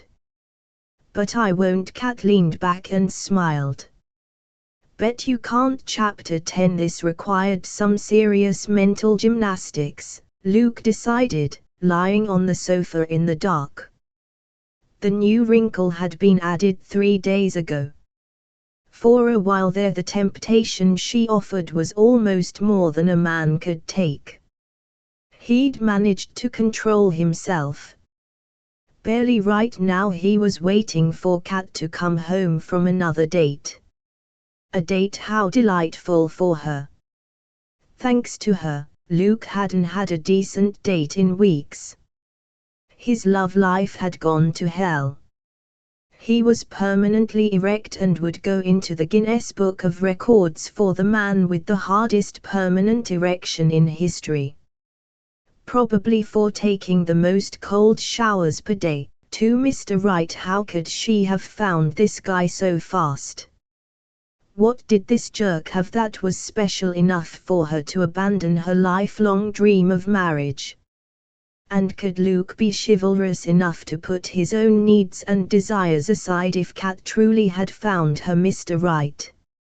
Just the thought of Cat belonging to chauvinist a woman didn't belong to a man. Well, whatever the hell the term was, Luke didn't want Cat doing it with anyone, not ever. He rolled over, dragging the sheet under him into a tangled mess. It was hot again. The door to the balcony stood wide open, a fan belligerently moving hot air around. He'd taken another icy shower. No surprise, it didn't help he was wearing the bare minimum, cotton briefs, in deference to Cat, who wasn't even home. He wished he could at least discuss this with Nick but Nick was unusually quiet these days. Suspiciously quiet. Now that Luke came to think of it, he punched his hot pillow, then jerked upright, only too pleased to be off the sticky leather sofa as he paced, building up a nice head of steam. He into the kitchen and turned on the light. He'd bake bread. He loved to cook. The combination of science and creativity, of tossing raw ingredients into a pot and turning out something edible, fascinated him. But bread making got rid of aggression. The pounding, pummeling and squeezing appealed to him, especially tonight. He found his favorite mixing bowl, added all the ingredients and stuffed kneading the dough by hand. Pounding his fists into the dough was marginally satisfying. Not as satisfying as making love to Kat, but right now, that wasn't an option. And who had she gone out with tonight, anyway? Pummel, had she said. Pummel, was it Ted? Alan? Was it Nick again? Pummel, Pummel _ who was Mr. Right? It was just like Kat to throw him off the scent like this. She was doing the dating merry-go-round. Ted, Alan, Bob, Nick. Couldn't she see they were all players? Luke greased the bowl and left the abused dough to rise under a clean cloth. How did she think he could go to work when he had to stay up till the hours of the night waiting up for her? The fact that it was only a little after 9 and his usual bedtime was around 11 had no bearing on the matter. An image of 17-year-old Kat flashed through his mind. That damned birthday. He'd known she'd gone out with friends through the kitchen window. He'd watched her return, dancing her way across the lawn in the moonlight, looking like some delicate woodland nymph. The soft, floaty material of her dress had outlined her bare legs and snugly cupped her breasts. He'd been terrified down to his toes at the immediacy of body's reaction. It had been the entire reason he'd kept his distance in the previous year. He'd taken afraid of the magnetic draw sheet Alvarez had for him, the pull he'd thus far managed to resist. He remembered vividly thinking, run, escape before she comes inside. Instead he'd stood there in his dad's empty house, head racing, anticipation churning in his gut, knowing he had only seconds to make, knowing he'd wanted one taste before he died. And he would die if his father ever caught him with his hands on her. The little sister he'd promised to protect.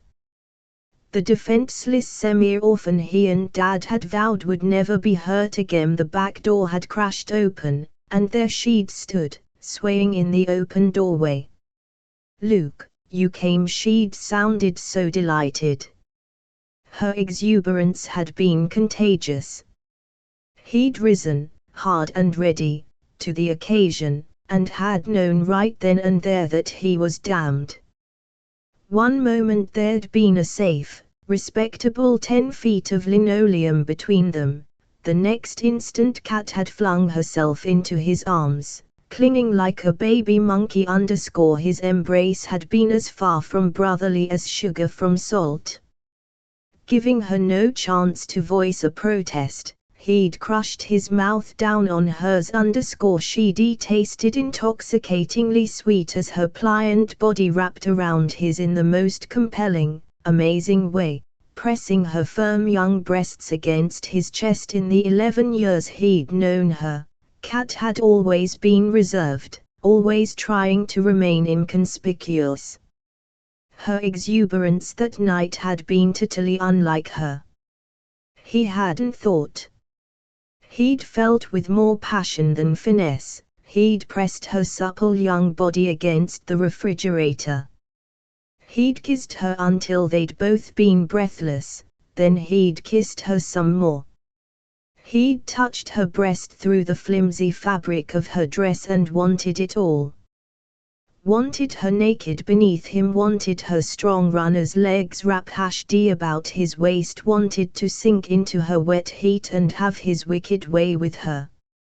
Finally it had penetrated his brainless state that Kat was struggling in his arms. He felt the deep scalding flush of shame now, 9 years later, as violently as he had then. There'd been no excuse for his behavior unless being a 24-year-old with a sporadic love life and a suddenly enormously high sex drive counted. Horrified at his loss of control, he'd let her go immediately. but not immediately enough to prevent her from throwing up on his shoes. His horror at his own inappropriate conduct had manifested itself in a scathing lecture on her behavior. With one wounded look, after his betrayal, Kat had fled. He'd gone back the next day to apologize. Kat had been her usual quiet, contained, cheerful, kid sister self. Luke had been so relieved he'd almost kissed her in gratitude. Well, he was a slow learner. He did the decent, honorable thing. He'd left her alone, and done everything in his power to reinforce their brother-sister relationship. It had worked out just damn well fine. Until now. He wondered if they needed architects in Chinmyum. It smells terrific in here. Been baking. Catherine tossed her purse on the counter and eyed Luke's apparel. She rubbed her itchy elbow and grinned. He wore a navy and white striped bib apron, and from the look of him, little else. Interesting new fashion statement, even for you. It's hot in here. No kidding. Even with her hair piled up on top of her head and minimal clothing, she was hot. Looking at an almost naked Luke made her hotter still. She made a rapid inventory of the kitchen instead. Dirty dishes were piled haphazardly in the sink, and the doughy hooks from the Cuisinart lay on the flour-dusted counter. She frowned. What's wrong? Nothing. Why? You bake when you're uptight. I'll bake when I want to eat whatever I'm baking. Right, okay. Is that bread ready? Luke shoved the dish towel-covered board across the granite center island. Help yourself. He uncovered the loaf and snagged the butter dish before whacking off a thick, fragrant, yeasty slice. Nice evening. He leaned against the counter, arms folded, ankles crossed. Catherine slathered butter on the hot bread and took a bite. This is fabulous. It was terrific. Luke had terrific legs, hairy, tanned, muscular runner's legs. Although he never ran when he could walk, or walked when he could be prone. She couldn't wait to get him prone. What brought on this spurt of domesticity? I have someone else I want you to meet, he said at the same time. His name is Steve Mamfield. Catherine reached over her shoulder to scratch an itch between her shoulder blades. Good grief, I told you, I've already found my Mr. Please tell me Mr. Right isn't Ted. Nope, not Ted, Catherine said obediently, and resisted rolling her eyes. Well, you should meet Steve before you decide. He's a decent guy. Owns his own insurance agency here in the city. Financially solid. Has a terrific house with a pool, which is appreciating in value. Loves kids. Has a couple of dogs. I think you and old Steve will have a lot in common. With that glowing testimonial, how can a girl refuse? Catherine said dryly. I do, however. Refuse, that is. One date couldn't hurt, Kat, just to be sure. I'm sure now. We'll double date this weekend, how's that? Catherine shook her head in exasperation. She was sorely tempted to whack him over the head with the breadboard. Overkill, Luke. And a total waste of time. Besides, we're going to a wedding. Remember? Luke groaned. I was trying to forge, why are you scratching like that? Don't ask. She considered squeezing between Luke and the opposite counter to get to the refrigerator and a glass of icy cold milk. She'd hate to pass up any opportunity to touch him. Especially dressed the way he was right now. A nice slow shimmy. Catherine decided. Luke waited until she was almost through the straights before he snagged her arm. His eyes did a rapid scan of her arms and shoulders, bared beneath pumpkin-colored halter dress. "Are you aware you're covered with a red rash?" "As a matter of fact, yes." "Shellfish." Catherine rubbed her upper chest, where the welts were now on fire. "Would you pour me a glass of milk, please? I think there was some sort of oyster base in the sauce we had at the restaurant." The little container of crabs she couldn't resist at Fisherman's Wharf before going into the movie alone had been worth a little itching. He took down a glass, filled it and handed it to her. "Here, you ate it anyway." "Why?" He shook his head. "Stay right there. 11. Get the calamine."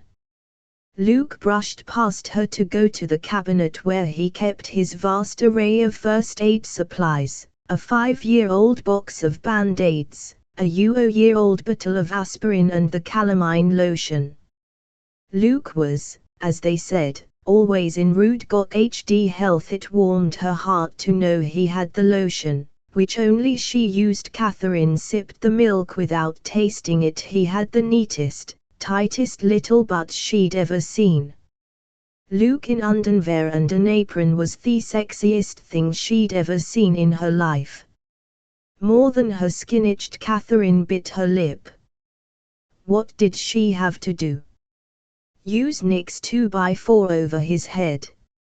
Strip naked and lie on the floor at his feet?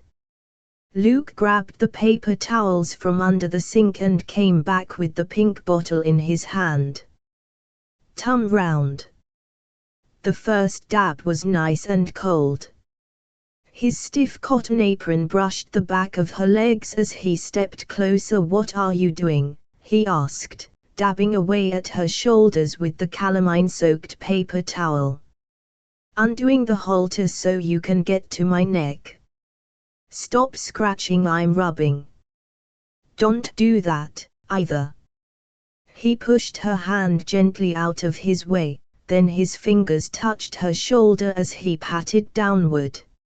She felt the warmth of his breath against her skin. It made the loose curls at her nape dance and tickle her neck. Moisture prickled between her breasts and she held her hand there to keep the top of the dress up, and her heart from jerking right out of her chest. What she'd rather do was let go and tum around. She almost clucked, she was so chicken. Her breath jammed in her lungs. She stayed as she was, back turned, and let him dot and dab at the rush she felt like she had when she'd been a kid, standing on the highest diving at the YWCA, her toes clenched around the end of the board, looking down at that pale blue water shimmering a mile beneath her, wanting to jump, but sick with the adrenaline rush, breathless with excitement, dizzy with terror. 1, 2, 3. She removed her hand and let her dress drop to her waist. "What are you doing?" Luke demanded, voice hoarse. He stood directly behind her. When he breathed in, the fragrance of her skin blotted out all rational thought. When he breathed out, corkscrew tendrils of her upswept hair fluttered against her bare back. With a silent curse, he gritted his teeth and tried to ignore the unconscious invitation of a topless Catherine Harris. And he only had a view of her slender back, red with cinnamon freckles, nasty pink blotches and smears of lotion. He didn't have to see her breasts to know she was naked from the waist up. Rushed from his head to his groin. "Unless you're going to doctor all of me, I'll do my front WHIE you do the back," Cat murmured, open palm extended over her bare shoulder. "Hand me the lotion, will you?" For half a heartbeat their eyes met. Her lashes flickered as she gazed at his mouth for a fraction of a second. Her pupils dilated just a little as she looked up, directly into his eyes. He'd sheeted Luke's in a lightning flash rush. God almighty, Cat had no idea what those amber eyes of hers could do to a man he knew. If he inspected himself he'd find the damned apron tented over his erection. He couldn't look anywhere other than into Cat's eyes. So near and yet so far. He wanted her so badly, but he knew if he touched her it would just make the wanting, the needing, the ache, worse. Not only would he have betrayed her trust, if he touched her like a lover, even once, he knew he'd never stop. And he'd never get over her. It would be an irrevocable step, one he would never take. But it was killing him. Wordlessly he handed her the bottle of lotion. She half-turned to reach for it, and he had a brief glimpse of the narrow span of her rib cage and unpale, perfect plump breast. His eyes shot back to her face. She seemed oblivious, and he dragged in another breath, drenched with the scent of her. His physical reaction to her was bad enough to deal with. But this was day and night different. An odd feeling expanded through him. A feeling that had nothing to do with his rampant sexual desire for her. It felt unbearably sweet. Poignant, sinfully rich. His heart hitched, and yearning filled his soul. Then he saw himself in her eyes. And what he saw was security. Safety. Trust, promises made. Vows kept. The thought worked as effectively as a bucket of ice water. Almost torture, and bless her sweet naive heart, she had no idea. She believed she was safe with him. He let out a breath and tried to distract himself. Unfortunately, he still had her rush to contend with. He had to stand close, had to touch, had to breathe. He had to get laid. And soon. He was hanging on by the last sliver of his fingernails. She trusts me. He dabbed all the way down to the slender span of her waist, making sure only the paper towel touched her smooth skin. Can you do the rest yourself? He asked, his tongue sticking to the dry roof of his mouth. He'd go directly to heaven for his restraint, and straight to hell for his thoughts. Or do you need me to? She reached back and tugged at the short zipper at the small of her back. The sides flopped back, revealing the sweet curve of her waist, the gentle swell of her bottom, and the beginning of cleavage. He went icy hot. Jesus. Did you go out tonight buck naked under this dress? Luke croaked. Oh, good. She sounded relieved. No line. I have on a thong, she told him mildly. Feels like there's a whole bunch of itches, right here. She brushed the pale flesh below her waist, well below her waist, with her thumb, while trying to look over her shoulder. Can you see them?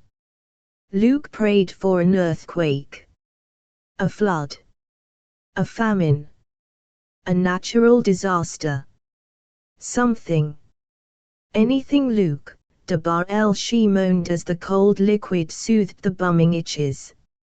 He silently cursed. That should do it, right? His voice was almost non-existent and as hopeful as that of a penitent. With both hands, she started slithering the fabric of her dress up her thighs. If you'd just do the back of my leg. She broke off and allowed the material to fall down to cover her legs again. Never mind. Thanks. He couldn't take any more. She rubbed the end of her nose with the back of her hand. I can do the rest, thanks. Did something happen tonight with, who was it? Luke demanded. Cat Siahed, put the bottle down on the counter, then used both hands to retie the straps of her dress around her neck. She turned to face him. Nothing happened with tonight's date, she snapped. He is not the problem. Luke touched her warm cheek. Longing rushed through him. He yearned to have the freedom to express all the emotions churning in his gut. He felt like an insensitive jerk. Something was wrong. He let his gaze move slowly over her tight features while she glared up at him. He dropped his hand, didn't know what to do with it, and folded his arms across his chest. She was utterly unaware of how she tied him in knots, and he'd well keep it that way. He leaned back against the fridge, cocked his knee enough to mask the bulge in the apron, and tried his best to look unhorny. Then tell me what the problem is, Catoman _ and I'll fix it for you. My Mr. Right doesn't even know I exist. She glared at him as if it were his fault. What can you to do about that, Luke Van Buren? Needing something to do with his hands, he pulled a clean mixing bowl out of the cabinet and placed it carefully on the counter between them. He looked at her. What would you like me to do? Say the word, he said, gathering ingredients from shelves and refrigerator. He dumped everything haphazardly on the counter beside the bowl. You know I'd do anything for you. How about if you stop moving around at the speed of light and listen, then? Luke leaned one shoulder against the fridge. He crossed his arms. You have to say something, Cat, or do you want me to guess? Right, tell you. Yeah _ absolutely.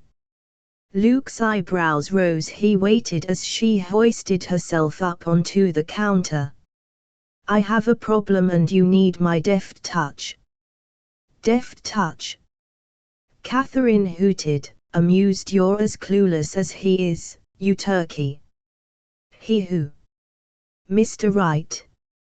Luke groaned. She crossed her ankles and leaned back.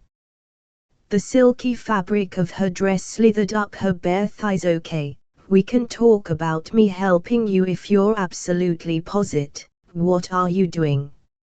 She gave him an innocent look.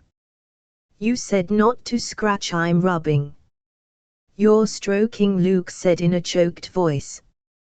Cat shrugged. Whatever. It feels great. This itch is driving me nuts. Hell's bells, Cat.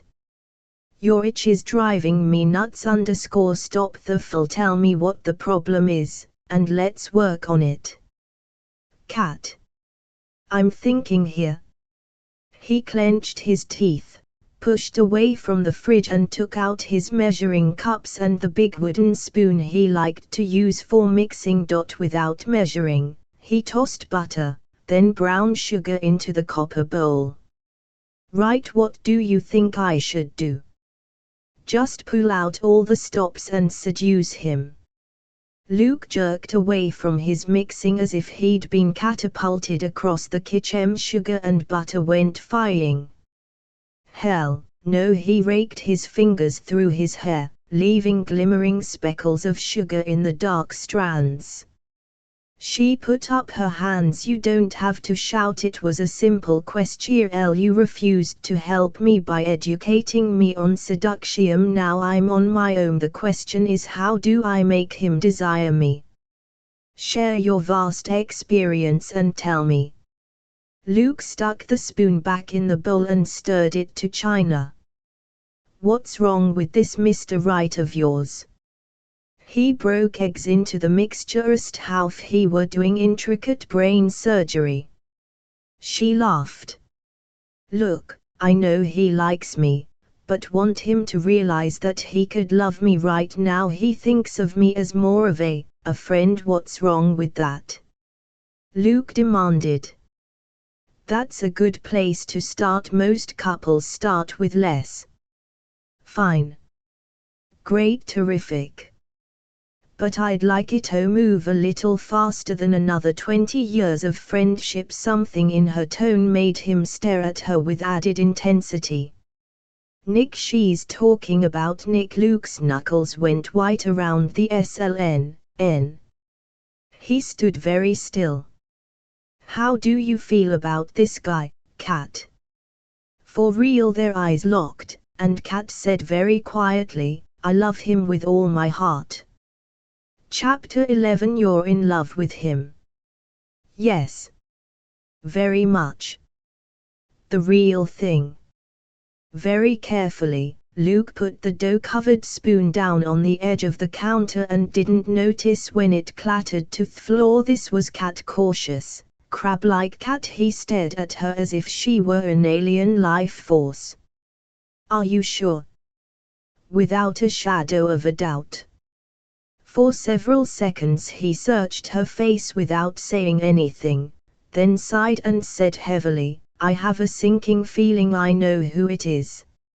Nick. She shot him a glance. You do? Nick. Who said anything? Damn it, Kat, that's exactly what I thought. His voice rose to new heights. He's a player, for God's sake. A player. Luke slammed his fist on the counter. Unfortunately, his hand hit the egg carton. The carton crumpled with a crackle as eggs broke. Kat tilted her head to look at him. Appearances can be deceiving, she said mildly. Maybe he just hasn't met the woman right enough to make a commitment. My point exactly. Luke wiped his yolk-dripping fist on a paper towel. I'll believe with a little push, he'll realize he's a little in love with me already. A push off a high cliff without a safety net is more like it, Luke said grimly. Not Nick, he thought, his gut investing. This was his worst-case scenario. It was one thing for Luke to think it was Nick. But to have her confirm it, the earthquake had come. The famine. The plague and the pestilence. She was in love with someone. Her cat socked him on the arm. Are you in a coma, or what? You deserve to have some sort of commitment. Geez, Cat, I said I'd help you, and I will. Even if it kills me. By doing what exactly? Yeah, what? Make him jealous. Cat gave him an odd look. Make him jealous? You want to at least have some sort of declaration of commitment from Mr. Right, right? You know how competitive we are. One little hint that I'm interested in you, and Nick will chaff for a flight to Las Vegas before we've finalized the bet. Are you game? For several seconds she was apparently too stunned to speak. She closed her eyes and rubbed her hand across her forehead. Sure, she smiled. Why not? That seemed to have worked, Luke thought, relieved. It's late. Why don't you go off to bed? I'm going to finish these cookies, and think about how we can execute Operation Mr. Right. Execute being the operative word here. Luke's throat closed until he couldn't breathe. His chest felt as though an overweight elephant squatted directly on his heart. He realized that every time Kat had mentioned Mr. Right he'd felt physical pain, agonizing pain, pound your head on the wall pain. Rip your guts out pain. He was going to give her a list of Nick's faults. There were 100 things wrong with Nick, a million things. Ugh. There was nothing wrong with Nick, Luke admitted reluctantly. He and Nick had been best friends for most of their lives. Nick Stratton was honest, honorable, decent, and if Kat wanted him, it was Luke's sworn duty to make sure he protected her until Nick declared himself. Oh, hell, just the thought of Nick's hands anywhere on Kat's body made Luke's blood pound like a runaway train through his brain. His teeth ground together until his jaw ached. He wondered where he could dispose of the body, but then he'd have to comfort her. And if it wasn't Nick, then it would be someone else. Luke couldn't leave a trail of bodies across the San Francisco Bay Area just because he didn't want her hurt. He could have helped her with anyone else. Liar. Luke admitted roughly. The next morning Luke casually strolled into his partner's office in the North Turret carrying 2 cups of latte. Nick, dressed in a light charcoal wool suit, tie in place, shoes polished, sat with his feet on his desk, staring out the window. Luke, wearing jeans and a t-shirt, because he was going on site, took a seat in the visitor's chair opposite the wide mahogany desk. "That's me favorite pose." Stratum Nick turned his head away from the city view and grinned. "Hey, old son, what's up?" "Thanks." He took the cup and popped the plastic lid toward. "Do I owe the dubious honor of your presence at 9 o'clock on a Wednesday morning? A man can't bring his partner a cup of coffee." "Depends on what the man's up to." "Eyes suspicious." Nick took a sip. "Elle wanted to talk to you about Cat Catherine." "Catherine?" Nick frowned. "Why? What's wrong?" "Nothing's wrong." Damn, Luke thought, this could prove to be awkward as hell. "How do you feel about her, Nick?" Nick leaned back comfortably in his big leather chair. "Are you kidding? I'm mad about her." "Seriously mad about her? Or mad about her for the next 5 minutes, like the rest of your harem? And the answer to this question is important to you. Why? Just answer the question." "She's beautiful. Sex-like smart. Hell, I'm halfway in love with her." "Why?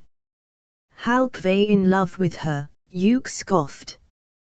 "Get real, since you obviously can't even commit to how you feel about her. I'm following up on your suggestion and taking her out myself." Nick frowned and removed his feet from the desktop with a thud. He set his coffee down. "You and Catherine?" "Yeah. Why not?" "You mean like a date kinda thing?" Nick was jealous. "CHT a problem with that?" Luke demanded, revving up his belligerence for Kat's sake. "But she's your sister. As you've told me so often, Kat's not my sister. All I'm doing is telling you my intentions." "I see. And what are your intentions toward Catherine?" Honorable. Luke watched his friend's face. Something flickered briefly in Nick's eyes before he expertly masked it. Yeah. Nick took another sip of his latte. "Elle don't think so." "What?" "Elle said, don't think so." Nick repeated coolly. "You told me weeks ago that you considered Catherine the next best thing to a doorstopper sexless __ sister. Now you're trying to tell me you want her. Give me a break. Wanna bet you want her cause you know I want her." "No, this is not a betting situation." "Why not?" "Everything's grounds for a bet, not Catherine," Luke said seriously. The latte tasted like sweat socks. "Tell me, Nick. What do you see when you look at Cat?" "A beautiful, sexy, desirable woman." "That's my point. Cat is more than that, much more. She's funny and wise, vulnerable and incredibly strong. She's dimensional." "Are you standing there telling me you're in love with her?" Nick asked incredulously. "I'm taking Cat to Arizona for the weekend," Luke told him tightly, trying to remind himself that this was a strategy to help Cat. Nick looked startled. "What? Yeah. Wanna make something of it? Are you in love with her?" Admission ready to spill from his lips, Luke bit his tongue. Once spoken, the words would be out there in the atmosphere forever, waiting to haunt and torment him for the rest of his miserable life. Help him, he didn't just want Cat, he loved her. "Are you?" Luke countered. "Face it, Nick said we both have the hots for her vastly different emotions, old SOM vastly. Unfortunately, we both feel guilty as hell because Uri's so protective of her, which is why I've held back. I've just been biding my time. We've watched her grow up, we've watched her bloom. He waggled his dark eyebrows and bloomed very nicely, too. But that's lust, pal. Just lust. Now the question is, which one of us will? Don't say it. Luke stood up and glared at his ex-best friend. Don't even think it, Stratton. Cat's off limits to you from now. The pseudo-anger was a nice touch. Unfortunately, his heart was racing and his eyeballs felt like they were about to pop right out of his head. Thighs is just an act, Luke reminded himself, as he tried to unfurl his tightly clenched fists. To no avail. Keep away from her unless you're planning a wedding, Luke growled. Nick almost fell off his chair. A wedding? A wedding as in here comes the bride? Are you? What about the bet? So winning the bet is more important to you than Cat? Elle didn't say that, did you? Maybe. Nick leaned back, cupped the back of his head with his hands and swung his big feet up on top of his desk again. Well, maybe from me, too. Make up your mind, Nick. Ditto. They glared at each other. Their flight to Arizona was uneventful. If one discounted their close proximity on the plane, it was late evening by the time they arrived at the resort hotel. Luke had been lucky to get a room on the same floor as hers at such short notice. Accompanied by the steamy smells of soap and bleach, Kat's room had a view of the back of the laundry room. No scenic overlook off Camelback Mountain, nor the pool, for Faith's only child. Mine's not much better. But I can have them move you if you like. Sitting on the foot of her bed, Luke tried to read her expression as she picked up various objects, fiddled with them, then put them down again. The soft fabric of her lavender dress clung to her legs and hips as she paced between the X-straps on her back. Her skin was creamy and lightly freckled in the lamplight. His mouth watered. She'd been unusually quiet during the flight to Arizona, even more when they'd arrived at the hotel where her mother's wedding was to be held the next evening. Nah, I don't need to change rooms. No big. It's only 2 nights. Besides, I didn't come for the view. Just the spectacle. Kat picked up the leather-bound room service menu and smiled slightly. She does her best to outdo herself every time, doesn't she? No doubt this one will beat them all. She flipped the laminated pages. If I ever get married, I'll combine all of Faith's most outrageous weddings into one huge blowout, pull out all thestops. Go for broke. The menu plopped back onto the desk with the finality of a divorce decree. Except for the elephant. That wasn't one of her better ideas. Yeah, elephant poop must have been hell on the laundry bill. When / get married.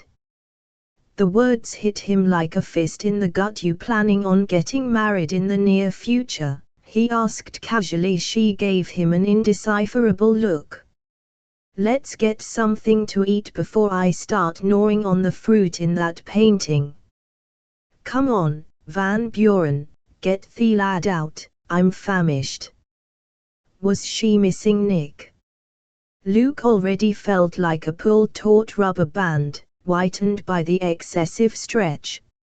Any second now he was going to go sprawling. He was sitting on a giant, king-size bed. Sheets turned back, chocolate on the pillow, lights turned low. He wouldn't need anything sweeter than Kat beside him. Ain't gonna happen, pal. One would think the guy was terminally dense not to fall over his feet getting to you, he offered casually. Her lips twitched. One would think. Do you want to hit the restaurants, or should we get room service? She'd been only mildly attentive when he'd told her about his conversation with Nick. Women were like that.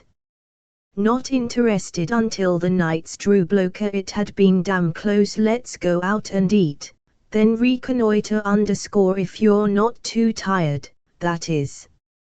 He felt too vulnerable right now to be anywhere near a horizontal surface with Kat in the same room. Surreptitiously, Luke glanced at the phone on the desk. No red light blinked indicating Nick had called, or Faith, for that matter. It was 9 p.m. The wedding was set for 6 the next evening. Surely Faith could manage to squeeze in a few moments to see Kat. She hadn't seen her daughter in 2 years. No loss, as far as he was concerned. Kat picked up her purse just as there was a knock at the door. Their eyes met. I'll get it. Only too happy for a diversion, Luke opened the door. Faith, what's it? What's it? Stowed out in the hall, wearing a white silk pantsuit with gold buttons and looking as though she'd stepped from the pages of Vogue. For a split second, Luke saw what his father had seen: the flawless complexion, the petite, yet curvy body. The incredible honey-red sweep of her hair. But unlike his father, Luke had always had U20 where Faith was concerned. She was high maintenance, low return. He stepped back, opening the door wider. Howdy, stepmama _ She did a slight double take. My goodness, Lucas. Wait, a lovely surprise. She reached up to peck the air an inch from his cheek, then handed him the black silk garment bag she carried. Put this somewhere, darling. Now, where's my baby? Hi, Mother. Faith came toward her, hands outstretched. Let me look at you. Oh dear, I always forget what a big girl you are. Their hands met briefly, her mother's cool and dry, Catherine's damp. She resisted, wiping her palms on her dress.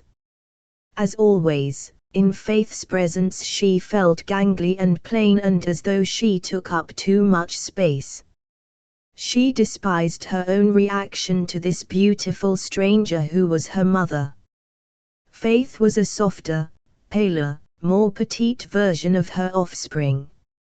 Smoky eyes skimmed Catherine from head to toe, SWFTLY, and expertly cataloguing to the last cent what each item of clothing had cost. My goodness, Catherine, are you still shopping at those dreadful discount stores? And those high heels not only make you simply tower over everyone, they make your feet look enormous. She doesn't tower over me. Luke came up behind Catherine and slipped his arm around her waist. I'll think Kat has the sexiest feet since CC op 8RM, and the only people she towers over are people too short to appreciate her height. With her impeccable taste, she could shop at the flea market and still look gorgeous. His hand felt warm and solid on her middle. So did his defense of her bliss. How sweet, Faith said with a vague smile. You always were her champion, weren't you, Lucas?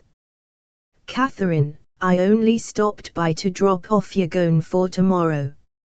I've made an appointment for your hair at 9 a.m. Now that I see it's just as unruly as ever, I'll have Milo straighten it a little after he cuts it. She's not cutting 1 inch off her hair, Luke said flatly. He looked down at her, his arm still around her waist. Are you, Kat? Nope. Her mother would have given the hairdresser strict instructions, Catherine knew. She'd been caught unprepared only once. Then she'd found herself with an oddly avant-garde asymmetrical do that made her feel like a lopsided little orphan Annie until it grew out. There was news agreeing with her mother now. Catherine would cancel the appointment tomorrow. How are you, mother? Where's the lucky groom? You know it's bad luck for him to see the bride before the wedding. Chandler is staying with a friend until tomorrow. Faith craned her neck at the much taller daughter.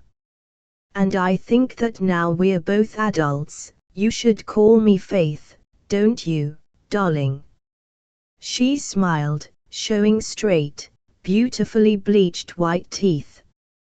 Husband Numtka 5 had been a dentist. We can pretend we're sisters, won't that be fun? Great, Catherine thought wryly, everyone wants me to be their damn sister. This was the first time in living memory that her mother's darts completely missed their mark. Startled by the realization, Catherine knew she was seeing Faith through Luke's eyes. It was a revelation. Like a cartoon character with a light bulb blinking overhead, she saw her mother as a sad, lonely woman who filled her life with loveless marriages and buying sprees because she couldn't bear to spend a moment alone. The fact that Faith was a petty, selfish woman filled with her own self-importance had nothing to do with who Catherine was. The knowledge came as a shock. For years she'd felt as useless and unattractive as her mother told her she was. Faith's perception was not real. Something to drink, Faith? Luke asked, still glued to Catherine's side. She was grateful for his strength. Both his arm and the moral support he provided. However she tried to rationalize, she always felt battered around her mother. Eye of Newt, perhaps, he added. No, thank you, darling. I have to run. I'm having a massage in a little while. I just wanted to give Catherine her gown.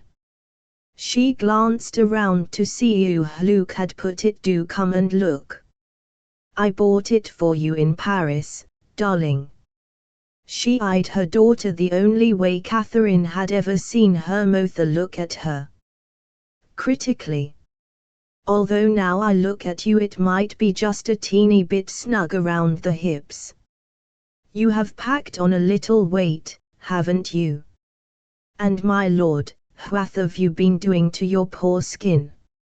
Must you insist on going out in the sun and getting all freckled? Darling, I insist you use that cream I sent you. Isn't Cat lucky you're marrying a plastic surgeon? Luke interjected mildly, his hand lightening fractionally on Catherine's hip. Not that she'd ever need it, but if she does, in 30 or so years when she's your age, she can also have her face extensively excavated and remodeled free of course. By then you'll probably be married to a mortician. Easy come, easy go.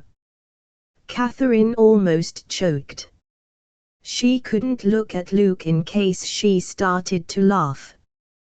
Gracious, Luke. You know I was only 16 when I had Catherine. I was practically a baby myself. Faith had slipped up and gotten pregnant at 29, not 16, but for as long as she could remember, Catherine had been blamed for the inconvenience. Her beautiful mother couldn't frown anymore. She noticed Faith must have had those Botox shots to kill the nerves in her face. It was rather odd to see the expression in her mother's eyes but not see the wrinkled brow that should have accompanied it. Faith pulled the garment bag away and held up the dress. If nothing else, her mother had impeccable taste. The gown was a slim, floor-length column of flame-colored silk. There was no embellishment whatsoever, just flowing fiery silk jersey, expertly cut on the bias. Interesting color choice for a wedding, Luke observed blandly. Wouldn't black have been more appropriate? Black is no longer as elegant. Faith tilted her head as she held the dress up in front of Catherine. She eyed what was certainly a one-of-a-kind designer gown with a small pout. Elle thought the color would be quite striking with Catherine's collar, but now. Not in a trillion years, Catherine thought without hostility. There was no way on God's green earth her mother had ever thought this color would flatter hen. You were absolutely correct, Luke said with mock admiration. This will look dynamite on Cat. Admittedly, not everyone could pull off wearing this dramatic hue. For instance, it would completely drain all that hectic color right off your face, and make your hair look a little like straw, wouldn't it? It only works because of Cat's youth and of course, the stunning deep color of her hair. Catherine jabbed Luke in the ribs with her elbow. How many people are coming to the wedding? She asked quickly, before the giggle in her chest could burst free. To sober up, she imagined all the wedding guests staring at her butt in the skin-tight dress. She shuddered. Fortunately, she'd never see any of them again. Her mother never invited the same guests to 2 weddings in a row. Catherine was the unlucky exception. Only 1,200. Chandler wanted to keep it intimate, bless his heart. 1,200 people staring at my rear. Oh joy! Catherine's eyes met Luke's. She saw the answering humor, and the question, "Are you all right?" She gave a small nod. 1,000+ guests had not been invited a week ago. When Faith had called her daughter, Catherine gave a mental shrug. It wasn't important. Faith recovered and handed the dress to her. Well, I did my best, just suck everything in for a couple of hours. It should be just fine. I must bid au revoir. My masseurs awaits. Walk me to the door, darling. Catherine wondered if Faith called everyone darling simply because she couldn't remember their names. Probably. She handed the dress to Luke and walked her mother to the door. Night, Faith, he called from across the room. I'm looking forward to meeting old Chandler tomorrow. Hope we get a chance to chat. Dad filled me in on some of your more hilarious antics. I can't wait to share them with your next new this husband. We should have him rolling the aisle. Cat gently closed the door behind her speechless mother. She slid the bolt home, then turned to face him. Cat had the oddest expression on her beautiful face. Oh, ma'am, was she going to cry? I'm sorry, Cat, I hate the way Cruella de Vil talks to you. Let's face it. Your mother is a caricature with a war whoop. Cat raced across the room and flung herself exuberantly into his arms. My hero. Her mouth slanted down on his. Perfect synchronicity, his was right there to meet it. He hugged her close. Man, she felt incredible. She laughed against his mouth, and he'd never felt anything as intoxicating in his life. My dragon in shining armor. Her tongue curled around his with pure, unadulterated Kamal intent. His arms tightened around her. She kissed him and kissed him and kissed it as though there was no tomorrow. He did the only thing he could. He kissed her back just for a minute, just to slake his thirst, just to quench his centuries-old desire for her. She tasted of the tears she hadn't shed while her mother was in the root. She tasted of joy. She tasted of yearning. She tasted of heave. She tasted off limits. He wasn't right, and he'd take a moment here to remind both of them. As much as he wanted to go on kissing her forever, his hands automatically circled her waist to hold her at bay.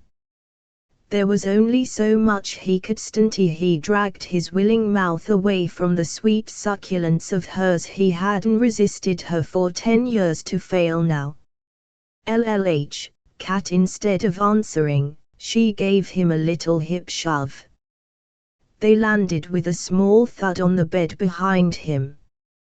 Chapter 1. Cat peppered passionate kisses on his mouth, his chin, his throat. A blinding dizzy hunger swamped him, so deep, so profound, he shook with it. Wrapping her more tightly in his arms, he feasted on the softness of her lips, on the slick dueling of her agile tongue, on the press of her slender body to his. He tried to resist. He really did. He sent up a fervent prayer, but it was too late. Her breath feathered against his ear. How could she know there was a direct line from ear to groin? Panicked, he realized his body parts were disengaging from his brain, the brain that knew this was an incredibly dangerous situation. The narcotic kiss went on, and the alarm bells in his head became more distant as she arched against him. With unsteady hands, Luke tried to shift her off his body and out of temptation's way. Unfortunately, his hands seemed to be holding more than pushing. Cat's eyes turned to liquid amber as she looked down, his name on her lips, a shape without a sound. Then she dipped her head again. He attempted to avoid her avid mouth. Her tongue was extremely sneaky. Her hips wriggled to get more comfortable, in the process hiking her dress up, bearing more leg. What are you doing? He gasped, as her hand stroked down his side, evoking an intense shudder of desire. Her fantastic hair made a fragrant cave about their faces as she pulled the tail of his shirt from his jeans and kept him pinned to the bed with her body. Her eyes, so close they glittered like ancient amber, stared into his nose. Something. Her whisper, a hair's breadth from his mouth, tethered him in place. Never in his life had he been so tempted, found his need so great, wanted a woman this much. And for so long. He had to battle the heat curling through him. For both of them. Yet the scent of her filled him to the brim. He had to think. Right. That was it, he had to think. With his brain she nibbled the corner of his mouth. You talk too much. She clutched at his hair with one hand, the other busy tugging and ripping at his clothes. A sensual fog clouded his reason. Her kisses were succulent. Rich with need. Delicious with desire. Her breath was warm against his lips, thinsuled of her mouth, hot, wet, sweet. Hungry. Having her like this felt so good it hurt. There wasn't a cell in Luke's body that didn't crave her like an addict. But he had to be sensible. His fingers curled around her upper arms to gently push her away. Instead he found his hands sliding over the smooth skin of her shoulders in a caress. You don't know what you're doing, he said desperately, HL's voice thick with hope and need. I'll get better with practice, Cat assured him, missing the point completely. Taking an ear in each hand, she held his head so he had to look at her. Her pupils appeared dark and enormous. I'm a big girl, Luke. I know what I want. She was curious, he forced himself to remember. Of course she was curious. His heartbeat kicked into a higher gear at the look of determination in her amber eyes. Luke groaned. She was long past the age where a woman took a lover, and he was the designated candidate. She considered him safe. She knew he'd do anything for her. No, wait, Cat, just hold on. She was a virgin. If he didn't have several really good reasons why he shouldn't proceed with this, that one would do it. He had to let her down gently. He was going to gently disentangle their bodies. Yes, he was. As soon as he came up with a reason that wouldn't hurt her. As soon as she could move, quiet his own raging hormones __. As soon as his brain came back online. Cat. Why don't we talk about this? Oh, Luke, you smell so low. Primal moan escaped him as she laved a warm, wet tongue over his right nipple. He forced himself not to react, but oh, God, he'd ached for this for weeks. Months. Years. Decades. He struggled for control. And lost still sure, he rasped. Please make love to me. Her eyes lost focus as he bent his head and touched his mouth to hers. The kiss singed through her bloodstream like potent alcohol. While he distracted her with the amazing versatility of his hot tongue in her mouth, Luke pulled the cotton knit dress down to uncover her breasts. His eyes gleamed when he saw her strapless, lavender satin demi-bra. Oh, man, touching you feels like a dream.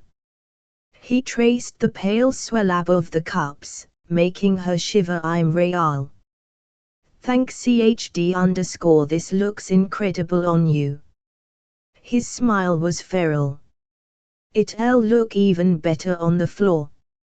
His touch became almost reverent as his hand skimmed across her breasts. She arched upward, encouraging a firmer touch, but Luke wanted to explore. Lazily. Methodic like Catherine moaned as his thumbnail brushed her aroused nipple through the thin satin. While she desperately wanted the exquisite torture to last, her body demanded more immediate gratification. Luke.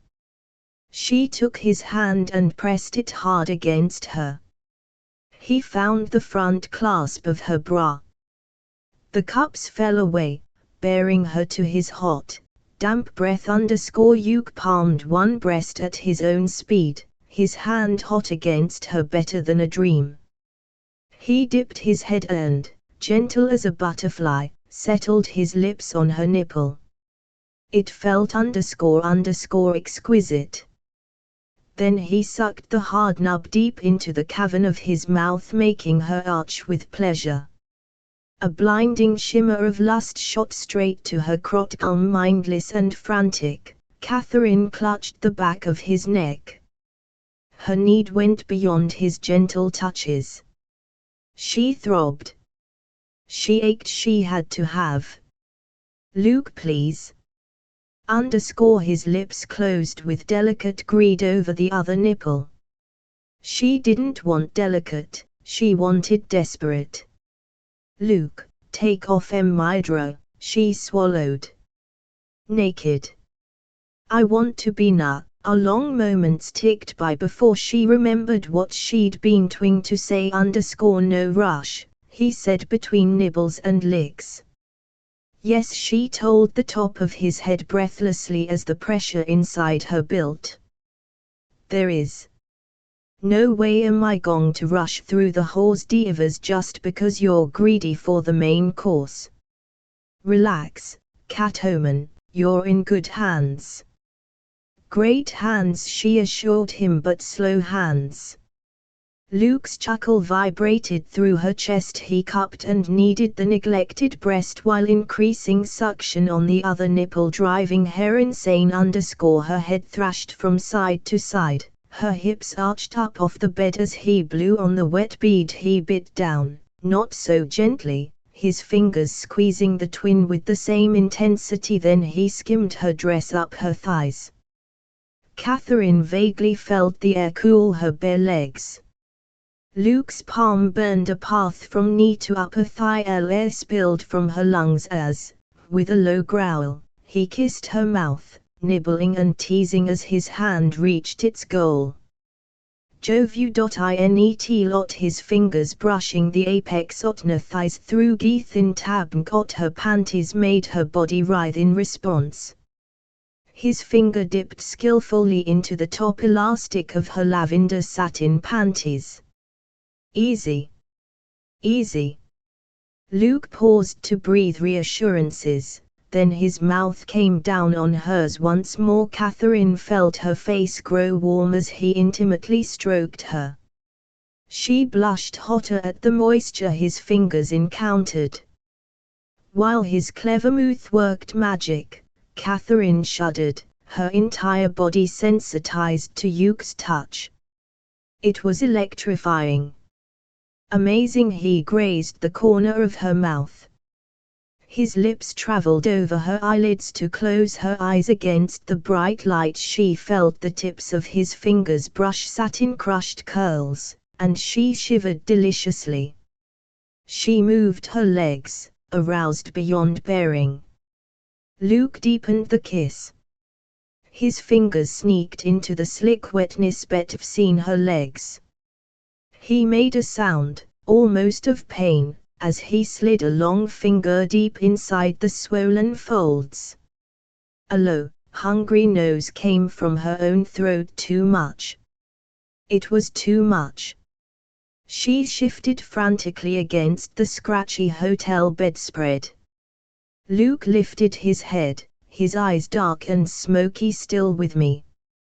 Catherine swallowed. Every nerve ending in her body screamed for the sweet release his fingers promised. I think I've gone ahead, she murmured thickly as the scent of her own arousal mixed with the dark erotic fragrance of Luke's skin. Dimly she heard him chant her name over and over again as he pressed her face against his hard, sweaty chest while aftershocks rippled through her.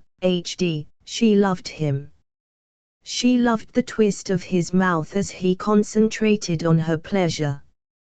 She loved how tender he was with her. How careful. She loved the deep bass of his voice, and the dark sexy taste of his mouth. She loved the smell of his skin and the silken texture of his hair. She loved having his fingers burrowed deep inside her. Her choppy breath huffed. Hughes shuddered to a stop. Good. Suddenly shy, Catherine buried her face against the flat plane of his stomach and inhaled the unique fragrance of an aroused Luke Van Buren. He smelled like her every fantasy. Her heart, already pounding, shifted into a primitive beat reflexively. Her fingers tightened around it. He growled low in his throat, then struggled to get something out of his back pocket and at the same time shimmy out of his jeans. She heard the double thud of his shoes hitting the carpet, the whoosh of his pants joining them on the floor. Wallet, he grunted, flipping it open to remove a foil packet. He ripped into it with his teeth, then handed her the rolled rubber. Catherine stared at the tiny coil. What was Luke doing with a rubber in his wallet? He certainly hadn't been planning on sleeping with her on this trip. Her heart thudded. Don't go there, she warned herself. Don't even think about that. She looked from the condom to the bulge beneath his briefs. You need king size, not this dinky. Oh, Luke, it'll fit, trust me. Here. He snatched it back. I'll do it this time. Have only so much control left. He sheathed himself, then groaned when he glanced up to see her avid attention focused on his hands. If you stare at it like that, I'm going to come before we even get started. Catherine wished to God she could switch off her brain. Tell me you love me. That'd help. He shot her a quick smile that twisted her heart, then made quick work of the small satin triangle of her undermere, tossing the scrap of fabric aside. Ah, Cat, so pretty with one knee. He nudged her legs farther apart and slid into the cradle of her thighs. The sensation of his hardness against the vulnerable portal of her body made Catherine tense. Relax, sweetheart. Reflexively, her body stiffened. She bit her lip and tried to relax. I love you. I love you. The fullness of his entry pinched as she opened to accommodate him. Tears sprang to her eyes and she hissed as her body tried to resist the tearing pain instinctively. Her hips and knees tried to push him out and off. Luke froze. Cat. He reared up to look at her face. God, sweetheart, want me to stop? She tried to counteract her natural instinct, and wrapped her arms more tightly around him so he didn't roll away. This was Luke. Luke, the man she'd loved forever. Luke's fingers in her hair. Luke's breath mingling with hers. Luke's body intimately connected with hers. After what seemed like a lifetime of denial, they were on the same page at last. She wasn't going to ruin it now. Just hurry up and get it over with, okay? Honey up and take my virginity and get back to the good part. The tendons in his neck stood out in sharp relief as he cupped her cheek in a tender hand. She felt him move inside her. You're hating this hair stated underscore, aren't you? No. He saw right through hen. Yes, she admitted reluctantly. White-lipped, he started to withdraw. Catherine squeezed her eyes shut and tightened her limbs around him. Finish. She couldn't look at him, she was so embarrassed. He dropped his head and rested his forehead on hers. Elle should have had the strength to tell you no. Oh, God. Not again. A sob vibrated deep in her chest. She wished with all her heart that she'd never made him do something he hadn't wanted to do. You've always given me what I wanted. Even when it's bad for me. Finish what I started, Luke. Then if it'll be done. Not once had he said he loved her, not even a whisper of his feelings for her. What was the main event in her life was, for Luke, a night of sex with an inept but willing partner. Catherine bit her lip. A fumbling, inexperienced, clumsy partner. Weighty sorrow settled like a lead blanket on her chest. Don't let me cry. Please, don't let me cry. It wasn't Luke's fault that he didn't reciprocate her feelings. She couldn't make him love her. The earlier beauty of their lovemaking dissipated, aching ache too big to ever be filled. Deep inside, the old insecurity reared its ugly head. She was 17. Seeing his face twisted with anger and regret just before he walked away from her, now she felt the exact same bottomless ache of loss, the same bleak understanding that she was on her own. And always would be. Just because Luke was making love to her didn't mean she had his heart. And without his heart, their lovemaking was a hollow victory. He was sorry she'd seduced him. She'd taken the biggest gamble of her life and lost. The wonderful feeling of euphoria was gone, but she held on to Luke as tightly as she could, wrapping him close with limbs and will as hair pumped into her like a man possessed. His muscles trembled as he tried to move more slowly within her. Okay, he panted. No. Her skin and her yearning felt too raw to tolerate his touch. Sure, she buried her face against his neck. She needed a dark room and time alone. She wanted to turn back the clocks to before she'd made a monumentally wrong choices with the right man. Catherine's heart ached unbearably, and tears leaked into her hair as she stroked the straining muscles of Luke's back while he had sex with her. 110 Vow. Stupid, stupid, stupid. What in God's name had he done? Still buried deep inside her, incapable of moving, Luke breathed in the scent of the lovemaking. A chill that had nothing to do with the air conditioner raced across his skin. She'd hated it. He'd known the second her body had tensed and she'd realized who was making love to her. Mr. Wrong. He'd not only taken her precious virgin tie, but he'd taken it like a no-finesse pillaging Mongol. Want the light off? He asked at the same time, rolling away from her. Silence pulsed, a living presence in the room. Sure. He carefully extricated himself from her, not touching more than he had to.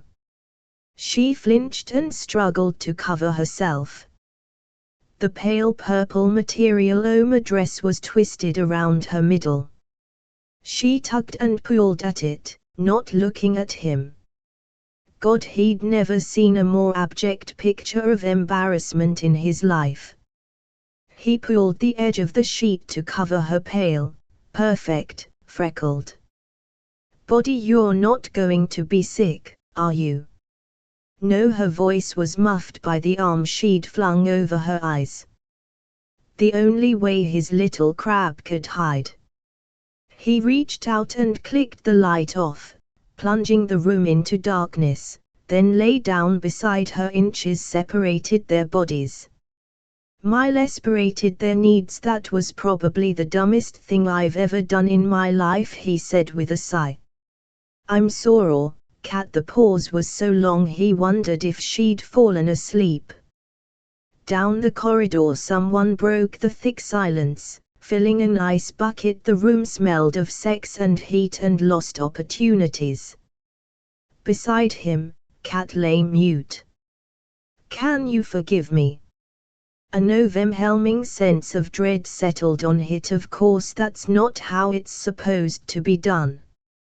He filled the excruciating silence with confessions. And it was my fault. I should have realized that without love, it would be harder for you to take.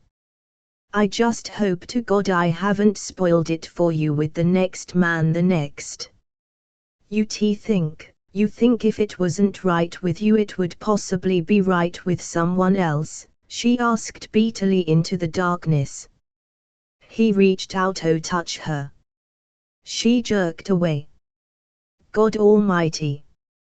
Luke pressed hard fingertips into his burning eye sockets. He should be shot, trust me, sweetheart. Yes. Loving the person makes all the difference in the world. If you say so. A world of doubt colored her words.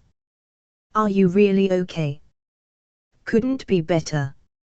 If I go get a warm, wet towel, will you let me know? She cleared her throat and repeated the word with less vehemence.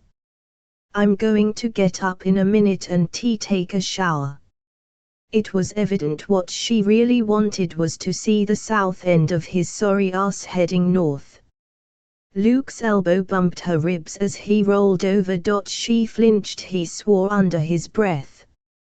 Oh, Lord. How was he going to fix this? What could he say? What could he do? Hands stacked under his head, and out of temptation's way, Luke stared up at the ceiling with an aching heart beside him. She shifted restlessly, embarrassed and uncomfortable with him now. He'd blown it bad. He wanted to slide his arm under her shoulders and pull her back into his arms and against his thundering heart. He wanted to be articulate, damn it, he wanted to be right. You know this changes our relationship, Cat, it had to be said. Because he was trying so damn hard not to let any of the pent-up frustration and emotion seep out of his voice. It came out fiat and surly. L don't want it to change, Cat said fiercely. She shifted, her leg brushed his. Sorry. You don't want it to change? No, like things just the way they were before. You want to forget this ever happened? His hand bumped her nose as he reached out to touch her. Yes, sorry, are you okay? Sure. Hey, Van Buren, don't you have your own bed? Are you crying? He asked softly. Yes, she's crying, you insensitive, low-life moron. Sinuses. Probably the air conditioning. Y'ain right, you kicking me out, Cat Omen. Don't take this personally, Luke, but you're taking up both halves of this bed, and I need to get some sleep before the main event tomorrow. How much more personal could this get? Luke thought bitterly. He was completely naked. She had half her clothing on. He'd been so wild for her hadn't even noticed.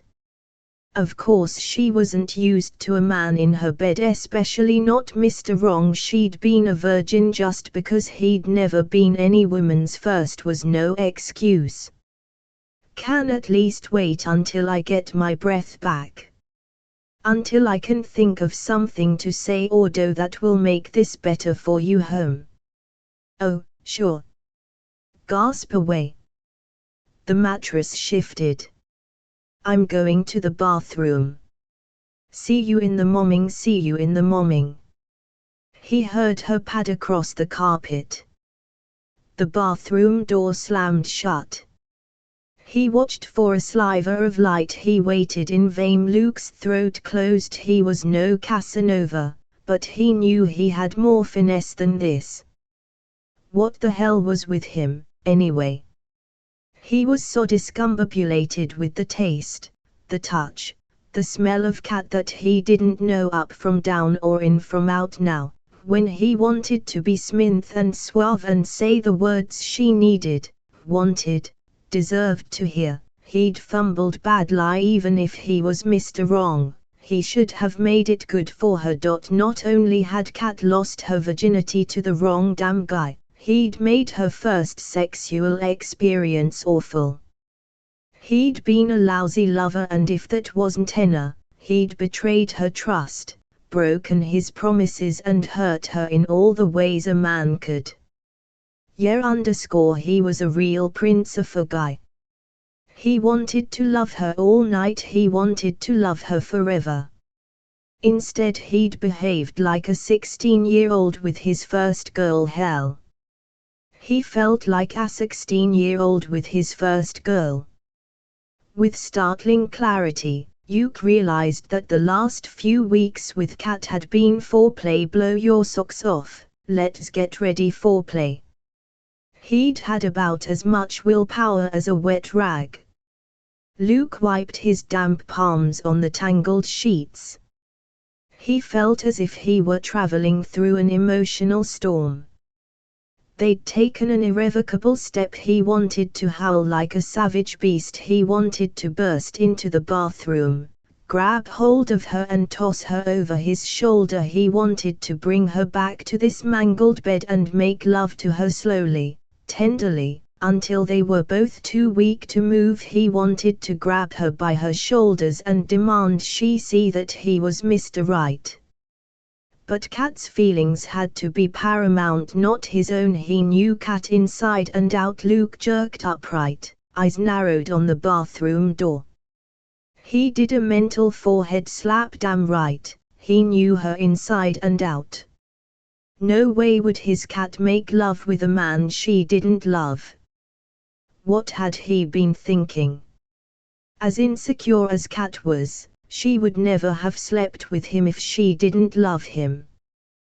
The fool woman was trying to noble and save him from himself. Luke realized something else. He'd been so busy trying not to seduce her, he hadn't noticed that she'd been doing her damnedest to seduce him for weeks. His heart took flight. Chapter 13. Blinded by tears, Catherine leaned her hip against the bathroom counter. The second she'd slammed the door behind her, she'd yanked the dress, wound like a shroud around her middle, up and over her head. She was absolutely mortified. It didn't help matters that she knew she was the one responsible for her own humiliation. The idea was for Luke to make the first move, remember? She castigated herself, while choking back a sob. Didn't she have enough problems without this? One of the buttons on the back of the sundress had caught in her hair. She was stuck with her face covered, her arms pinned overhead by the inside-out dress, and no way to get free. This would be funny. In about 98 years. The harder she struggled to free her hair, the tighter the tourniquet became around her upper arms. Furious, Frustrated and trying to cry silently, she yanked savagely at the snarl behind her head. The harder she tried to free herself, the more fruitless it became. The harder she tried to quiet, the more the sobs hurt her chest. The harder she tried not to love Luke, the more her heart ached. Damn. The door snicked open. Need help? Catherine shrieked, then said bitingly, "Damn it, Luke. I'm stark naked here." It was pretty obvious she couldn't reach for a towel, let alone cover herself with her hands. She started to turn around, then quickly changed her mind. Besides, he'd seen every freckly inch of her already. "Get out, Van Buren. This looks very interesting." What a particularly weird situation this was, standing here buck naked, arms immobilized over her head, blind, furious and humiliated. "Find me pair of scissors, then leave her court." Although he wasn't touching her, Catherine could feel the warmth of Luke's skin all down her left side. "Why don't you let me try to untangle it instead of cutting it?" "Because," she said through her teeth, "I don't want you anywhere near me. Go away." There was absolutely no point in rehashing what was obviously a no-win situation. She loved him. He cared about her. Close, but no cigar. She'd get over loving him at about the end of the next millennium, but by God, she could do it starting now. When she felt the heat of his hand on her hip, she crowded against the cold porcelain sink. "I don't want you to touch me," Catherine told him with as much dignity as she could muster. "Darn," Luke said softly, picking her up in his arms like Rhett about to carry Scarlett up the stairs. He was naked. Why hadn't he dressed? "Isn't that too bad? Put me down." "Damn it, Luke. I'm not joking, put me do." He dropped her on the bed. Fresh tears sprang to her eyes, tears that had little to do with the fierce pull on her tangled hair. "Don't suppose you had a chance to wash up yet?" Luke asked conversationally. Catherine could feel his eyes traveling down her body, and was grateful for the dress covering her face as she blushed. She wiped her hot, wet cheek on her upper arm. "I'll hate you," she told him feelingly. "To your room." She heard his departing chuckle. "What? 9 water ram." He was in the bathroom. Like a contortionist, she felt around the bottom of the bed with her toes for the sheet, hoping to cover herself before he came back. Amazing. The mattress depressed as he sat next to her. "Maybe you should have joined the circus." "I won't be at your mercy forever, Lucas Van Buren FL," she warned as he touched her thigh. "Let me at least do this, Cat." His deep voice sounded achingly soft. "Please." The man was infuriating. "At least turn the light off." The warm washcloth touched her intimately. Catherine almost shot off the bed. No, she'd already forgotten the question. "Oh, yes. The light. What's this?" "The equivalent of a paper bag over my head." Luke laughed. "The equivalent of tying you to the bedpost." "There are no bedposts." "Exactly." Catherine quivered like a horse at the starting gate as he stroked her intimately with the rough terry cloth. The heat of her skin dried the tears on her cheeks. She'd never felt more vulnerable and exposed in her life, and it had nothing to do with being naked. Well, not much, anyway. How could he do this to her? Didn't he know what his earlier rejection had done to her?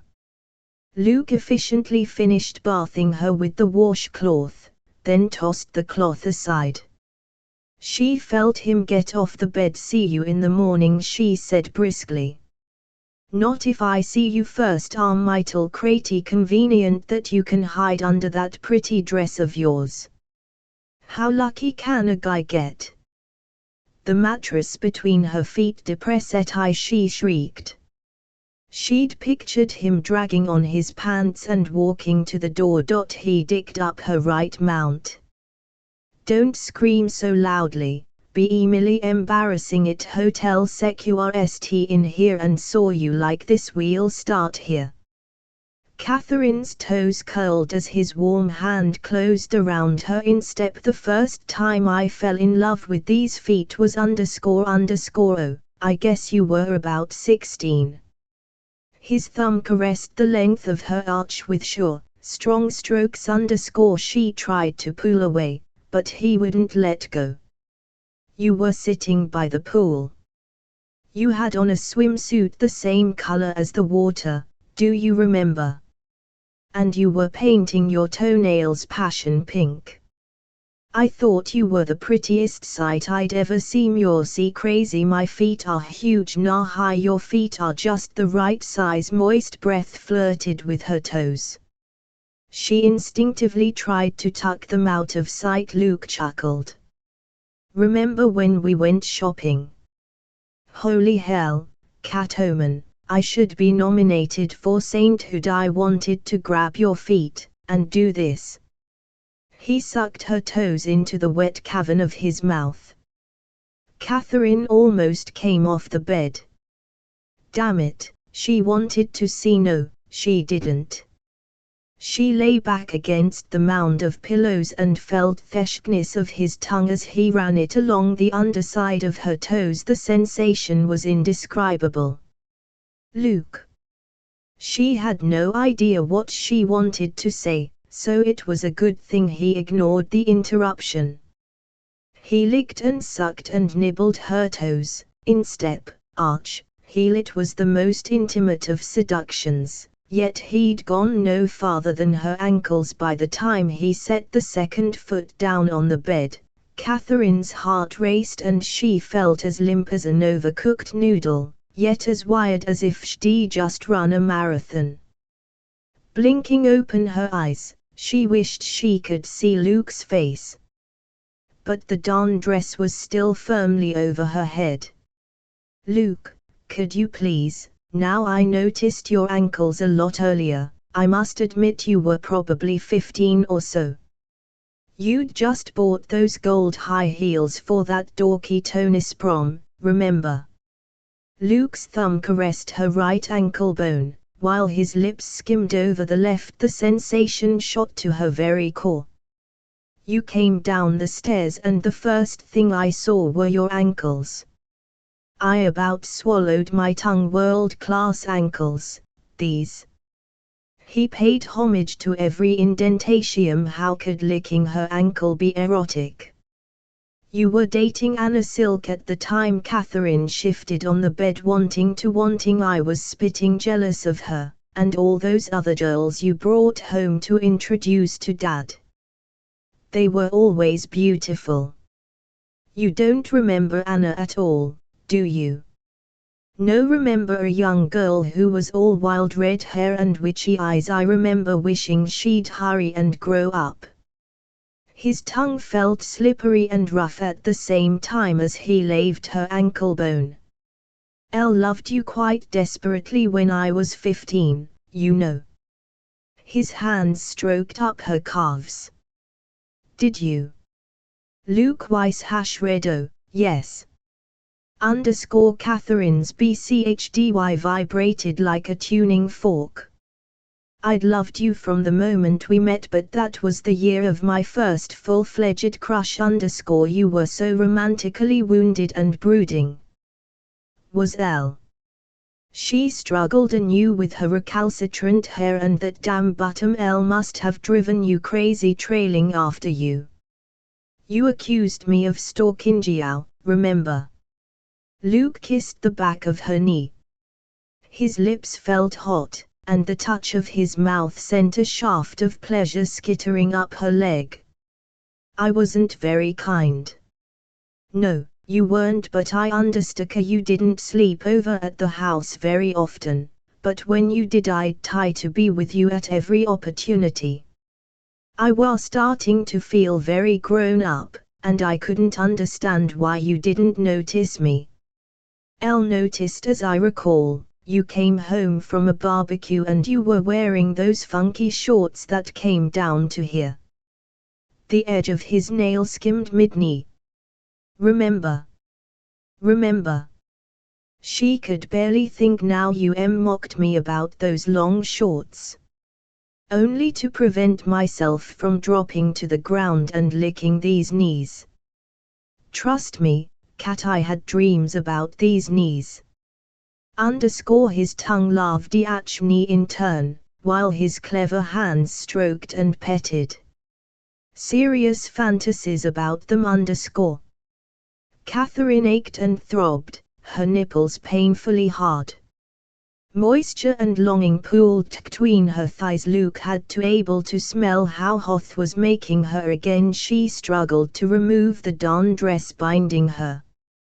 But after a few seconds, what Luke was doing took over her every thought. She lay back against the pillows, fisted her hands in her hair and just felt. And Lord, your legs, he said hoarsely, skimming both large hands up her thighs. Her muscles bunched and jumped under his expert caress. Could go on for years about these gorgeous legs. Holy hell, Ma'am, I had more wet dreams about these legs than a man has breakfasts. Ulagon was a big man about town, and I was salivating over this exquisitely shaped pair. How could he talk? How could she think? Catherine licked dry lips. I'm covered in freckles. Thank you. Luke shifted up the bed alongside her. She felt the glide of his hair-roughened thigh travel slowly up hers. I'm going to spend a long time joining the dots. Be patient with me. LTLL probably take a lifetime. I'll remember the night you stopped being tolerant of me, Catherine murmured. The girls took me to a strip club. My first time seeing naked guys. My first taste of beer. I came stumbling home and you were standing in the dark kitchen. You wore jeans and a black t-shirt. When saw you, my heart about jumped out of my chest. I wanted so badly to be sophisticated. Of course, also wanted to be a petite blonde, she added dryly, wriggling as Luke's agile tongue traveled across her hip. You had stars in your eyes and wore a pale yellow dress. It floated around your legs as you dashed across the kitchen and into my arms. His hand skimmed up her thigh, making her breath shudder in her throat. You picked me up off my feet and swung me around. It made me dizzy. Then you pressed me against the fridge and kissed. I'll remember. My legs turned to jelly and my head spun. My heart started pounding and my skin went hot, then cold. I'd never felt anything like it. You upchucked on my new shoes. You pushed me away. No, felt gooey as hell at taking advantage of an innocent young woman who was smashed. I didn't want to compound it by taking you on the kitchen floor. 1 minute you were kissing me like something out of one of my fantasies, the next you were yelling and screaming. Absolutely furious that I was drunk and behaving like my mother. You said some really awful things. Made worse by the fact that most of it was true. I was a pest, was always underfoot. Elle wanted you so badly I was almost willing to risk Dad killing me. But I thought my touch had revolted you. You were so sick, and you looked at me as though I'd killed your best friend. I wanted that look of sisterly adoration back, but I didn't want you to be my sister. Elle didn't want you to be my brother. I was sick because I'd had too much excitement on top of too much to drink. Are you going to help me get this stupid dress off my face so I can see you while we have this rather important conversation? In a while. Now, where was Elle? Ah, your belly button. His mouth moved across her middle, then his tongue darted out and licked a sensuous path from navel to hip and back again. Goosebumps rose on her skin and her muscles fluttered. Her hips jerked. The 25th of June, your 18th birthday party. Fluorescent pink bikini. There were a million nubile young things at that pool party. Nick came with me. I couldn't take my eyes off you. You were practically naked. She'd waited with breathless anticipation for Luke to show. He'd arrived late, stayed half an hour. You left early. Pretty hard to hide an erection wearing a swimsuit. He moved up her, skimming along her sensitized skin and making her shiver and belch restlessly. It was with breathless relief that she felt him shift the shroud of fabric covering her head and arms. He found her hand and spread her fingers over her palm. Now about your hands. Slender, artistic fingers. Love that you never wear polish on your fingernails. I love the way you tap them on the table when you're pissed off. I love when you run your fingers through my hair. Impossible right now, I know, but later he could have at least uncovered her face. Catherine wanted him to kiss her and she wanted to kiss him back. Are we done with 17? He flipped the dress back over her tingling hands. For now, these shoulders. He stroked what he could reach.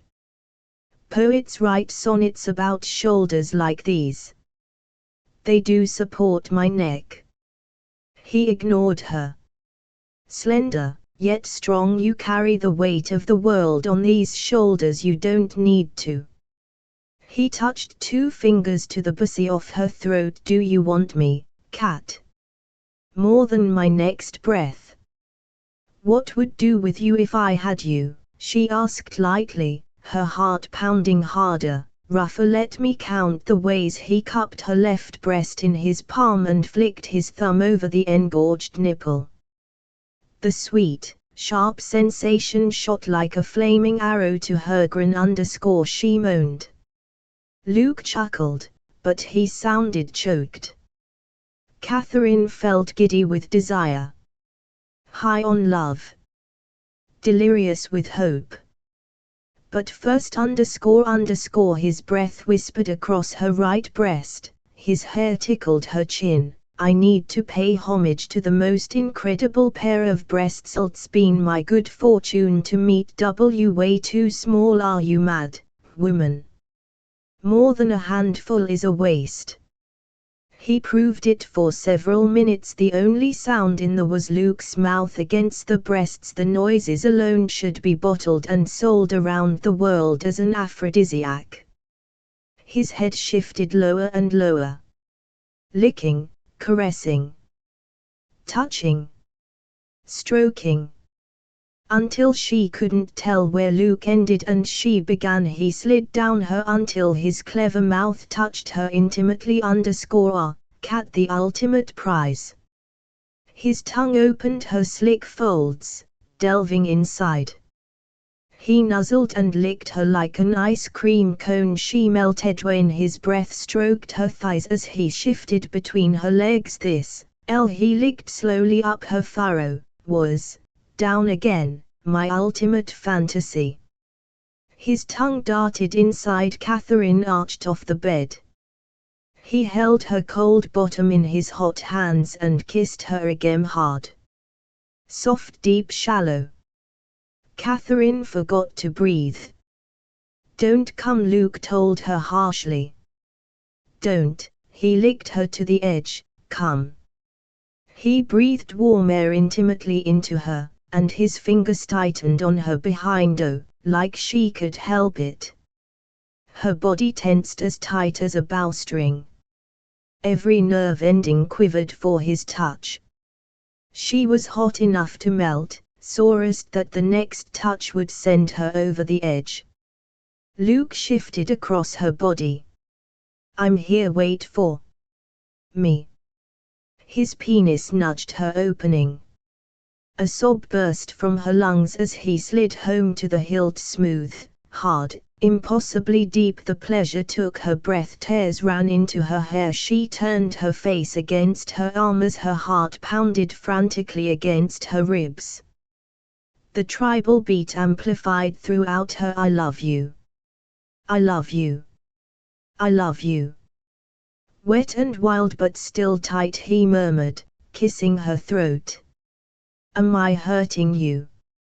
No, she could barely get the word out. Spread wide by his narrow hips, her thighs quivered as he reached between their bodies and rasped his thumb over her sweet spot, circled, pressed. Oh my, she managed to pant, as her skin prickled and scalding heat poured through her.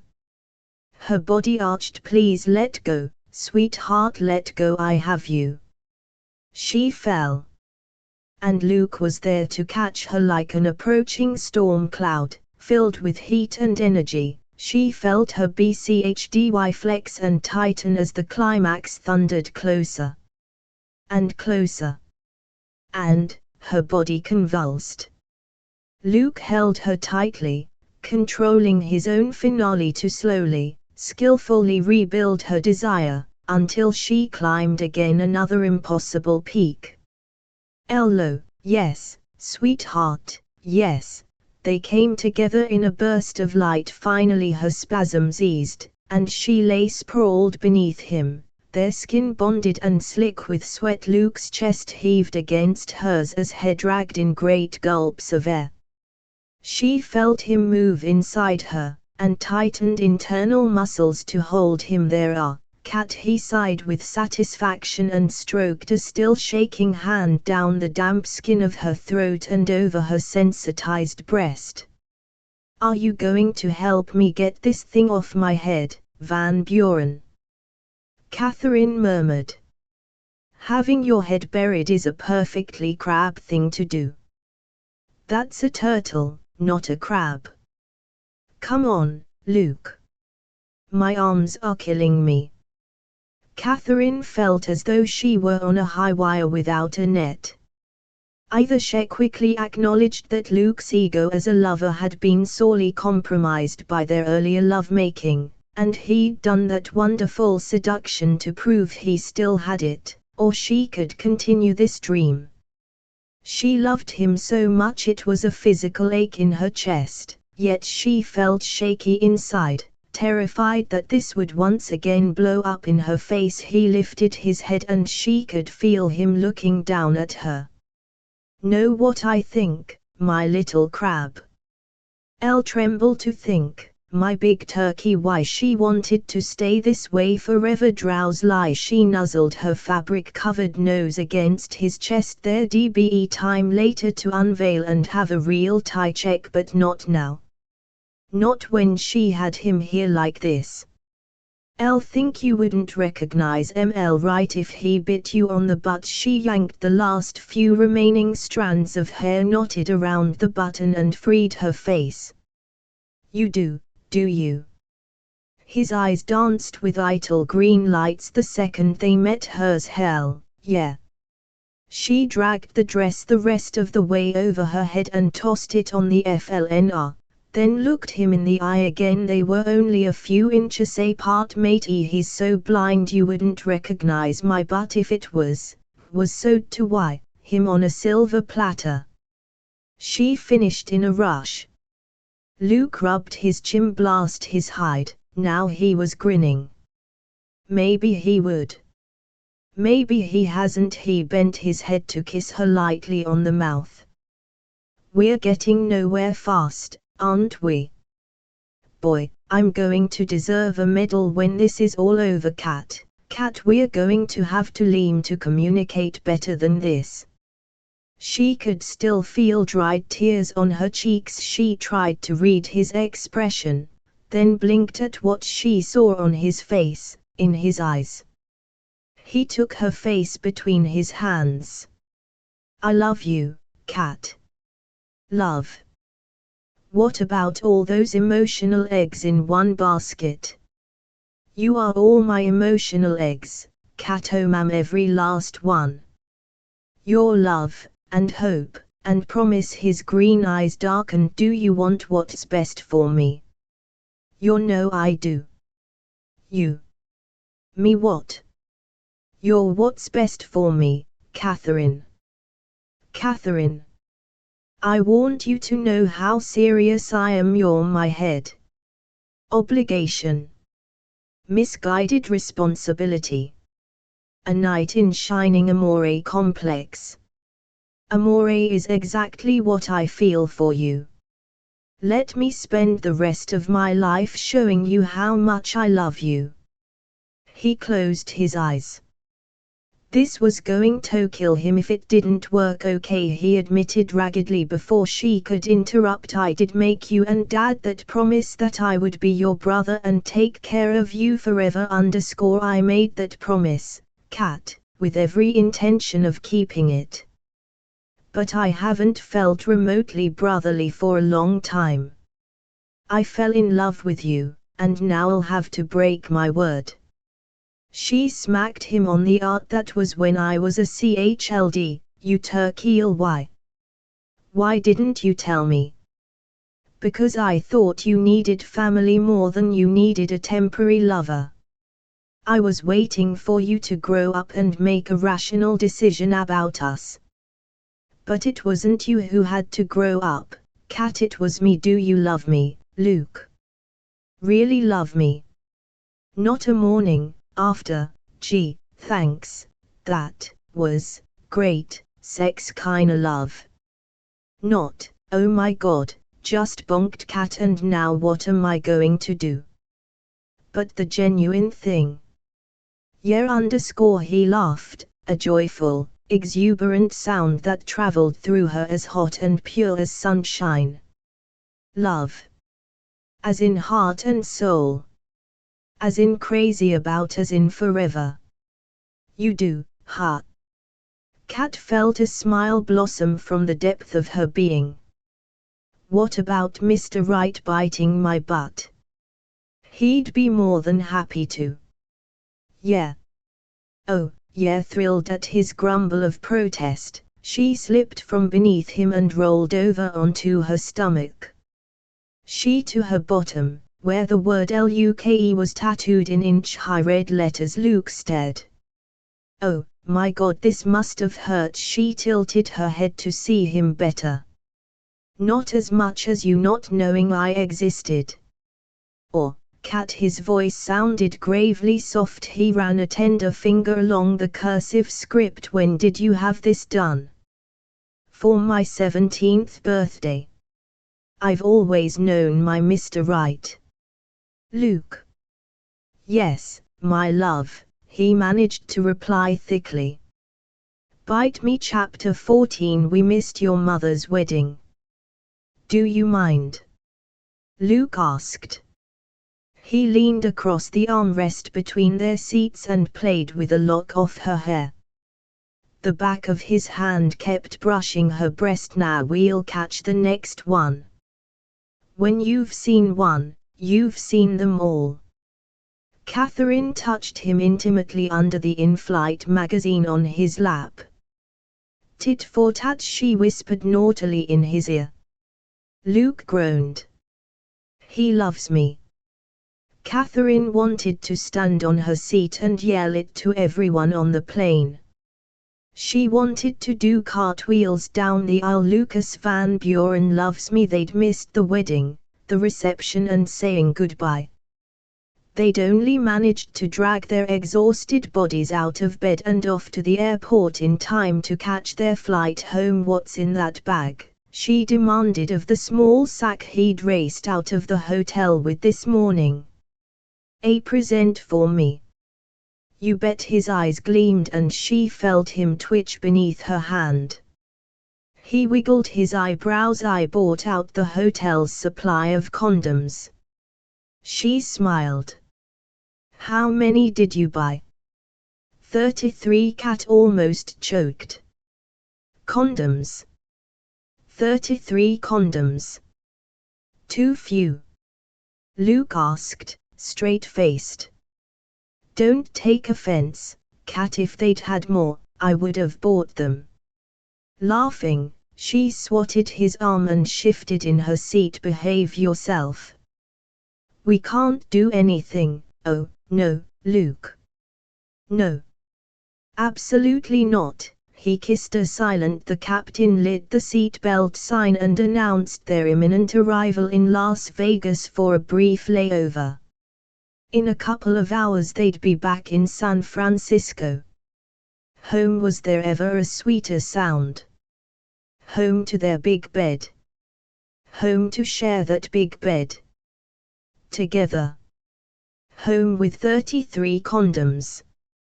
The second the seatbelt sign went off, Luke rose and stepped into the aisle. He held out his hand. Come on. Ha. We don't have to get off. I have to stretch my legs and you need me to hold your hand while you do it. She smiled. Stay here. I'll keep you so entertained you won't worry about being cramped. Not that I don't want to jump at that invitation, but really do need to stretch out for a bit. Come on, Catwoman. You heard the flight attendant. We'll be sitting in this tin can for another 25 minutes. He tugged her hand until she rose. She gave him a curious look before straightening and stepping into the aisle beside him. The flight attendant, brunette, curvy and petite, gave Luke a smile and a wink. Catherine prodded Luke's back with her elbow and snorted. As they passed the cockpit area, the attendant leaned toward Luke. Your Fr. Luke laid a finger across the woman's mouth. He said something under his breath. She made an expansive gesture with her arm, as if they couldn't have found the wide-open door on their own. Catherine gritted her teeth. Jealous? He asked, smiling happily as they emerged into the concourse. Don't worry, sweetheart. If I ever look at another woman, you can cute off my balls. Thank you for the offer, Kat said dryly, her amber eyes bright with laughter. But it was unnecessary. That's something you can definitely count on. Luke didn't let go of her hand as he tugged her in his wake. Hey, look. Slot machines. Got some quarters. The crunching of falling coins blended with announcements of arrivals and departures. Weirdly ignoring her request, Luke kept walking, tugging her behind him. Aren't we supposed to stay by the gate? I want something over there. He glanced around, then pointed down the concourse to a flower-bedecked white sitting incongruously in front of one of the departure gates. Catherine smiled. Flowers. Something like that. Come 0M. They approached the gazebo, festooned with every kind of flower imaginable and threaded with colorful ribbons. It didn't look like a sham. Catherine suddenly a guy standing nearby who looked just like Nick. Hey, Luke. Look, it's Nick. Hey, gorgeous. Nick braced himself as Kat flung herself into his arms. Behind her back, Nick gave Luke a thumbs up. Luke's heart, which hadn't had a normal beat in 48 hours, did a somersault. He met unholy glee in Nick's eyes over her head. Nick grinned and disengaged. Thank Luke said coolly. A murder charge would play havoc with business. His best friend's smile widened. And he still had his arm round Kat's shoulders. Having a hard time of it, are you, old son? One might say so. Luke scanned the surrounding rows of chairs and the people seated with their backs to them. Is your assignment complete, good buddy? With a modification, Yeen, what are you two up to? Kat demanded, suspicious as hell. She eyed Nick. Not that it's not delightful to see you, but what are you doing here? Catherine. Before he could answer, Kat was swept into the embrace of Molly Cruz, a friend from Beaverton. Behind her stood Sandra Stewart, with her husband, Bill. Then a dozen old school friends rose from their chairs to converge on her, all talking and laughing at once. Nick had done for several kaleidoscopic moments. Kat hugged and exclaimed with her friends, "This is what on earth? Okay, Kat, that's it, time's up." Luke's heart couldn't take much more of this. Everyone. He sounded like a movie director, a nervous movie director, as he instructed everyone where to stand. He'd never been so nervous in his life. Luke snatched the bunch of rather wilted daisies from Nick and thrust them into Kat's hands. People parted like the Red Sea to allow Luke to drag her inside the gazebo. "Luke, what I want to be your devil's food cake, Kat. We're getting married. Here. Now. Everything else can be ironed out later." Kat blinked up at him. "Married? Yeah, got a problem with that?" Kat smiled. "No."